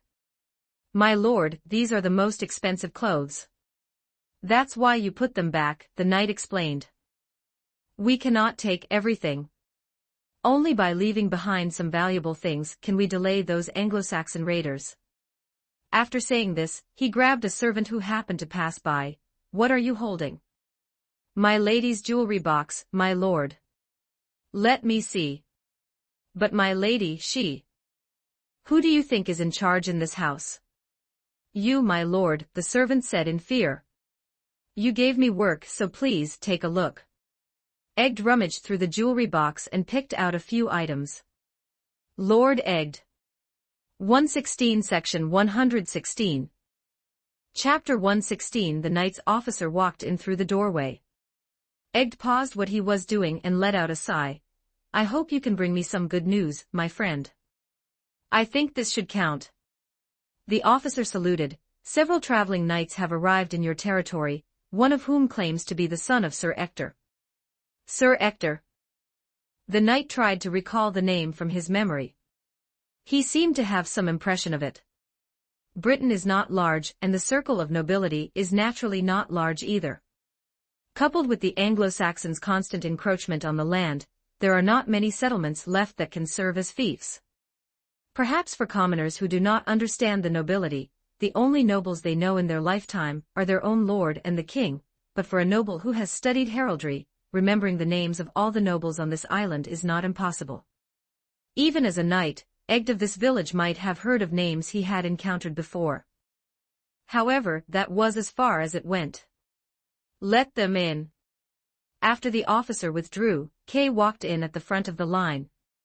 Since they were using Sir Ector's banner, as Sir Ector's eldest son and Artoria's nominal brother, he naturally had to take center stage when dealing with others. And Egd also focused his gaze on Kay. Egd had a slight impression of Sir Ector, whose name was pronounced somewhat similarly to his own. It seemed to be a knight from one of the 3 small kingdoms of Wales, and that small kingdom was separated from here by 2 other countries. "Greetings to you, Lord Egd." Kay saluted the other party. "Come forward, young man." Egd beckoned him. Kay walked towards him with an impeccable posture, looking Egd straight in the eye. The village knight scrutinized him carefully. "I have heard of your father," the knight said. "He is an excellent warrior." "Let me see your hands." Kay extended his hands.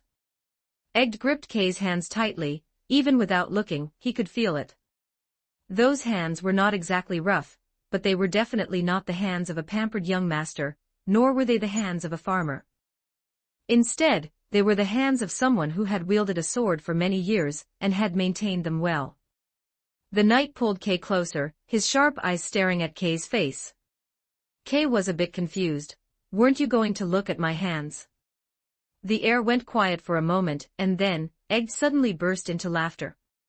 "Apologies, young man, I didn't mean to doubt you," he said, "but these are not good times, and your timing is very coincidental. The Anglo-Saxons will be here soon.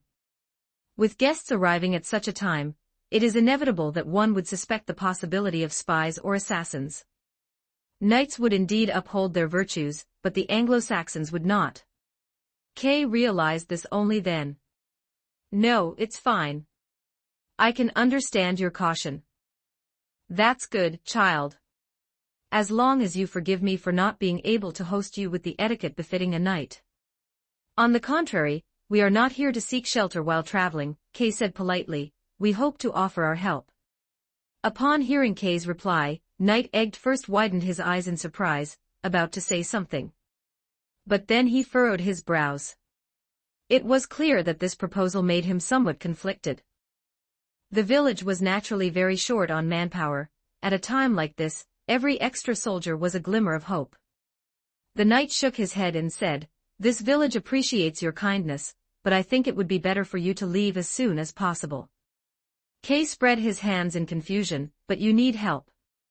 Any knight with a conscience would not watch the innocent people of this village suffer such a fate. My retainer should have told you about the Anglo-Saxons, Knight Kay." Knight Egg picked up a chair from the floor and sat down. "Yes," Kay nodded. "They are coming in full force," Egg said gloomily. "I suppose you have never seen such a scene, have you? This is not ordinary looting, it is a war." Egg took a breath. "Besides, this is not your battle." Yes, a knight with a conscience would certainly not turn a blind eye to the difficulties of others, but a knight with a conscience must also never shift disaster onto others. Kay was thinking about how to persuade him. Artoria walked in and spoke up. "My thoughts are exactly the opposite of yours, Lord Egg." Knight Egg looked up and saw the young girl. "Who are you?" "This is my sister," Kay explained. "My name is Artoria, Lord Egg."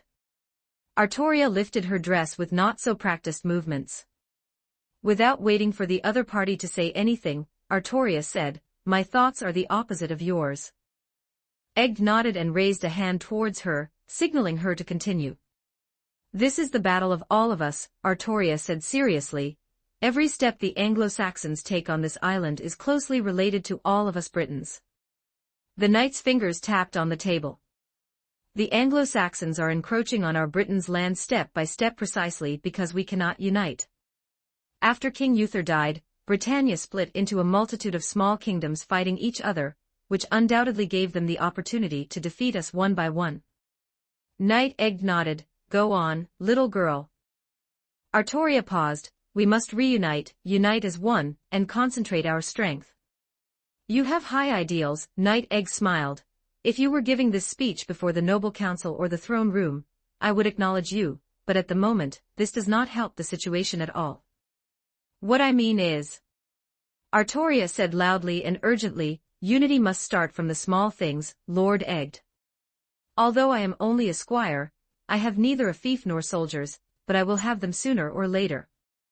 Before then, at least let us do what we can for this island that we both love. Night Egg pondered and he suddenly asked, "How old are you, little girl?" Hearing this answer, the knight stroked his chin, 15. Do you know that the law stipulates that if the heir to a territory loses their father, the king will send a minister as a guardian to manage their territory until they come of age at 20. The subtext of this sentence was, no matter how you look at it, Artoria is too young. Artoria looked at Kay somewhat awkwardly. Night Egg smiled kindly and looked at his officer. Do I look like a bad guy who destroys a little girl's dreams? The undisguised teasing made Artoria's cheeks flush red. Lord Egg. All right, Egg stood up. I have understood. You want to help, then come along. I hope this adds a splash of color to your travels. A look of joy appeared on Artoria's face. The knight then added, but this is only limited to when the war has not officially begun. I allow you to join the ranks of my soldier, but once we reach the city, you must leave as soon as possible. I do not wish for the child of a noble from another kingdom who is surely going to inherit a fief, or something in the future to go missing on my king's territory, understood? Thank you, my lord. I will not ask for anything more. Egg nodded with satisfaction. However, I heard there are a few other warriors in your party. Won't you introduce them? Yes, my lord, right away. Egg asked some questions about the identities of the others. Such as the cliché ones. Why Mia and Artoria look somewhat alike. He also praised Wilden for his height. As for Merlin, who should have been quite eye-catching, he concealed his identity. He merely claimed to be a traveling magician. As for the tasks assigned to them, Egg hoped they could take over the original duties of several soldier. This way, those soldier could join the ranks of maintaining order and directing the evacuation. When the crisis arrived, the various states of human life were revealed before their eyes. An old woman who had never left the village in her life wiped away her tears silently, while her daughter-in-law argued with her husband because there were too few things they could take with them. The blacksmith gritted his teeth and sealed the old furnace that had been with his family since his ancestors' time. A hooligan in the village took advantage of the chaos to steal the money that a neighbor was planning to take away. Of course, the last one was caught red-handed by the guards and thrown into the dungeon. No one would take him out of the village tonight. He would be left for the Anglo-Saxons. Thieves and robbers are the best combination, aren't they? When night fell, the soldier made an inventory.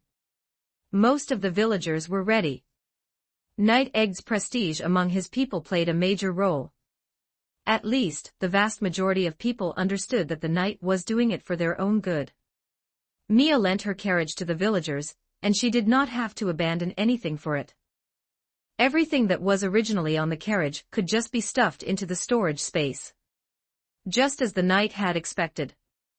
Before midnight, almost everyone had packed up their few belongings. Under the night sky, the entire village was illuminated as bright as day by torches. Egg rode a brown horse, wearing neat armor even neater than when he met Artoria. The knight walked to the front of the gathered people, and took off his helmet. My people, he shouted. I know this is a difficult decision. To leave behind your houses, land, and most of your wealth. He saw some people in the crowd weeping softly. It is not only you who are losing these things. There are my houses and my wealth on this land too. At the same time you leave all this behind, I am also leaving it all behind. The only thing I have not abandoned is you, my people. I will always be with you. The knight controlled his horse, pacing back and forth. Now we must survive. Finally, he scanned his people once more, then put on that clumsy and heavy barrel helmet. The long and silent procession set off. The officer led the people towards the city, while the knight still stood in the square. He would follow after everyone had left. He only wished to linger on this land for a little while longer. The streets were now in a mess, scattered with unwanted items, yet there were still people arguing. Behave, old man Rulin. A young soldier was pulling at an old widower with gray hair and beard. The old man's hands were wrapped around the pillar of the woodshed, and no matter how he was pulled, he refused to budge an inch. "Let go of me. I won't leave. If you stay here, you will die when the Anglo-Saxons come." The soldier stomped his feet in exasperation and cursed loudly. "Then let these old bones of mine die. It's perfect, I vowed a long time ago to be buried with my old woman. Don't make any more trouble." The young and strong soldier was completely unable to do anything about this old man over 60 for a moment. Knight Egg shouted at the soldier. "My lord, please persuade him." The soldier pleaded. The knight looked at the old widower. The old man was like a child, stubbornly hugging his own pillar. Chapter 117, Llewellyn, how many times have we told you? Egg sat atop his horse, shouting at the old man from a distance. "I've lived to this age, what haven't I seen?" The old man replied stubbornly. "I said I'm not leaving, and I'm not leaving." The knight shouted back, "Then stay here. I hope you can be buried with your wife." "Fine, come, leave him be," the knight said to a soldier. "Yes, my lord." The soldier walked away, looking back every few steps. The old man wobbled back into his house. The knight only rode out once the last villager had left the village gates. Two soldiers worked together to lock the gates from the inside, then climbed over the wall using a ladder. Finally, they chopped the ladder into firewood and left it beneath the wall. Most of the citizens carried shoulder poles, while a few led mules and oxen. There were also carriages, all of which were piled high with luggage. Even the knight's carriage was being used to carry the blacksmith's tools. The shepherds continued to drive their flocks of sheep. At least they still had their property. As long as they could settle down, they would eventually have a chance to rise again. If the scouts were correct, the Anglo-Saxons were at most 2 days away. It would take about 2 days to reach the city. They would make it in time. Although the villagers were driving livestock and carrying goods, the Anglo-Saxons were more numerous, so they would only travel even slower. With over 300 villagers guarded by about 20 soldiers, their torches formed a river of light. At midnight, the procession slowly headed north. Egg dispatched 2 mounted scouts to the front and 2 to the rear. They were to ride 15 minutes ahead of the group and return in turns to report on the road conditions. This meant that every 30 minutes, a scout would arrive from either the front or the back.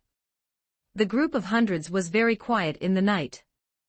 Only the insects, startled awake in the middle of the night, were chirping. They traveled without a moment's pause, passing through a sunrise that no one stopped to appreciate. A soldier rushed up from the back of the line. "Let's take a break. The people have already started complaining." Sir Egg nodded. As soon as the order was given, the people couldn't wait to collapse onto the ground. The guards kept a sparse watch around the villagers. The livestock were let out to drink and graze, and the people also needed to fill their bellies. "Let's rest for 2 hours." Considering most people hadn't slept at all last night, Egg was fairly generous with the rest time. Artoria sat on a carriage, hugging her knees, watching the villagers below resting in small groups, leaning against each other. "What are you thinking about?" Mia sat down beside her. "I'm looking at my people," Artoria replied somewhat gloomily. Mia also looked at the villagers. In the future, these would be Artoria's people. But what about Mia's people? She looked toward Wilden, then toward Melina. It had been some time since they left the lands between. She sighed and lay back in the uneven cart bed filled with luggage. Speaking of which, there were 2 goals for coming to this world. One was to increase her strength. That was likely accomplished. As for the second one, it was a bit abstract. Perhaps it was time to consider what would happen after returning to the lands between. Staying in Britain indefinitely wasn't an option either. Though she really wanted to stay here. But when she remembered that her mother was Marika, a strange emotion welled up, making her unwilling to abandon the lands between. Perhaps this was the legendary idol burden. A demigod cannot run away.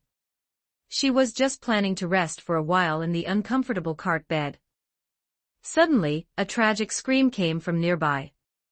Mia sat up with a start. She saw a soldier with an arrow stuck in his abdomen, clutching his stomach and falling in pain. And the source of that arrow was the woods by the roadside. A horn sounded, but it wasn't the knight's horn.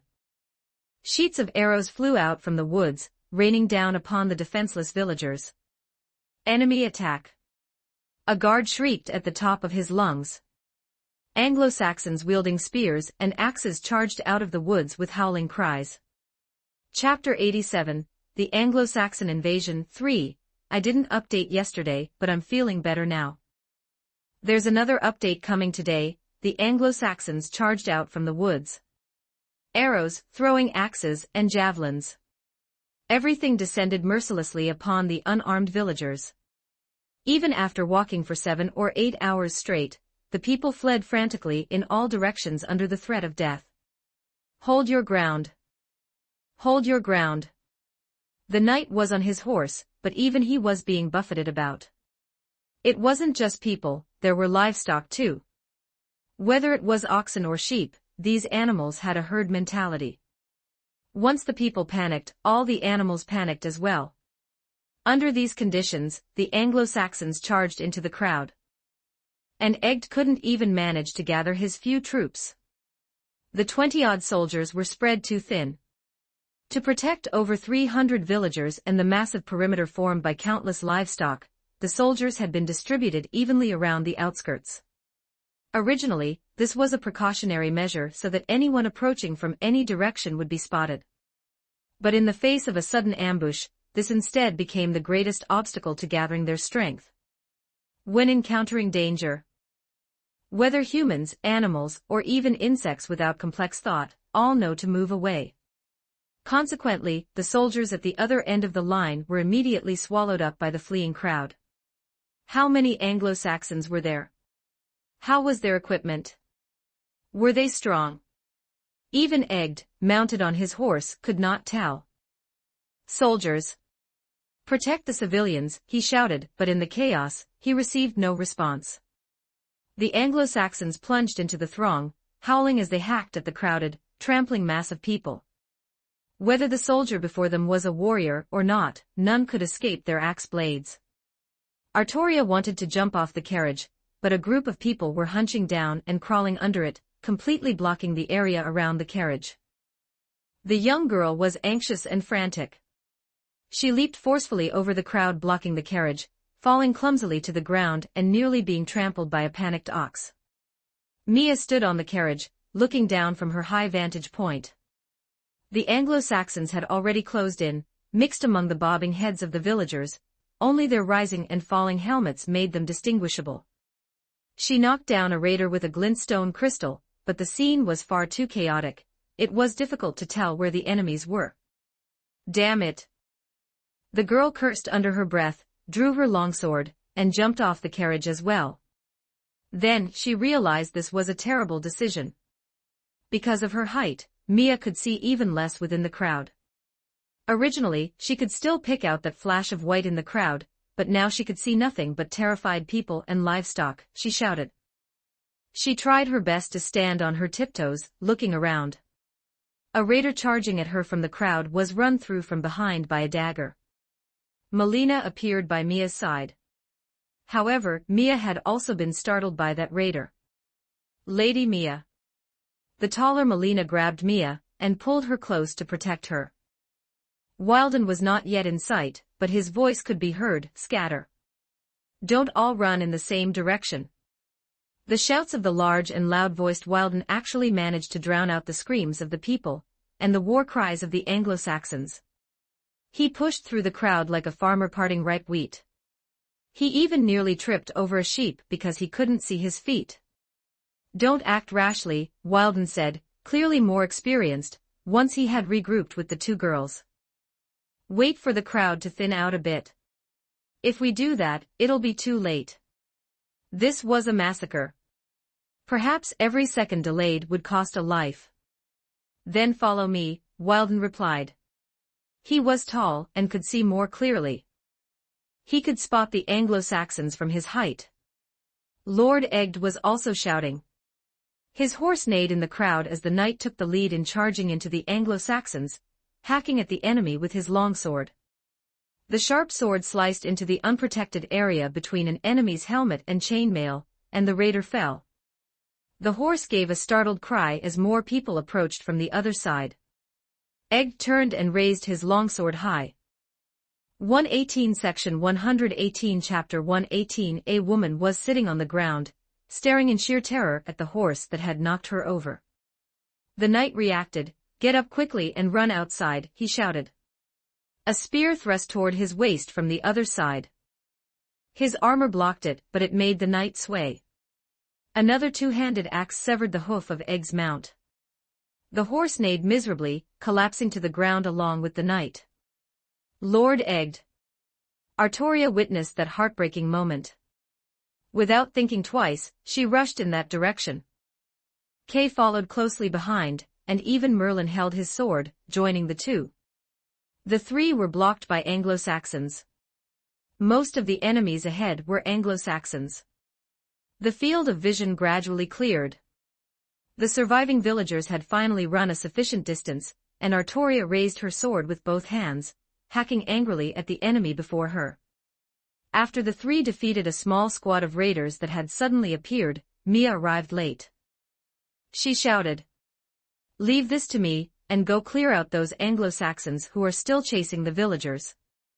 By the time most of the villagers had fled from the initial line of contact, the situation was mostly clear. There were about 50 attacking Anglo-Saxons. Twice as many as Knight Egg soldiers.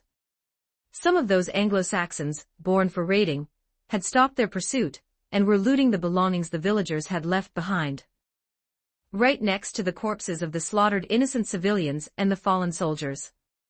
Others, drowned in the desire for slaughter, were chasing the panicked, fleeing villagers. Among those lying on the ground were survivors. Now, only Mia had the ability to save them. "Knight Egg is there," Artoria shouted to Mia. Mia saw the horse lying on the ground, on the verge of death. A golden blade extended from the staff in her right hand. The Anglo-Saxons noticed the few people going against the flow, and they quickly surrounded them. They didn't wait for them to get into position. "Let's go," Mia shouted. Wilden, at the front, was the first to charge into the crowd. He slashed down at a raider, who raised his two-handed axe in terror to block. The Royal Army straight sword, comparable to a greatsword used by an ordinary soldier, instantly snapped the two-handed axe despite its metal reinforcement on the handle and continued on to strike the raider's head. The skull was half opened, and the mixed bodily fluid sprayed onto the people behind. Wood chips and blood splattered together, and the surrounding raiders watched this scene in horror. Wilden strode forward like a mountain, meeting the others. The raiders retreated, howling, hiding themselves behind their round shields. But in front of Wilden, these Anglo-Saxons had no choice but to shrink back.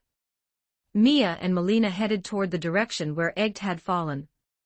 3 raiders blocked Mia, but the glowing golden blade on Mia's staff kept them from acting rashly. Then, it was Mia who attacked first. Taking advantage of the fact that the 3 had not yet surrounded her, she thrust forward with her staff, which was being used as a short spear. That raider raised his round shield, imitating the method used against short spears. However, the glowing golden magical blade passed through the shield, and the human body, as if it were passing through air. It was still emitting high heat.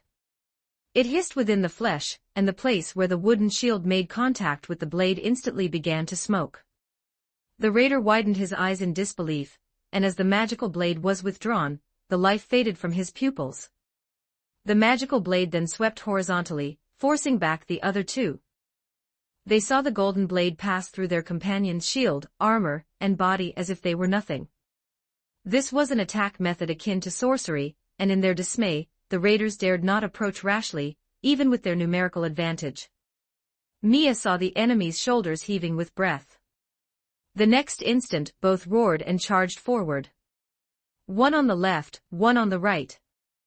Mia stepped back lightly and swept her staff. The man on the right, originally confident in his skills, had underestimated Mia's abilities. He died immediately under Mia's hand, his wound seared to a charred black. After the sweep, she changed her move and swung upward, easily cutting through the iron sword the other raider intended to use for blocking. The Anglo-Saxon's face was radiated by the heat, and he retreated with his eyes closed. He then threw a flying axe at Mia, but the axe was deflected by a blue barrier. He retreated in terror, tripped over a corpse, and fell to the ground. The raider scrambled to get up and ran toward the back, but what he saw was a group of companions already lying on the ground. There was a girl wearing a black robe, holding a silver dagger, with a corpse under her feet.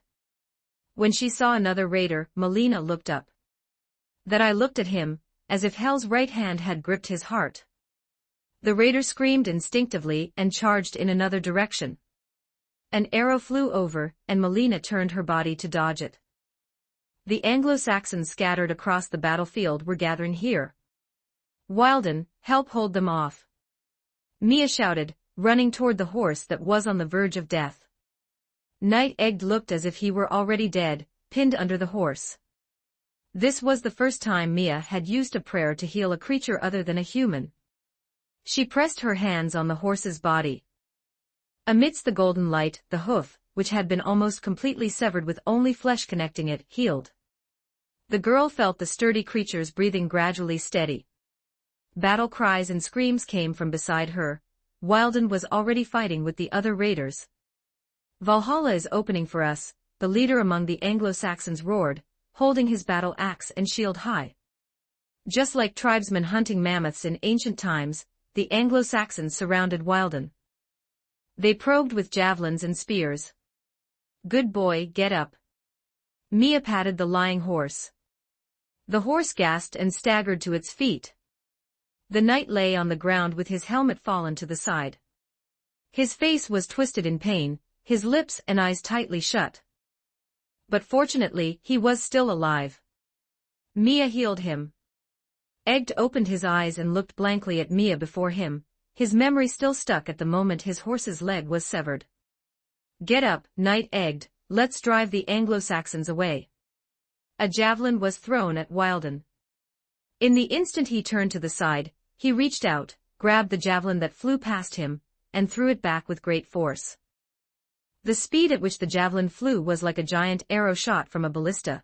It instantly pierced one soldier in front of him, and then pinned the second soldier to the ground. Wilden was like a terrifying beast. No one on the scene could keep up with his speed as he charged into the Anglo-Saxons surrounding him. They had thought this was a difficult, evenly matched hunt, but they hadn't expected it to be a pure crushing of the weak by the strong. He didn't even need help. Wilden alone was enough to eliminate all the invading Anglo-Saxons. It would just take some time. Egged, having regained consciousness, was worthy of being a seasoned knight.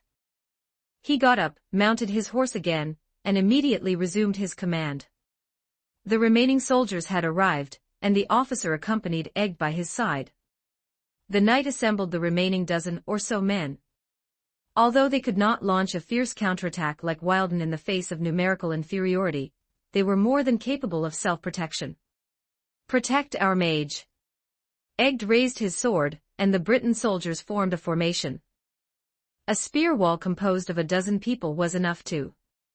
The attacking Anglo-Saxons were repelled a few minutes later. They watched those who had already fallen stand back up under the witch's magic, and they also saw the magic power contained in the witch's spear that could cut iron like mud. There was also a giant who swept away everything blocking him with unrivaled power. Most importantly, neither the witch nor the giant was on their side. When Wilden's sword swung toward him, the leader of this group of Anglo-Saxons raised his shield to block. The shield was smashed to pieces, and the leader flew backward several meters. Like a ragdoll being thrown, he traced an unsightly curve in the air. Retreat quickly. His confidant shouted. The Anglo-Saxons rushed toward the woods, and some tried to carry away the unconscious leader. A few arrows flew over, shooting down the Anglo-Saxons who were still lingering on the battlefield. It was Night-Egged soldiers. Infantry, charge! The knight shouted, raising his sword forward and galloping his horse. This was undoubtedly kicking the Anglo-Saxons while they were down.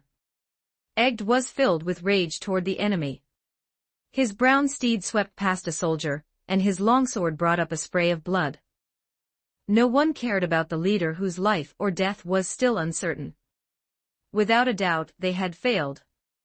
If one were to ask who left the biggest impression on them, it was Mia and Wilden. The knight reined in his horse in front of a bush. The horse's hooves rose high, and it let out a high-pitched neigh. It was like a victor's battle cry. Turn back.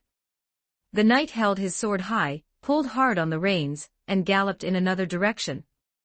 About half of the Anglo-Saxons were chasing the scattered villagers, and Artoria was fighting them.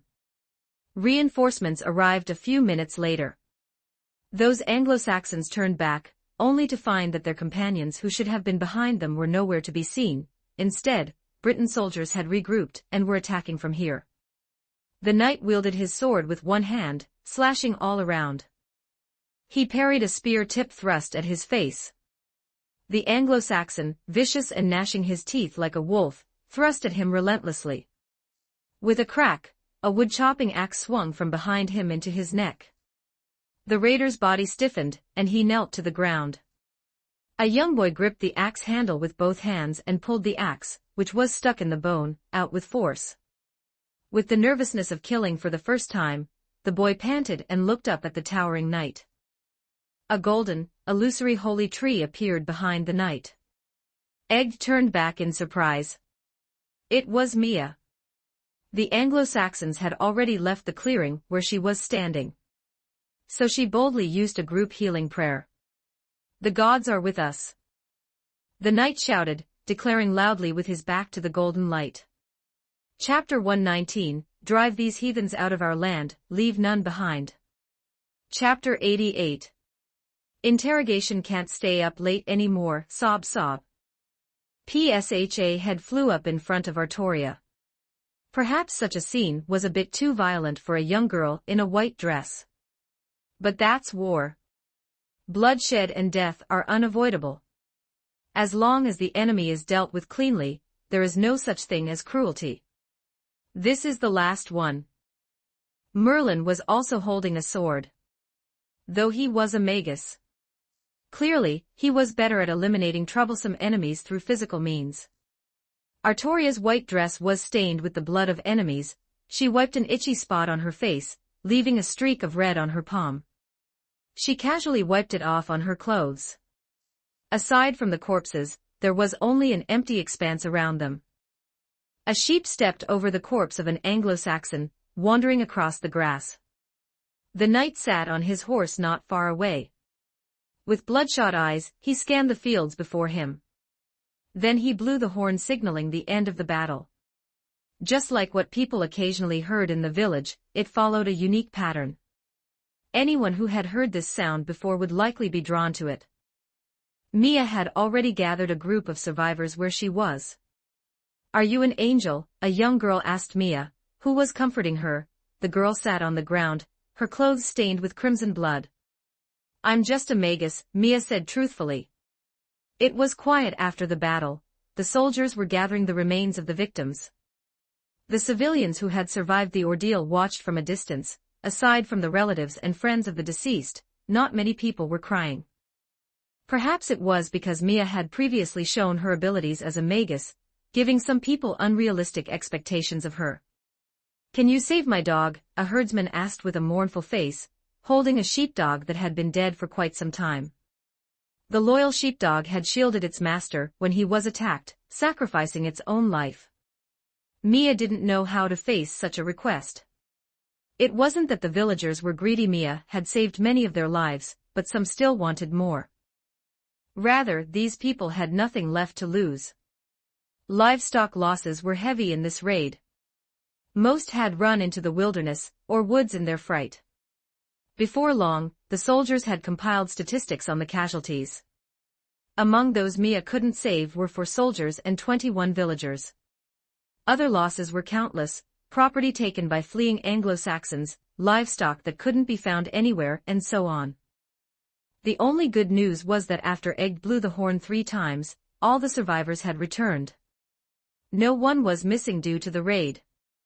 "We caught a live one," several soldiers pushed an Anglo-Saxon into the crowd.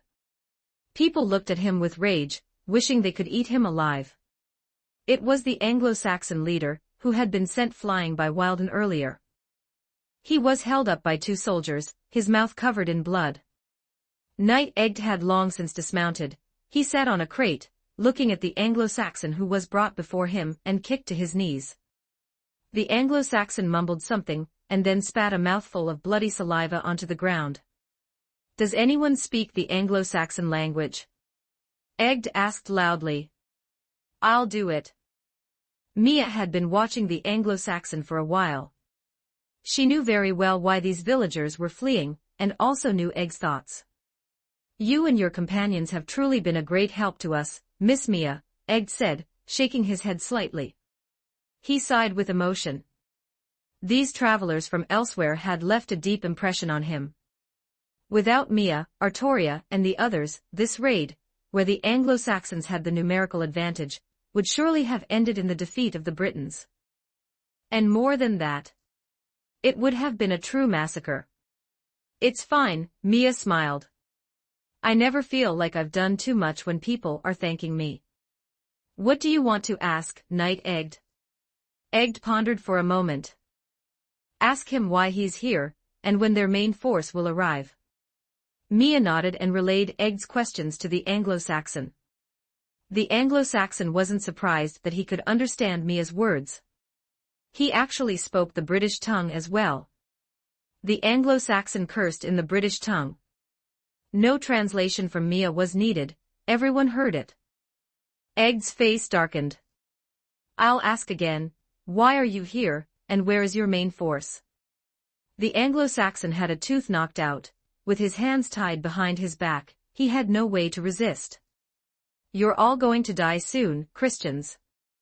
Nothing will be left of you," the Anglo-Saxon threatened. "We are only a small part.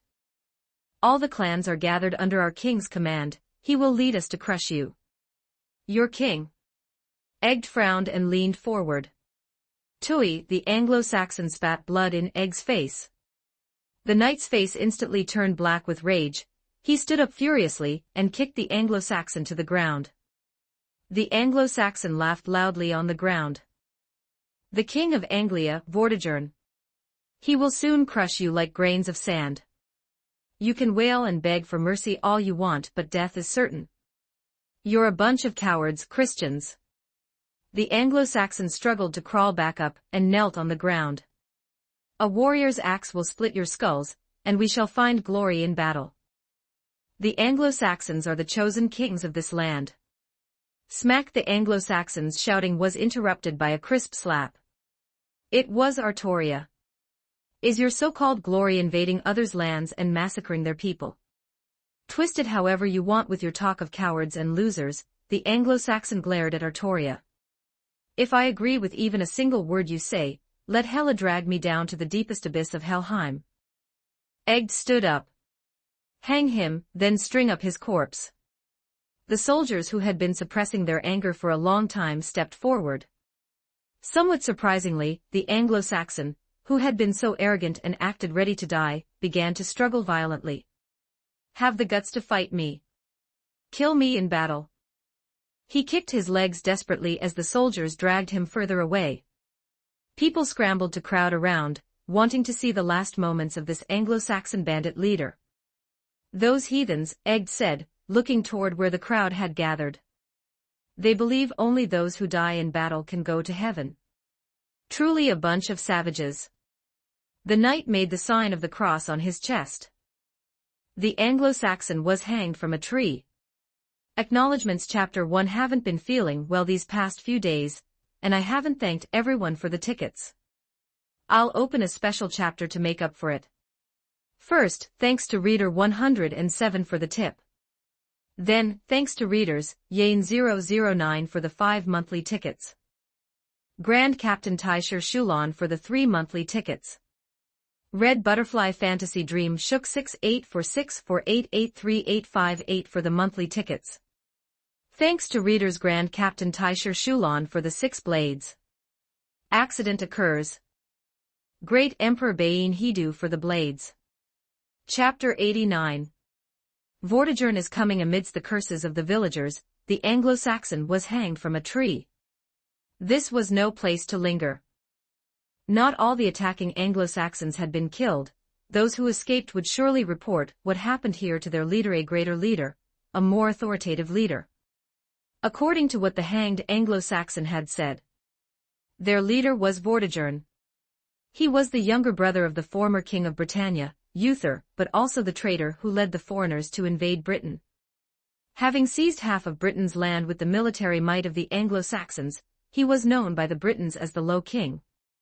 It seemed that this time, Vortigern was leading an army of Anglo-Saxons north with the ambition of completely destroying this small kingdom. Vortigern. Savoring what that name represented, Merlin scratched his head. The prophecy has been broken. 120 Section 120 Chapter 120.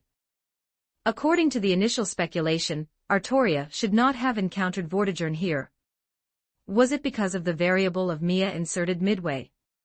However, Merlin did not think there was anything wrong with that. It is precisely because of such uncontrollable developments that there is enough fun to watch. The unknown and the random are the most wonderful things. Vortigern. Artoria also silently repeated that name. Just the title of the despicable king, who led the Anglo-Saxons to invade Britain, was filled with a sense of oppression. That will be your archenemy, and also your uncle, Merlin said. Artoria understood that if she wanted to take back the land of the Britons, she had to defeat Vortigern. Is he the one I have to face next? The girl asked. Merlin shook his head. No, you should leave here quickly, and go as far away as possible. Artoria frowned. To Artoria, who had no idea what was going on, Merlin's words were undoubtedly filled with a strong sense of defeatism. Because I know, it is because you are not ready yet, Merlin explained. Vortigern's power is not something you can match right now. How will I know if I don't try? Artoria said stubbornly.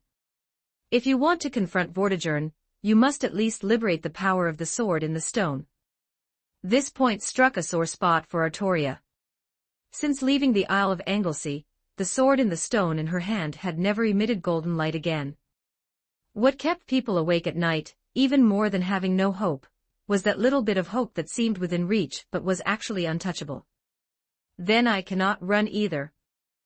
Artoria threw down these words with a bad attitude, gripped the scabbard tightly, and walked away without looking back. Oh my, Merlin smiled bitterly. He shouldn't have said the wrong thing, right?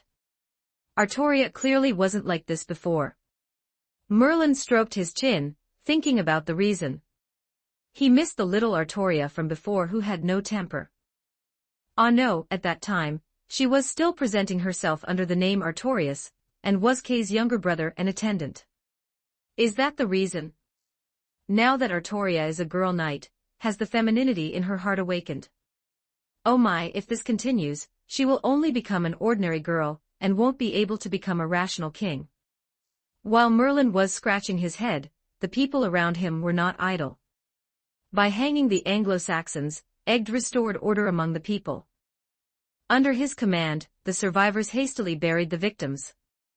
If the people previously still harbored some wishful thinking, feeling that they had known about the Anglo-Saxons' arrival in advance, and had outsmarted them by leaving the village, so they could leisurely bring their families and loads of property to the city, then this sudden raid was undoubtedly the whip of death in the hands of the slave owner. Who was the slave? Did they even need to ask? With the Grim Reaper chasing from behind, no one could care about the property lost in the battle. After leaving a mess behind, the team set off again. People discovered a small path leading deep into the forest. The Anglo-Saxons had appeared from this path. They had dodged the scouts probing the path ahead, and launched a surprise attack on the team. Although the scouts could determine if there were threats on the main road ahead and behind, their manpower was too limited. Their reconnaissance couldn't cover such forest paths. The three-soldier group led by Mia had won extremely high prestige among the villagers.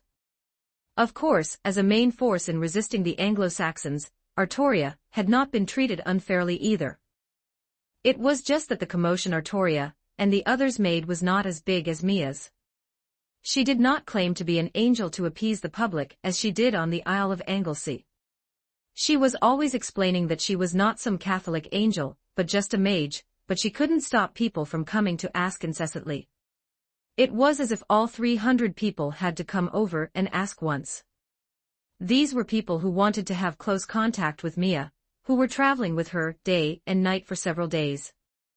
They were different from the villagers on the Isle of Anglesey, who were destined to have only one encounter with her. Mia didn't have the audacity to be loved by people under a title she didn't believe in and couldn't represent. In the afternoon, the scout reported that they were approaching a castle. When Egg set off yesterday, he had a cavalryman take his letter to the castle to warn the knight there. Before the long line had even approached the white walls of the castle, which were brushed with whitewash, people heard the sound of horns coming from the castle. The soldiers stood on the castle walls, looking down at this unusual procession.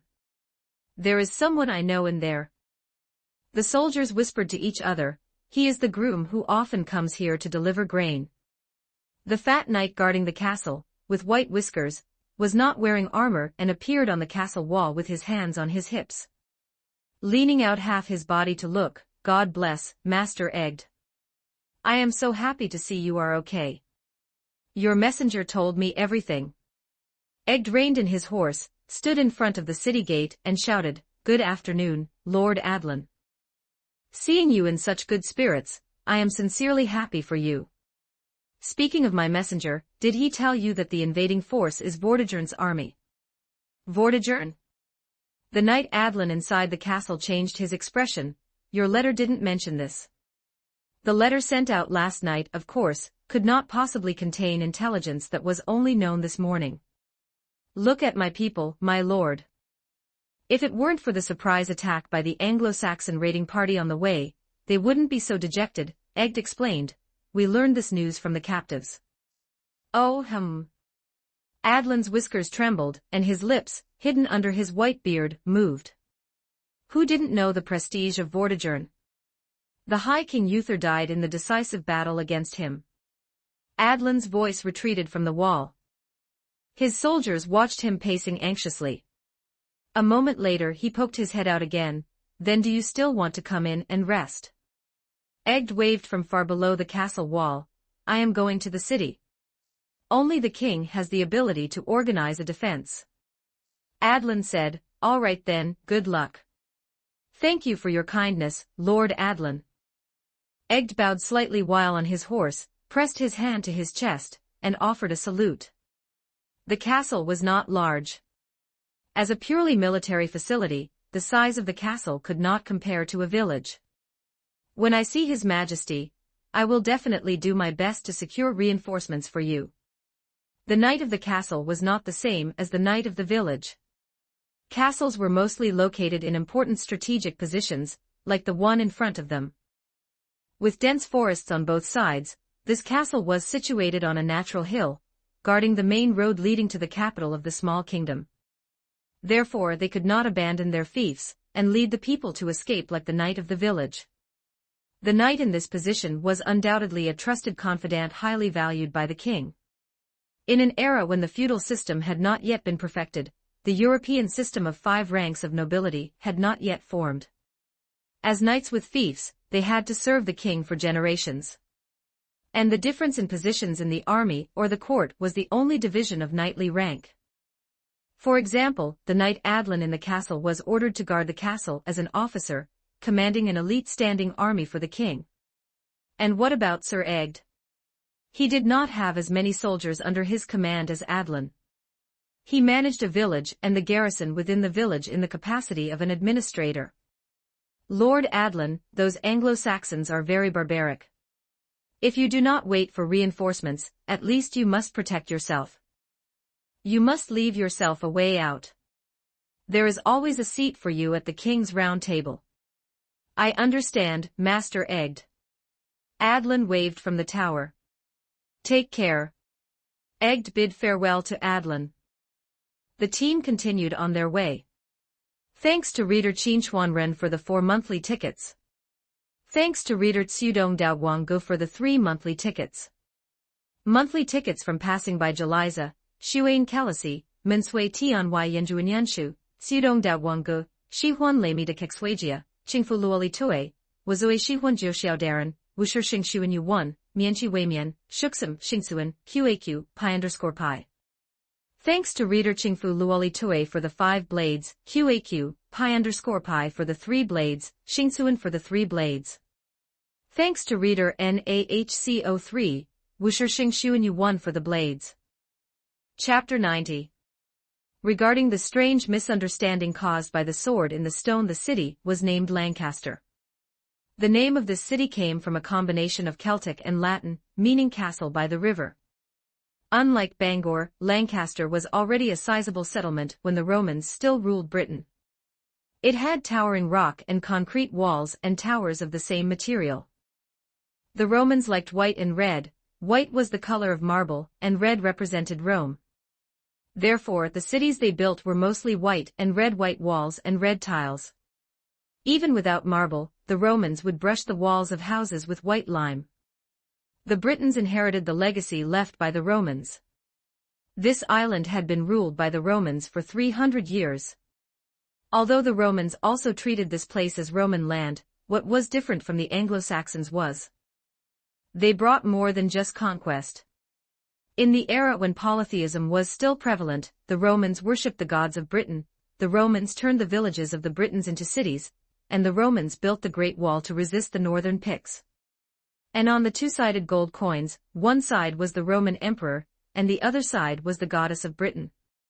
In Wales and Cornwall, people considered themselves the guardians of the Roman legacy. Egged's messenger had long ago notified the king of their arrival here. The soldiers opened the city gate, and Egged led his people into the city. The king's envoy rode a horse, waiting for Egged's arrival behind the gate. "Please follow me, Sir Egged. His Majesty has read your letter." "His Majesty's magnanimity makes me feel overwhelmed with gratitude," Egged lowered his head and said humbly. This was not a victory. The people walking into the city, staring at the gazes of the city's residents, whether villagers or soldiers, none of them held their heads high. The people inside Lancaster were whispering among themselves. They were worried that these refugees would squeeze their living space. Everything in the city was supposed to be planned. The cities built by the Romans were like chessboards. The Britons who inherited this legacy had no intention of breaking this fine tradition. When to build which houses in this city, who should live where, and what each area was used for were all carefully planned. And with so many refugees flooding in all at once, it would definitely break the original daily routines of the residents. How to settle these people would be a major problem for the king. The official led these 300+ people, winding through the orderly streets. This city was much larger than Bangor, with a population of perhaps nearly 10,000. Moreover, in terms of sensory experience, the large amount of brick and concrete buildings made people feel the existence of civilization more than the earth-and-wood buildings of Bangor. Wilden closed his eyes and took a breath of the city air. Chapter 121. This reminds me of Landel. Is Landel like this? Mia asked curiously. If the royal capital of the Erdtree was merely like this, it would clearly be lacking in grandeur. Wilden shook his head. Just seeing a corner like this, there are some similarities, that's all. Ah, I see, Mia nodded. The concrete streets covering the entire city gave her a sense of déjà vu, like a pedestrian street from her previous life. The streets were very clean, without the stereotypical filth and open sewage one would expect from a medieval city. The Anglo-Saxons had not yet destroyed the heritage of this island. But if history followed its original trajectory, it was bound to happen. Britain was not like the lands between. In the lands between, almost everything had been destroyed. But here, even though it was in decline, civilization had not yet been demolished. Aside from the war, everything here was orderly, peaceful, and prosperous. Inexplicably, a sense of pity welled up in Mia's heart. What if the civilization on this island could be preserved? What if these beautiful buildings weren't destroyed? Now this is what you call a city, Merlin said, his eyes darting around restlessly. Anyone who knew Merlin even slightly would know exactly what he was thinking right now.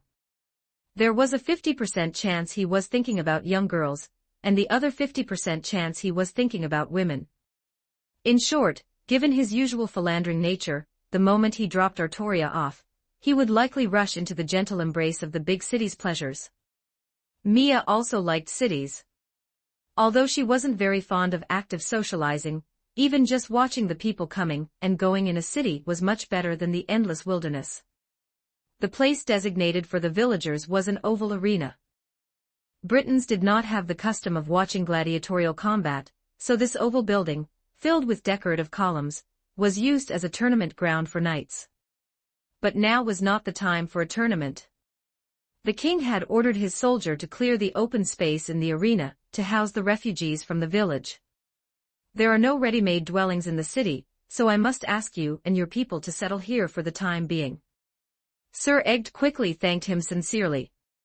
The environment here had already far exceeded his expectations. Egd understood that refugees were rarely welcomed anywhere. He had thought the king would just assign them a random patch of empty ground under the city walls, but he hadn't expected them to be placed directly inside the arena. I must go and report the news of your arrival. His Majesty wishes to see you as soon as possible.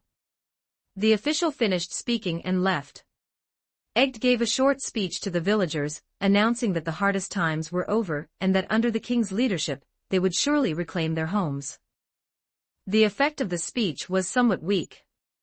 The villagers had carried their loads and driven their livestock, traveling day and night for 3 days to reach the city.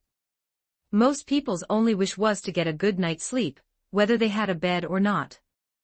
The people yearned for rest. Egd summoned his officer and instructed him to have men guard the arena's entrance, preferably not letting anyone out.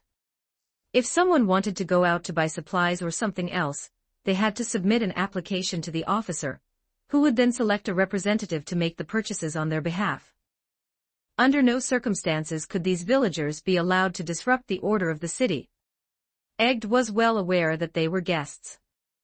Before heading to the palace, Egd found Artoria.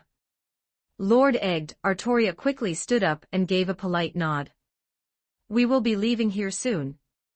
She still remembered her original agreement with Egd. Once they reached the city, they were to stay away from the war. No, Egd shook his head.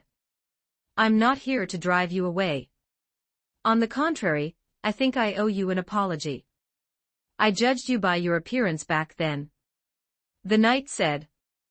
When Kay and Artoria first met Egd, he had looked down on them with a sense of superiority belonging to an elder.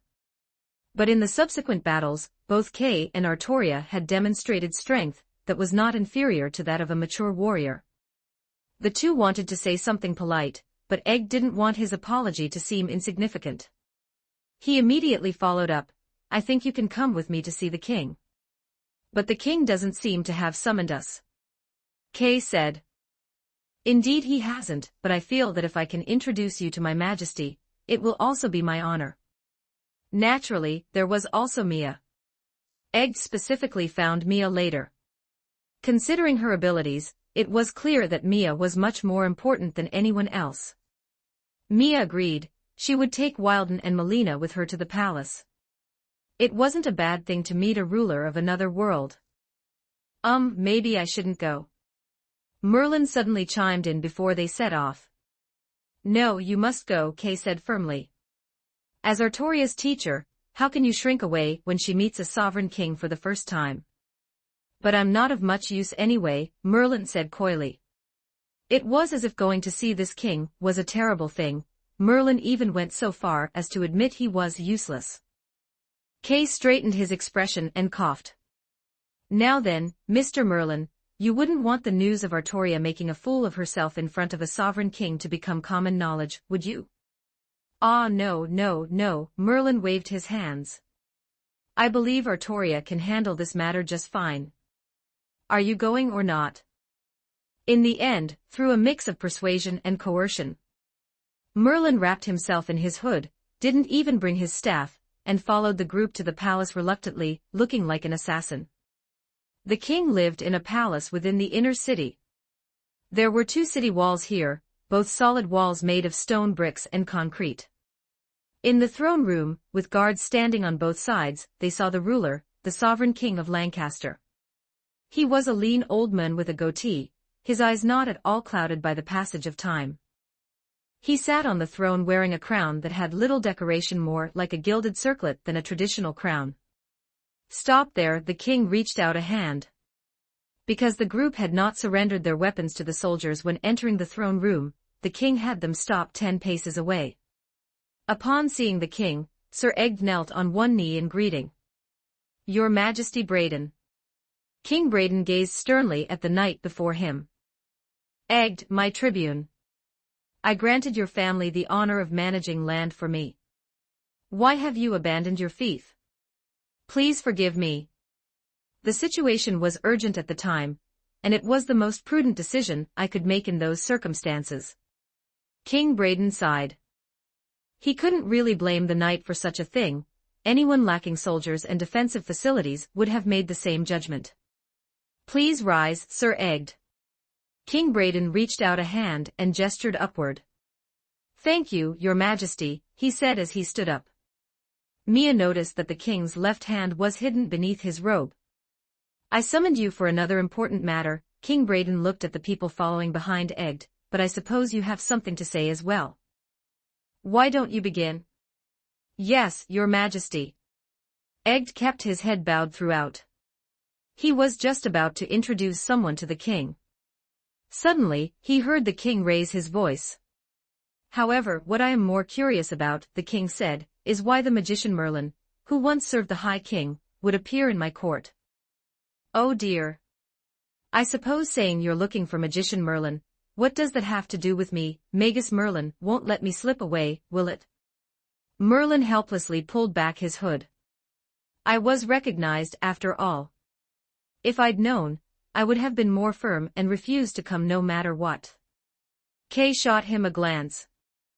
It was as if he were asking, "The reason you didn't want to come here was actually because you were afraid of being recognized?" The guards frowned, clearly dissatisfied with this young man of unknown origin who showed no respect to the king. "Hee," the king's goatee quivered as he laughed. "It seems Lord Merlin's purpose here is not me." With that, he looked at the others following Egg. "Then, would you be willing to introduce these companions of yours to me?" Merlin said quite irresponsibly, "Well, why don't we let Sir Egg speak for me?" The king shook his head. Long before Britannia had split apart like this, Braden had heard the name of Uther's court magician, Merlin, and was also aware of his personality. "Or perhaps, you will speak for yourselves." Braden reached out toward the group. He couldn't yet tell who was in the leading position. Perhaps it was Kay. Although Wilden was the largest, usually such a soldier would at most be a knight. Excluding the other women, only Kay fit the stereotypical image of a team leader. "I am Kay, son of Sir Ector," Kay replied. "This is Artoria, my sister." After introducing the two, Kay turned to look at Mia. If Mia didn't speak, Kay would introduce her instead. Mia decided to announce herself. "My name is Mia, Your Majesty Braden. I am just a traveler." "This is Melina," Mia continued. "I am Lady Mia's attendant." Melina suddenly answered quite loudly. It was as if she wanted to ensure Mia didn't seem inferior in a conversation with a king, so she called herself Mia's attendant.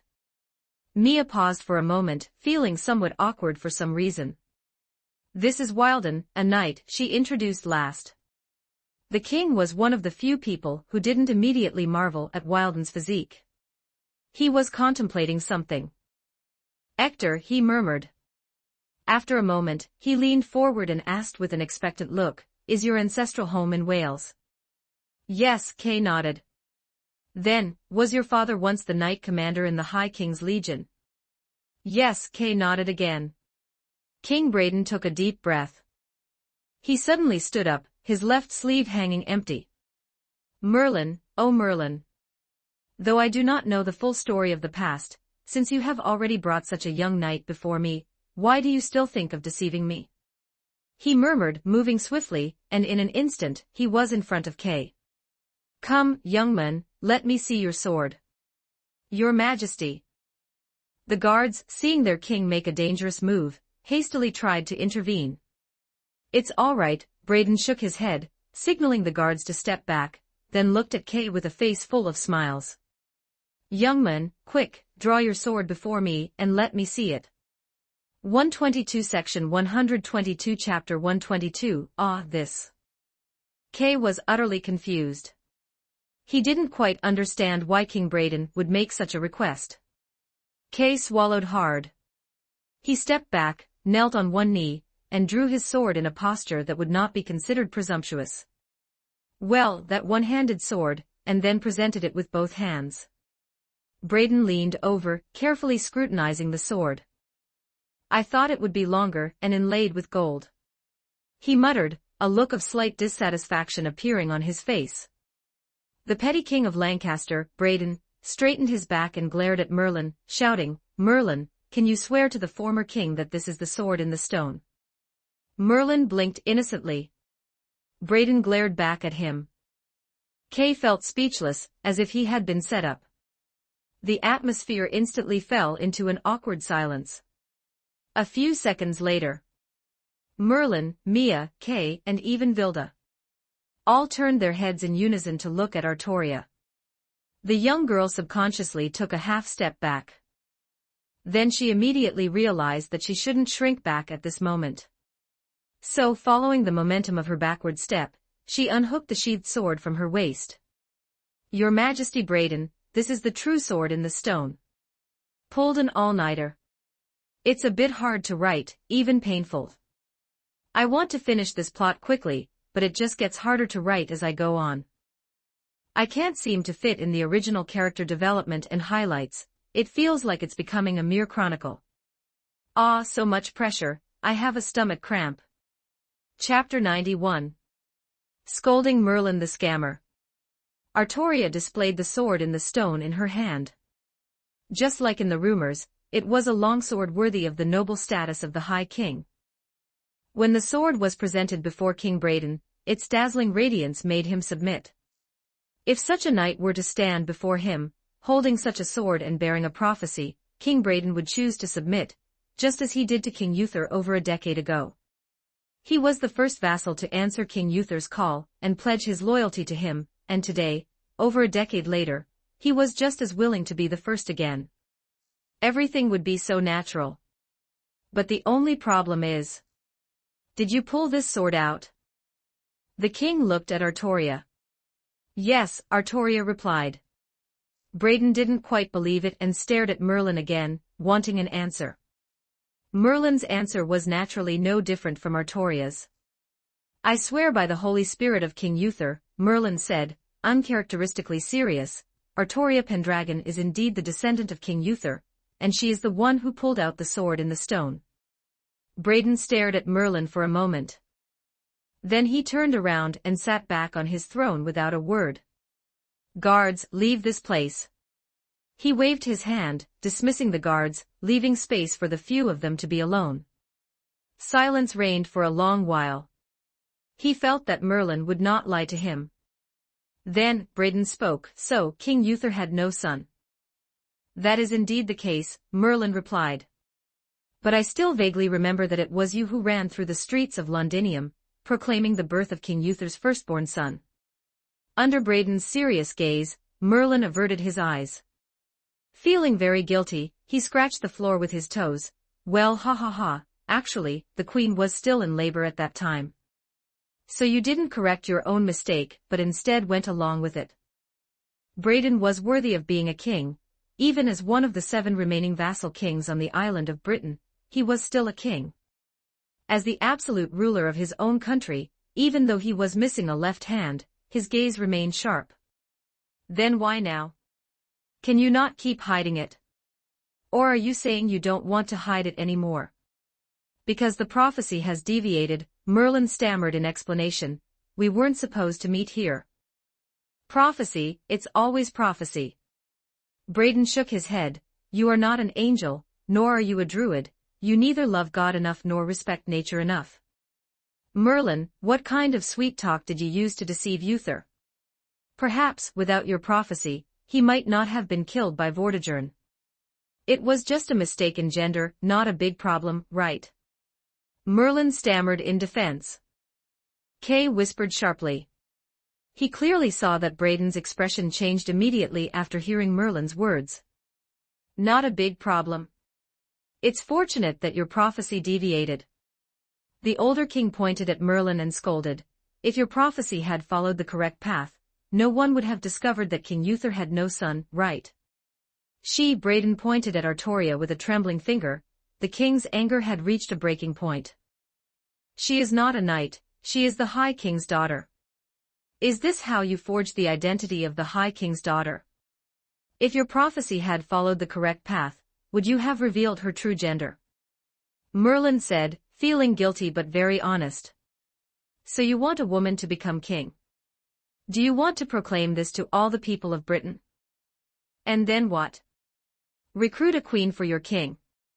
And will this queen be a man or a woman? I suppose it would be a man. Since you've already made a woman king, why can't you arrange for a man to be queen? Are you going to help a man become queen of Britain next? Ridiculous. Braden slammed his hand on the armrest of his throne. The rounded marble armrest emitted a dull thud. How could you do such a rebellious thing? Listen to me, King Braden, Merlin said. There is still room to salvage this matter. As long as you do not reveal the truth to anyone, and as long as Artoria wears men's clothing, I can continue to hide this matter. Merlin's explanation. King Braden shouted with wide eyes. If the Archbishop were here, he would immediately excommunicate you. I once made a lifelong vow before God to be loyal to King Uther's lineage, but I do not want a woman in men's clothing to be king, nor a man in women's clothing to be queen. If she is a woman, she should be queen. If he is a man, he must be king. Britain is a nation of knights, a nation of honor, it does not need lies. King Braden shouted. Merlin, I have heard that your father is a nightmare and your mother is human, but in my view, you have only inherited the twisted worldview of your father, that monster. Under Braden's scolding, Merlin said nothing. He lowered his head, staring at the floor in front of him. Perhaps the king was right. He indeed found it difficult to understand the ways of human society, yet he happened to love humans. Perhaps this is because he is a hybrid of human and phantasmal species. The contradictions of both are unified in one person.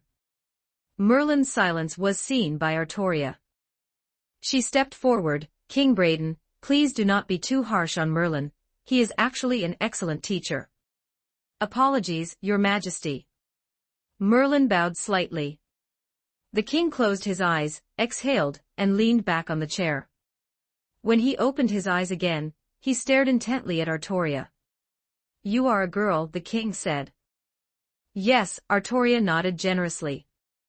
But this still does not conform to tradition. King Braden frowned. If this is the case, then the heir to the throne should be Morgan Pendragon. Morgan was Artoria's older sister. If a king has no male heir, then his country would be inherited by his eldest daughter, with the second heir being the second daughter. If the king has one, then no matter how many older sisters that male heir has, the first right of inheritance would automatically shift to him, and the eldest daughter would become the second heir. The order of succession. When King Braden still thought Artoria was male, this was not a matter worth noting. But if Artoria is female, and is King Uther's second child, then, her right of inheritance should be second, after her sister Morgan Pendragon. The problem now is, if Artoria and Morgan are both women, then to whom should one pledge allegiance? The struggle for the heir to the throne has, since ancient times, been accompanied by bloodshed. But Morgan is only a stepdaughter, Merlin said. Braden's opinion of Merlin was not high, and hearing Merlin speak again, Braden glared in that direction. Merlin had a point. If it comes to bloodline, Artoria is undoubtedly more legitimate than Morgan. Moreover, Artoria pulled out the sword in the stone. She is the king from the prophecy, Merlin said again. But your prophecy has already failed once, hasn't it? The king mocked. He then thought about it with a gloomy face. He was not familiar with Morgan. Apart from a few meetings in King Uther's court years ago, he had not mentioned that name for many years. Morgan was married off by Uther to a king further north, adjacent to the wild northern highlands and the Picts living on the highlands. Beyond Hadrian's Wall, that place was almost no longer the land of the Britons. Although the Picts were Celts like the Britons, they were unwilling to accept civilization, and were as terrifying as beasts.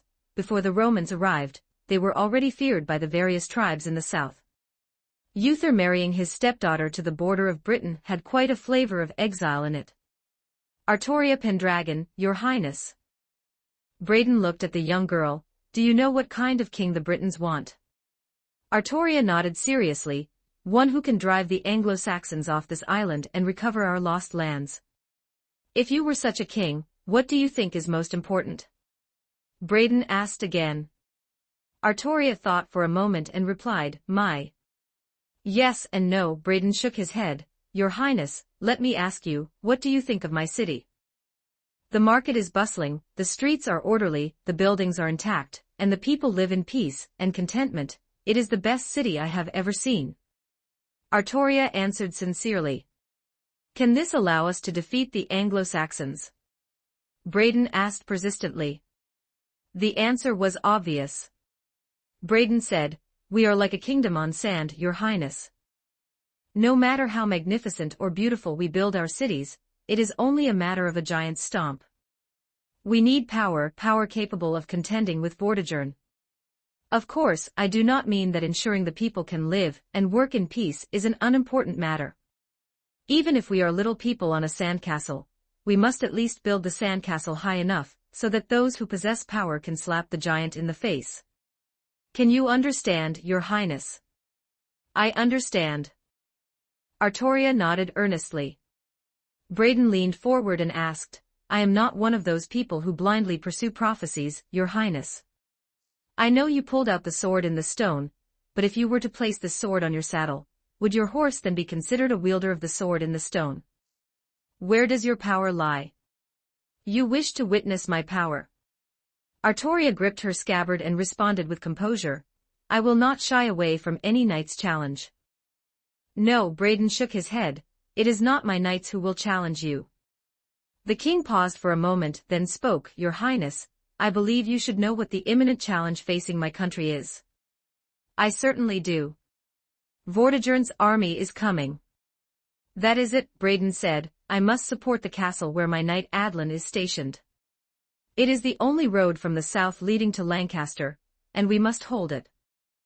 I will dispatch my military commander to lead my army to reinforce Adlin's castle.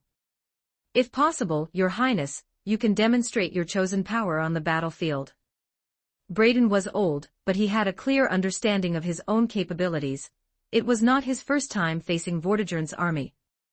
The messenger requesting aid departed for the north 2 hours after the messenger from Sir Egg arrived. If 2 of the 3 small kingdoms of Upper Britain could unite, then stopping Vortigern's army of 1,500 soldiers at the gates of Lancaster would not be a problem. Vortigern's power was immense, he was like a deity, the white dragon destined to destroy Britain. But this white dragon was not diligent. Most of the time, he would not intervene personally until the army he led was defeated. Before that, Braden had to use the terrain to weaken Vortigern's army. He would send his military commander and request that Artoria and the others accompany them. She, at least, shouldn't hold them back, right? If the military commander completed the original mission without encountering any unexpected situations, or if the mission failed due to unforeseen circumstances, it would prove that Artoria was nothing special.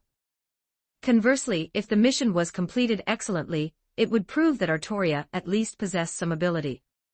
He had to test the lord he would serve in the future. Your Highness, I hope you will accompany my army. Braden nodded politely and said to Artoria. Very well. Artoria looked up at Braden, who was sitting on the throne. She accepted this challenge. The king nodded with satisfaction, there is no rush for this matter. My scouts are monitoring the movements of the Anglo-Saxons at all times, their attack requires time, and it also takes time for me to assemble my soldiers. Everyone, please stay in the palace tonight. I will arrange a sumptuous dinner to welcome you. You are very generous, King Braden. Artoria bowed slightly. For a future High King, this is the most basic etiquette. With that, he shouted with a resonant voice, attendant. This Latin word would have another translation in the future. After a few breaths, a man dressed in a short jacket, wearing a hat with a green feather, and dressed quite elegantly appeared. Did you summon me, Your Majesty? Take these guests to the guest rooms, Braden said. Yes, my lord. As the 6 of them left under the guidance of the attendant, Braden watched their backs for a long time. Aside from Artoria, Kay, and Merlin, there were also those 3 slightly mysterious but hard to ignore people. The king was somewhat curious about the origins of those who had not spoken much during this audience. Good night, love you all. My face broke out from staying up too late, woo-woo-ah. Leave request, my grandmother came over today, and we did a big cleaning together. Also, I need to adjust my sleep schedule. I will go to sleep after finishing this leave request, and I will add more chapters tomorrow. Good night. Purple sweet potato pudding. Purple sweet potato pudding. Purple sweet potato pudding. Purple sweet potato pudding. Purple sweet potato pudding. Purple sweet potato pudding. Purple sweet potato pudding. Purple sweet potato pudding.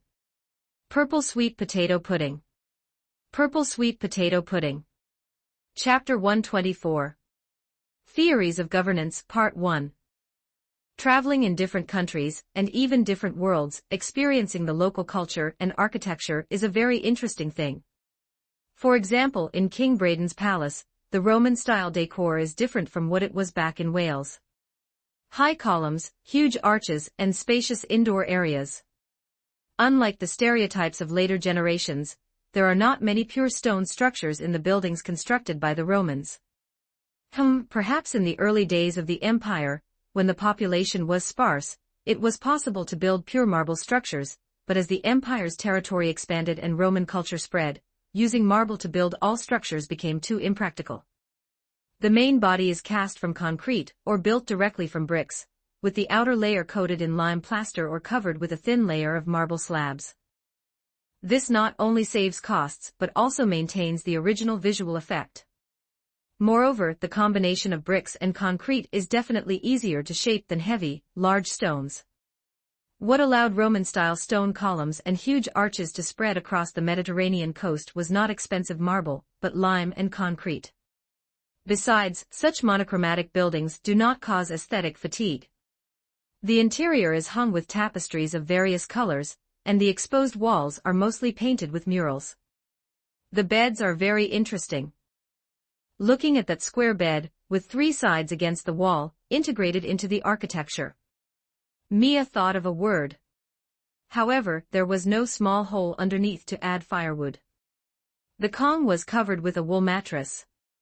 This palace is also a decent museum. On both sides of the corridors, or in certain special rooms, the treasures of the king's family are displayed.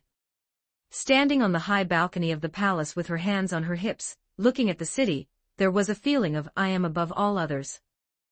Mia could also be said to have experienced the refreshing feeling of a super mansion. Although this is not her territory. As evening approached, the attendant brought news that the king invited them to a banquet. If viewed by the standards of later generations, the food here is far from luxurious. And King Braden, as a contemporary, seemed to have the same thought. War is approaching, and I cannot treat you all with holiday standards. He looked quite apologetic. No one had any objections to this, because the dishes in front of the king were exactly the same as those in front of the guests. To ensure that all dishes were hot, the people at the table would eat the dishes already served while waiting for the chef to serve more. On the noble dining table, all large pieces of meat were cut by servants. The Romans at the banquet liked to use their hands to grab the food and put it into their mouths, but the Britons preferred spoons and knives. The two cultures were able to blend together, with the Britons enjoying Roman-style dishes in their own way. Besides roasted meat, which is more or less the same everywhere in the world, There was also stewed pork with apples, seasoned mashed pumpkin, and sweet fried meatballs. A salad boiled in broth, mixed with olive oil, cream, and grape jam. And most importantly, expensive white bread. And another food that interested Mia very much. Boiled chicken-filled dumplings. Dumplings are certainly not the exclusive patent of Easterners, setting aside the cultural factors behind the food. A dumpling is just food wrapped in dough, nothing more. The Romans have this food, the Franks have this food, the Sassanids have this food, and the Iberians also have this food. It can be said that wherever wheat is grown, if not 100%, at least 80% know how to make noodles and dumplings. It is just that there are slight differences in cooking methods. Baked, fried, boiled, pan-fried, all kinds. They even provide fish sauce and wine vinegar for dipping. Artoria was not carrying her sword. Perhaps because of the conversation with King Braden earlier, she seemed a bit gloomy. She scooped up the mashed pumpkin with a spoon, and put it into her mouth without saying a word. "Your Highness," King Braden said shortly after the dinner began, "I previously mistook your foster brother for you. I hope that was not an offense. I only heard that after King Uther died, Merlin placed you in the care of an excellent knight who was loyal to King Uther." Artoria shook her head. "That is not an offense, Lord Braden." Braden nodded slightly, then raised his wine glass. He greeted everyone present, especially those he hadn't chatted with much before. "Lord Wilden, if anyone could win your loyalty, then he would probably be the luckiest soldier in the world." In Wilden's hand, the cup almost became a thumb-sized toy. "I am loyal to Mia," Wilden replied. Oh, the king turned his gaze to the young girl. "You claim to be a mage?" Mia nodded politely. "Do you have any connection to King Uther?" Braden asked. "No, none." Mia shook her head and smiled. "It really is just a coincidence." Braden frowned slightly, half believing and half doubting. "Where are you from?" "A place you haven't heard of." "Then why not let me hear about it?" Braden said, "Even if it's just to broaden my horizons." Mia paused. "I come from the lands between, together with Melina and Wilden." "The lands between?" The king mused. "That sounds like a very broad place name." "Indeed, it is quite a large place." Mia nodded. "Interesting, Braden stroked his beard. Mia lowered her head, chewing the food in her mouth, when a sudden flash of inspiration struck her. "Your Majesty Braden," Mia took a breath, and after overcoming some of her shyness, she said, "I like your city." 124 Section 124 Chapter 124 The king heard this and laughed. For a ruler, this was undoubtedly a compliment that pleased him greatly. Braden was no saint, he certainly enjoyed the praise of others. This country and this city were his pride, so he would not feign high-mindedness at such a time by saying things like, "But we cannot stop the war." "May I ask," Mia continued, "how one should go about managing this country well?" But when it came to this, Braden raised an eyebrow. "Few mages ask me such questions." Mia paused. "Well, although I am a mage, I still have a land that I need to inherit." "That is indeed rare. Usually, sorcerers proficient in the arcane are reclusive monks who have detached themselves from the secular world." The king took a sip of wine. Mia said, "I think Artoria would certainly like to hear about your experience as well, wouldn't she?" Artoria, who was focused on eating, heard her name mentioned and looked up, blinking at Mia. Once she finally realized what the topic of conversation was, she nodded vigorously at Braden. "I wish to learn some experience in governing a country." Braden set down his wine glass and laughed. "I wouldn't mind being the princess's mentor." He was about to speak, but then paused in distress. "But where should I begin?" "Governing a country is a very complex matter," King Braden replied. "I am no longer young, and I am missing my other hand." He generously showed the group his empty, half-length sleeve. "That was 8 years ago, about 8 years ago, when my shield was pierced by a javelin. When it comes to fighting, I am not much stronger than the other 6 petty kings, but when it comes to governing a country, I still have some confidence. This is an art, a very complex art, Princess and Lady Mia.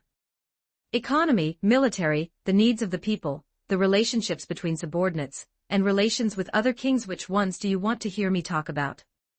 Well, Mia pondered for a moment. Suppose the country you are to inherit is one ravaged by war, where the people are destitute, and only 1 in 10 of the population remains. Well. Braden placed his hand on the table, half supporting his body. If the war is already over, then you must find a way to let them know that. For example, by letting their lives return to normal, of course. Braden said. You must make them believe that you can protect them, so that they will spontaneously pay their taxes. And another extremely important point is that only when your people are well fed can they understand what a country is.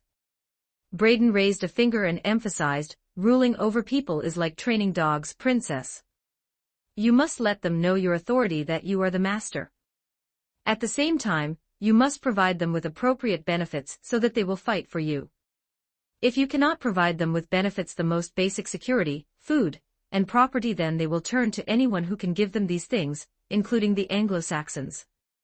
Do you understand? Do not try to take away from your own people the things they rely on to survive. You may seem to gain wealth, but in reality, you are funding your enemy. Artoria and Mia both nodded, listening intently to King Braden's mini-lecture on statecraft. Of course, how to rebuild after the war is an even greater challenge, he continued. It lasted until late into the night. The servants had long since cleared away all the plates and food, and in the end, only Mia, Artoria, and Melina remained. King Braden spoke about everything from how to appease the people to how to revive the economy, how to utilize natural resources for trade, and so on. Besides that, there is also the land. How can one make a country wealthy? The most important thing is grain. Grain can make the people prosperous, and when the people are prosperous, they will love their country. A series of bell tolls echoed from afar. Ah, it is already time for the curfew. King Braden looked out the window. Unknowingly, he had been speaking for a long time. Let's stop here for today. The king drained his glass. After we repel Vortigern, I will teach you more about the principles of statecraft, Princess. Since the host had already spoken, Mia and Artoria, as guests, had no reason to pester him further. In any case, the few hours of conversation tonight had already been very fruitful for Mia. At least for Mia, who didn't even watch the news in her past life, King Braden's course on statecraft had completely opened the door to a new world for her. It seemed she had some clues now on how to manage the lands between. Chapter 93. Therefore, one cannot judge a book by its cover. Love you all, good night. Although the evening together had been very harmonious, no one had forgotten the original agreement with King Braden. Early the next morning, the group packed their belongings and headed to the king's training grounds. On the streets, they saw more refugees. These were not the refugees from the arena, those of Night Egged. They were villagers from other villages and other knights. In just half an afternoon and one night, at least 3 waves of villagers had fled to this city. This meant that after Egged, 3 more villages had been threatened by the Anglo-Saxons. The Anglo-Saxons were not marching as a single, orderly whole along the roads, they were a coalition formed by the leaders of various tribes. It was only necessary for their supreme leader to set the assembly point and the destination. Braden only knew that the Anglo-Saxons had assembled 1,500 soldiers. But where would the enemy walk from the assembly point to the destination? What would they pass through? That was all decided by the tribal leaders themselves. For the raiders, this was a very convenient way to march. As long as they could arrive at the designated location at the designated time, Northwest one cared which road the tribal leaders led their troops along, or how many villages they burned. In the king's barracks, it seemed the soldiers were already geared up and ready to go. The king intended to send 800 people to the castle to join the 200 garrison troops already there to intercept Vortigern's army. Braden had originally only wanted to send 400 people, but no one dared to gamble that 1,500 was their final strength. After all, the Anglo-Saxon troops were very scattered and had a high degree of freedom. No one knew whether those 1,500 were the total number. And as for the others, the refugees and soldiers fleeing from the villages threatened by the Anglo-Saxon raiders, as the saying goes, if you have 10 times the number, surround them, if 5 times, attack, if double, fight. If the intelligence was true, then a force of 1,500 would not have much chance of winning against the 1,000 defenders holed up in the castle. Braden's military commander was a tall man, a palm taller than Kay, but still somewhat lacking compared to Wilden. My name is Anthony Britannius, and I am King Braden's military commander. That brown-haired knight introduced himself as such. Regarding these new recruits who had come to report, only Wilden could make the knight nod in acknowledgement. By the way, Merlin did not come along. He had disappeared early in the morning, and no one knew what he had gone to do. Although he always gave the impression of being unreliable and thick-skinned. But as for being seriously scolded by someone, yesterday was the first time. Perhaps he felt guilty and had gone somewhere to clear his head. Never mind, forget him. Artoria responded politely to Anthony. Braden had not told Anthony about Artoria's identity. Precisely because of this, when faced with Artoria's polite greeting, the knight said somewhat contemptuously, "War is not a stage play, little girl." He sized up the armor on Artoria, making no effort to hide his disdain for the young girl. She looked like nothing more than a little girl who didn't even reach his chest. Such disdain made Artoria somewhat displeased. She was not the type to become indifferent the more she experienced the same thing. On the contrary, the more she experienced such disdain, the more seriously she took it in her heart. If it were only the first or second time, it could be seen as an individual's problem and not a mainstream view, but if most of the people she met thought this way, then it was time for the other party to reflect properly. "Would you like to spar with the little girl you speak of?" she said, neither servile nor overbearing. Anthony looked at her with interest. "Are you sure? A lady wants to challenge a knight. By logic, they should respect women. When seeing a girl in distress in the wild, one should offer a helping hand, and in daily life, one should demonstrate chivalry, granting ladies some small privileges, such as ladies first. Although I am only a squire, please do not insult me in this way," Artoria said seriously. She was certainly a young girl, but at the same time, she was a knight. Anthony's words undoubtedly ignored the fact that Artoria was a knight. "Very well," Anthony replied unceremoniously. Artoria's actions already seemed a bit unreasonable to him.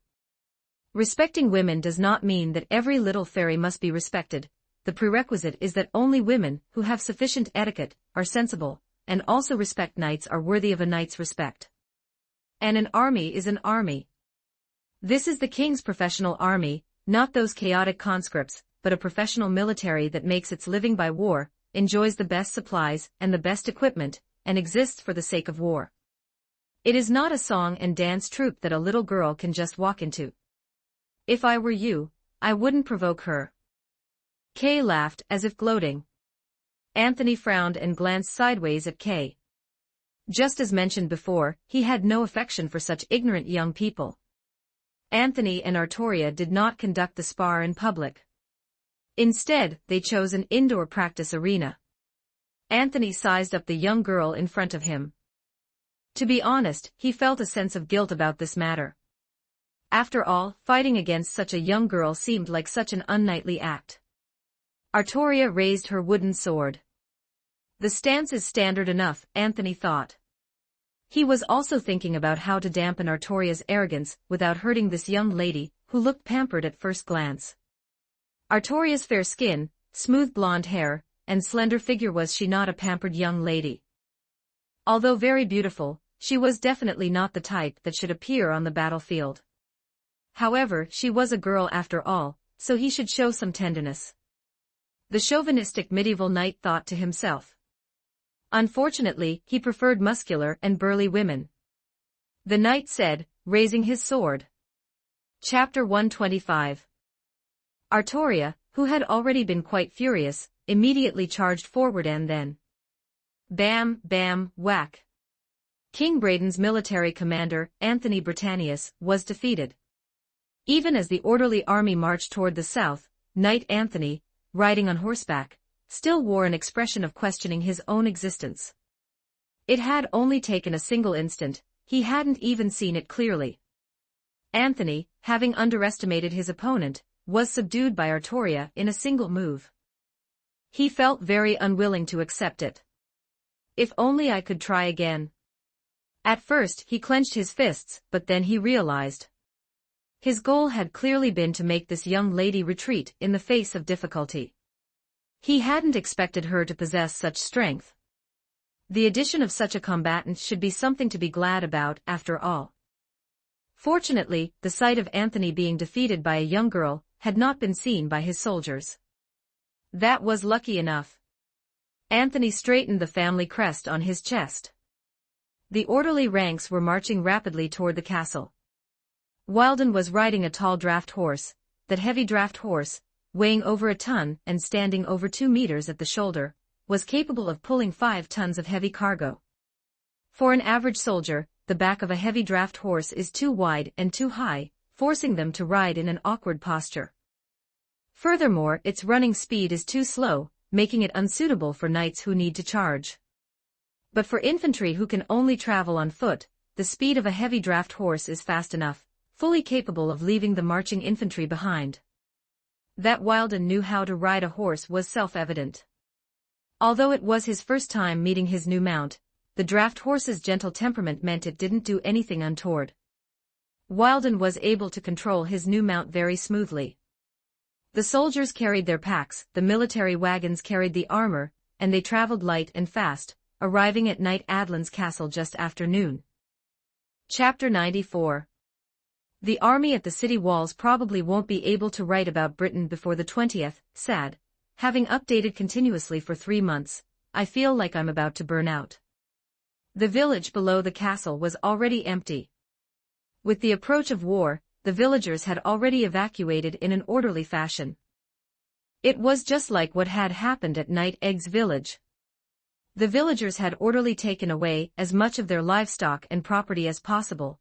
Even if they couldn't return to their hometowns, they could find a new beginning in the city. This was one of the reasons for the city's expansion. 800 soldiers passed through the quiet village streets, only a stray dog, which no one cared about, ran away in fright. Knight Adlin was different from when they had last met. At least this time, he was fully dressed. The waist and abdomen of that suit of armor had been exaggeratedly enlarged to accommodate his belly. The side gate of the castle opened. The arrival of 800 soldiers and the corresponding supplies made the castle appear quite crowded.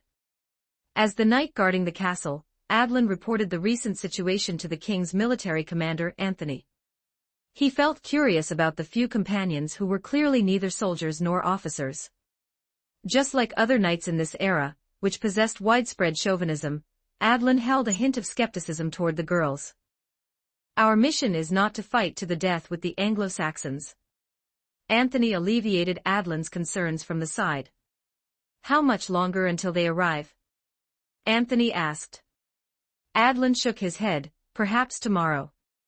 There would be some difficult days ahead. Everyone knew this. After the initial arrangements were completed, it was time for the arrangements for the ladies. Although Artoria had once had a brief meeting with Adlin. But that was just a glance hidden within the long line of refugees. There hadn't even been a moment for their eyes to meet. Clearly, Adlin had no impression of them. Take them to find the lady of the house. Adlin waved his hand distractedly.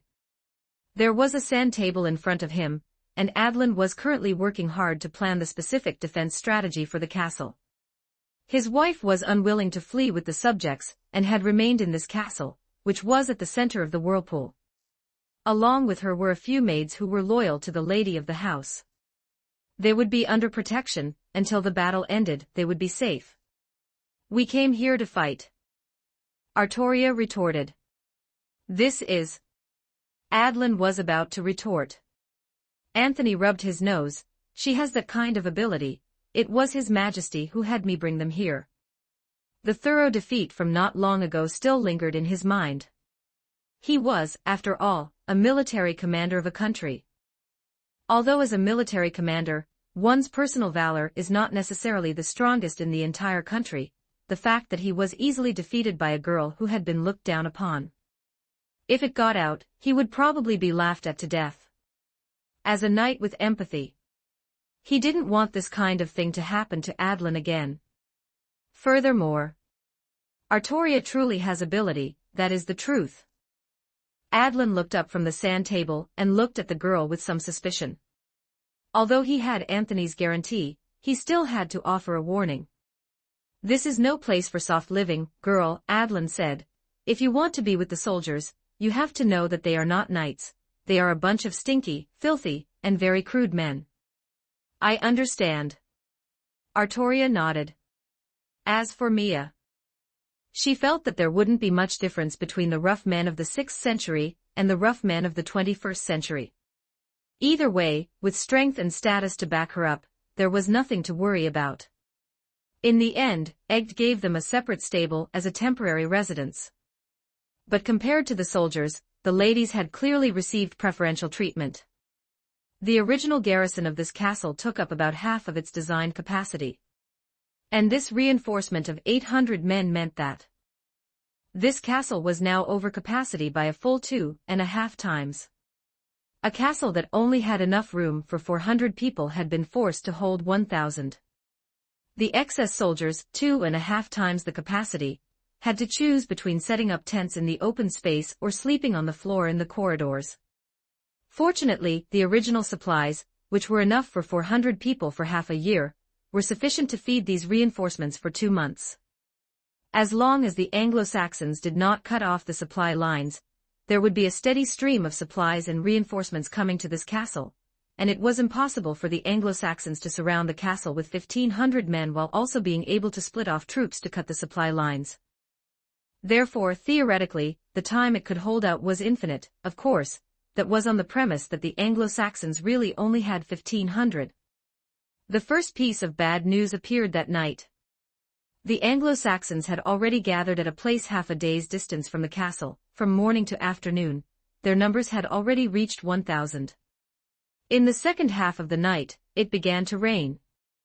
The sky was gray and overcast with dark clouds.